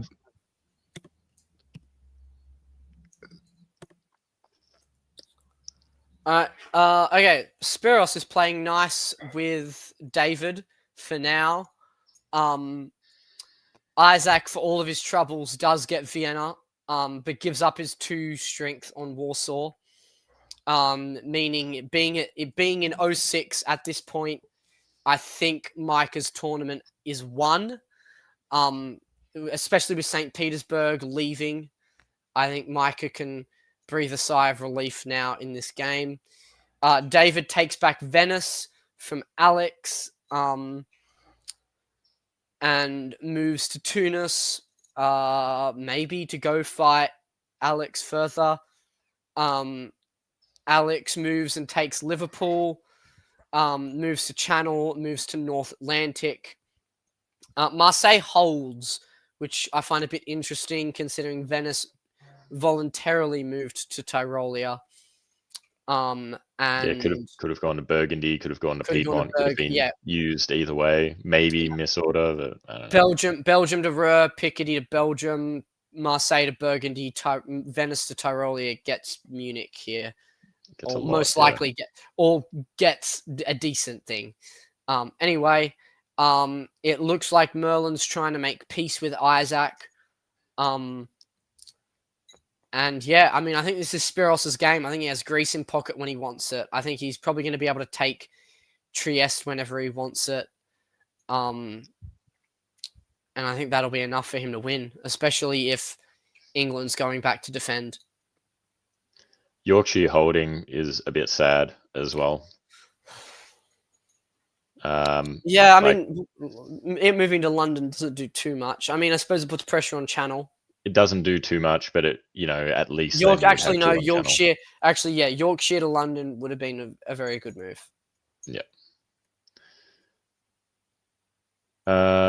Yeah. All right.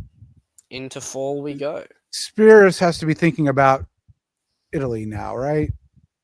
Greece, I mean, yeah. Trieste. I think considering there's only one more year in the game. Oh, okay.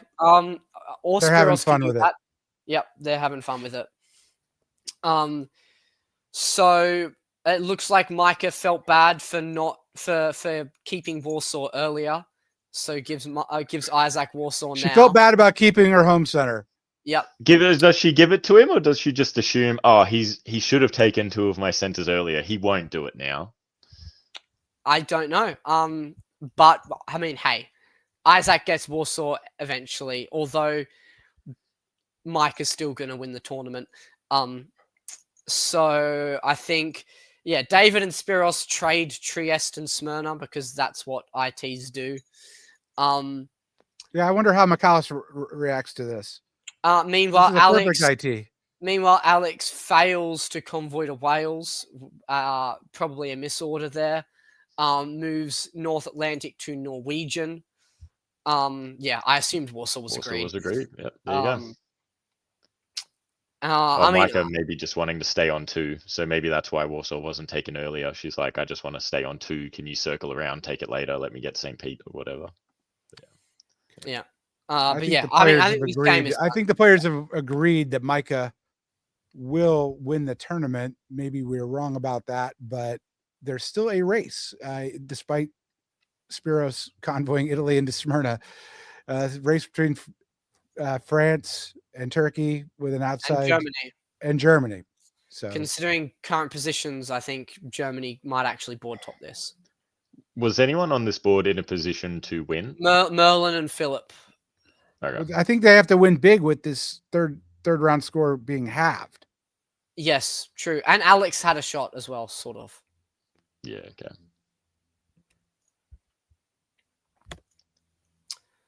All right. It's Brandon's turn, sorry. No, that's all right. Spiros attempting to make more moves to the west with his armies. They're not really getting anywhere. Smyrna convoys straight back out to Tunis. Western Med to Leon as well. Spain held. Alex goes for that convoy that failed last turn, but it gets bounced out, which really sucks. Bouncing Eddie as well. Isaac moving his stuff to the west. And Micah, after capping St. Pete, rather than taking the jab at Norway, comes back down to Moscow. So maybe there's potential to try and get Sev back. Who knows? Or Warsaw. So for Germany wants Norway, right? Does Spiros go for it and take Smyrna and Greece here? No. He doesn't. I don't think. I think he takes the board top. I don't think he care. Will. It's the last turn. Yeah, but he can't win the tournament, and the way the last year has played out suggests to me that he's not going to take the board top. We have a clarification on this scoring system. Yeah, it's the third highest score, not the third round. Yeah. Yeah. All right.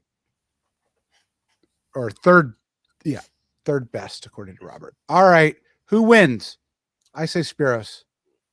I say Spiros based solely off of the fact that I think Mike is going to take Warsaw back. No way. She's not taking Warsaw back. Micah, take Warsaw back, pretty please. I asked nicely. Not conceivable. Come on. She'll try for Sev. Nah, Warsaw, baby. You don't no! Yeah, no. Come on, Micah. Yeah, no. This is a tie between Isaac and Spiros. Because Spiros decided not to take Greece. What about Skagerrak? Oh, wait, sorry. Yeah, 9-9. Yep, cool. Nice. I'm going to bring Brandon back on the stage. Hey, folks. Hey, you can put up the Howdy. final standings. Yeah, so the getting the standings right required a little bit of behind the scenes work, but here are the final standings. We got to take off. And Micah wins another tournament. I'm assuming. By 2 points. By 2 points. Well done, Micah. Congrats. Ingo Frank Spiros maintains his third place finish with just 1 score. with Spiros as well. Spiros only played 2 boards. Shout out Spiros. Yeah, that's heaps good. Tied third for 2 boards. So Simone in that first round, in the third round here, there's a question of whether he left points on the board or not. Had he had 1 more center, he would have had more points than Micah, because that center is 1 center worth enough? One center is only worth 1 point, but he only finished 2 centers above the second place person, who was Turkey. If he had taken Romania and Budapest and then drawn, he would have been 3 centers above and would have had another 3 points. So, Damn. Okay. Too nice. He was too nice to Francesco. And my mate Ingo coming tied third, only playing 1 round too. it's worth saying too that that the other board drew, Zimon's board drew after 5 years. So in these last 2 years, certainly in the last year, Micah would have known exactly what she needed in order to win the tournament. So True. Let me see if I can do something here. Well, I'm just happy that Micah isn't going to be playing at EDC. It makes it a bit more likely that one of me, Ed, or Brandon can do better at EDC. So thank you, Micah, for being tournament director. Mate, I'm just there for the Dutch food, so I don't know what you're talking about. yeah, sure, why not win the tournament, Brandon Austin? Yeah, I think with Micah, we're seeing basically the top player in Europe right now doing their thing. So yeah, I don't think there's another player who has a sort of similar claim to being the best player in Europe right now. Do you? Well, I think if Dan Lester played more tournaments around Europe, considering he won UK national championships 2 years in a row, I think there's a shout for Dan. And undoubtedly, if Michalis went to more face-to-face tournaments in Europe as well, maybe. But hey, I mean, as someone that plays a quantity of tournaments, I'm a huge fan of Micah, going to tournaments all around Europe, helping the scenes, providing quality gameplay, is something that I respect quite a lot. And yeah, I would say she's probably one of, if not the most informed player in the world at the moment. And I think calling her the best European player at the moment is not out of this world to say. I think Michalis might disagree with you. Yeah, Michalis would say Katie for about the 10 millionth time. What has Michalis done lately? Absolutely nothing. Joking. He's only kept DBN alive. Brandon, I just shared with you a photo of the winner, which maybe we can put on because I can't seem to be able to share it with all the tech. It's probably Mike. It's probably Micah looking very humble. She's very happy.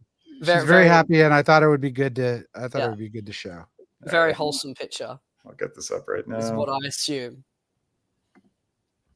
And a very sad Simon. Oh, Bradley, that's another contender.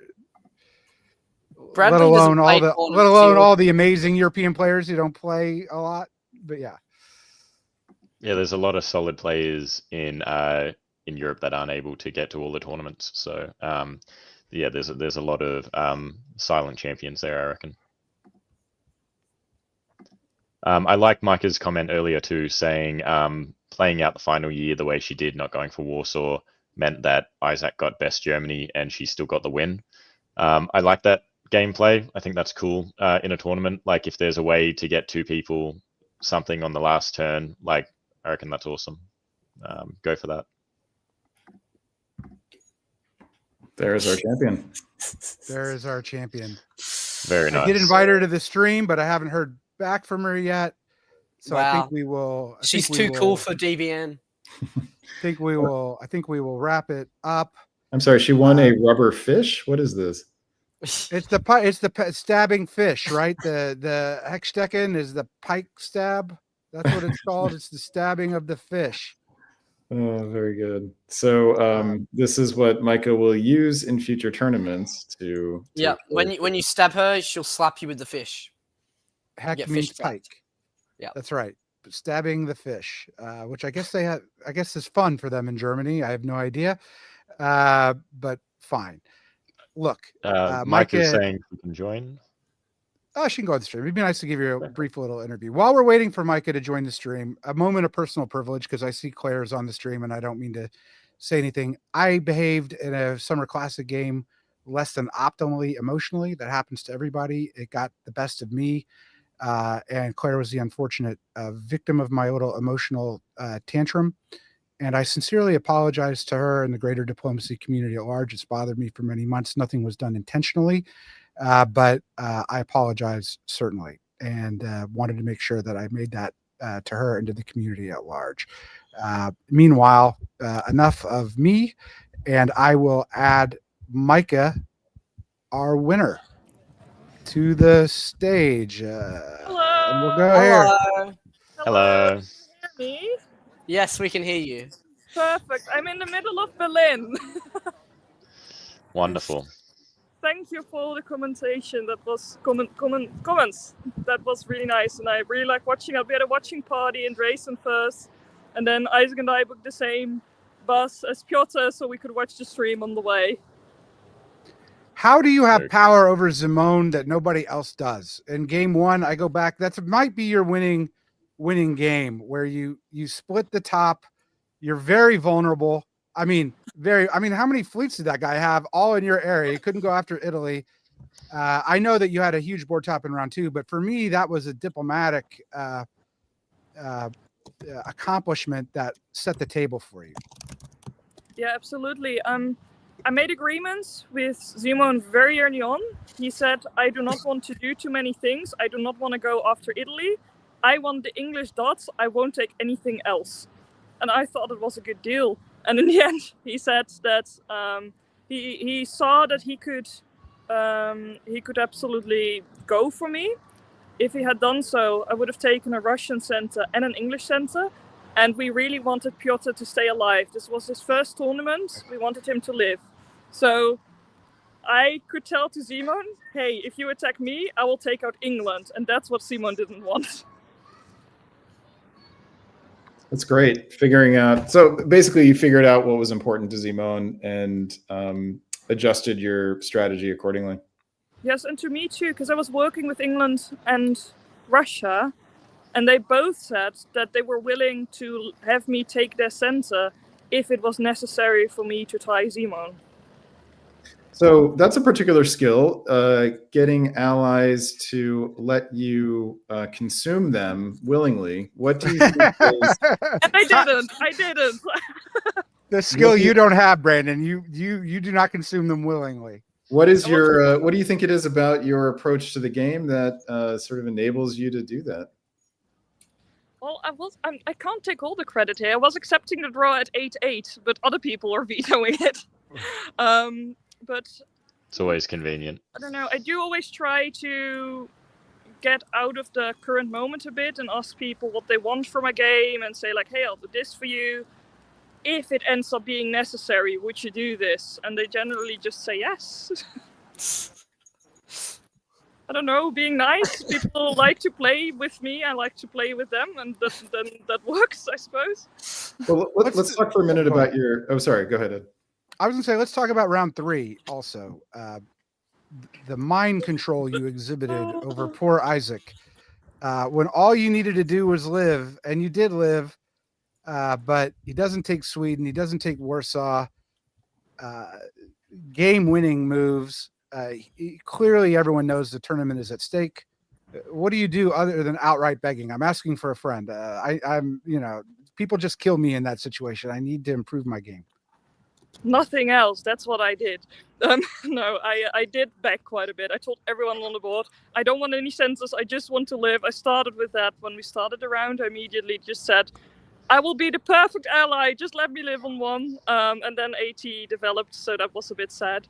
But I had very good agreements with Isaac the whole game. Even when I went to Prussia and Silesia, and even when I went to Berlin, that was all arranged. And I was pretending to be on AT side. And sorry, I'm getting distracted by all the traffic here. I told Isaac that I wanted to be the buffer for AT, that I was okay with them taking Finland, I was okay with them taking St. Pete and them taking Warsaw. I just said, just don't take it now. And they had enough growth elsewhere that it wasn't necessary for them to take it now, which I didn't really do that much that game, other than really trying to be in positions where I could be alive, while also promising people things they could take. And he did take it in the end, but it was at a moment where it wasn't a problem for me. So I'm curious to hear more about your second round game, where you managed to consume your allies without their approval this time. But you managed to attack both your allies in the West at once. So how did you get away with that? Usually that doesn't work, and yet you ended up with a huge board top out of it. Yes, that was a bit weird.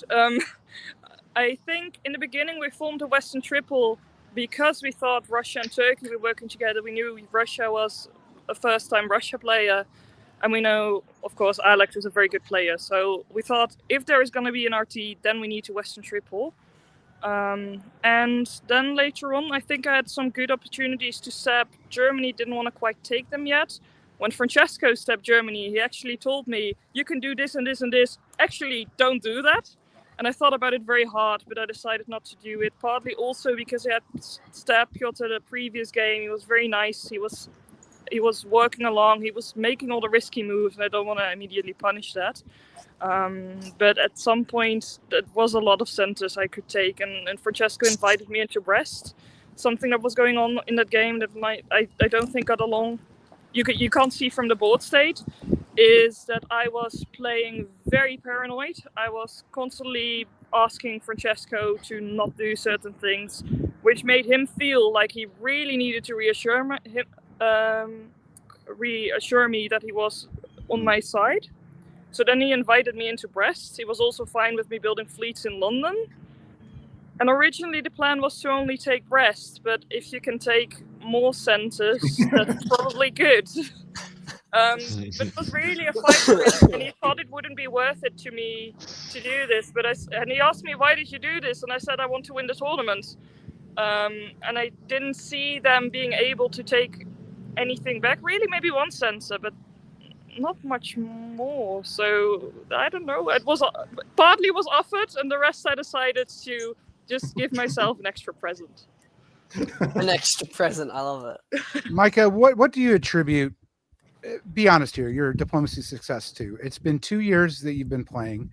I played in one of your very first VDL games, and I immediately called how talented you were, because it was evident to me that you were playing beyond your experience in the beginning of this game. You've now won multiple tournaments. You've won virtually. You've won face to face. Yes. And you've done it all in a short time. And Brandon, put you on the list of top players in Europe, if not the top. Yes. Wow. It must feel great. I one day long to feel like this, but what do you attribute your success to? Because it's remarkable, and it's a lesson, I think, for anyone who just watches VDL to come on and play. You could, if you are as diligent as you are in improving your game, become Micah. Oh, well, first of all, thanks for the kind words. I do not consider myself the best European players or anything. I am doing well recently, that is true. I think genuinely people like to play with me, and I keep talking to people. If people are stabbing me, okay, I'll give you something. Can we now still work together? Okay, you want to attack me, but what is your actual goal in the game, and how can we achieve that together? And I think that makes people think differently about how they approach the next moves. I'm not a good strategic player. My tactics are fine, but nothing special. I did notice recently I'm just going for it more. Some players have advised me to really go for the good result. Darcy previously told me that I don't have killer instincts and that I need to improve that. Wait, hold on. Darcy's accusing you of that? Darcy's accusing you of a lack of killer instinct. Oh, okay. I'm saying she needs to literally ended right now. Darcy is really good at helping other people win tournaments, either by giving them advice or just letting them. Trust me. So I played. I think that diplomacy part is really important, making people have a good time. I stab people and they still want to help me because I still talk to them and I offer them things. And I think since I have a little more confidence, that helps with the strategic aspect where you see the opportunities when they present themselves. I think too, Micah, one aspect that I really like about you, especially from the face-to-face scene, is like even when you're paranoid, you don't get like aggressive or assertive or anything. Like it's obvious that you're just stressed about something. Some people when they're freaking out, you know, start getting aggressive, they start hurling insults, whatever. Like you're a really nice, friendly, respectable player, and even when you're freaking out a little bit, like you're still nice. And I think that's a really key thing to your success. And yeah, that's going to continue on because yeah, you're really good. Well, thank you. That's really sweet. I'm not I sure. always go back to Summer Classic 2024, which I think was your first top board, and you played Austria. It's me in Yes. Russia, Jamal in Turkey, and Johnny in Italy. And all three of us made a bet that Micah would ally with us. Like that was it. It was like, oh well, we'll get Micah. She's the newer player. All three of us invested so much in that, only to find out that Micah was on Micah's side, and not on one of our sides. So you stick up for yourself, you advocate for yourself, which is something I try and tell my children to do. Not that you're a child, but it's a good lesson in life and a very good lesson in diplomacy. And you've demonstrated a remarkable ability to do that. Any other questions for Micah, fellas, before we let her go, before she gets run over by cars in Berlin? I'll take that as a no. Congratulations to a well-earned victory, Micah. I wish you the best of evenings in Berlin. Please enjoy your time there, and I'm look gonna forward have to fun seeing with you at Isaac. Isaac. Hi, Yeah, Isaac. Isaac, the guy who threw the tournament. Excuse me, I didn't throw anything. I got a very good best Germany, so I don't know what you're on. It's a very strong power bottom position there, Isaac. He stole it from me. I was best Germany until he took it. Listen, there's only so much I can do to stop her, okay? I took the best Germany. Other people had to stop her winning the tournament. Right. Okay. I just want to say thank you to all of you for the very nice comments, and also to, I mean, Robert did an amazing job. Wait, no, this is your task. I did this last time. I'll let you talk. But thanks. I never turned down an opportunity to talk. The Hechstechen Open, thank you very much, Robert. We didn't get to say Ruhr or any of the things that you specialize for, but in any event, it was a great tournament to cover. I beg the viewers forgiveness for all of Brandon's stabs of me that slowed down the tech, but thank you, DBN, for letting me host for the first time. And Darcy, because I know Brandon, the wannabe Isaac, did not know how to sign off the last time. I'm going to give Darcy a chance to see if he knows the DBN tagline. Okay, I didn't know this the first time either, but I think it is everyone stay safe and stab well. There you go. Thank you. Woohoo!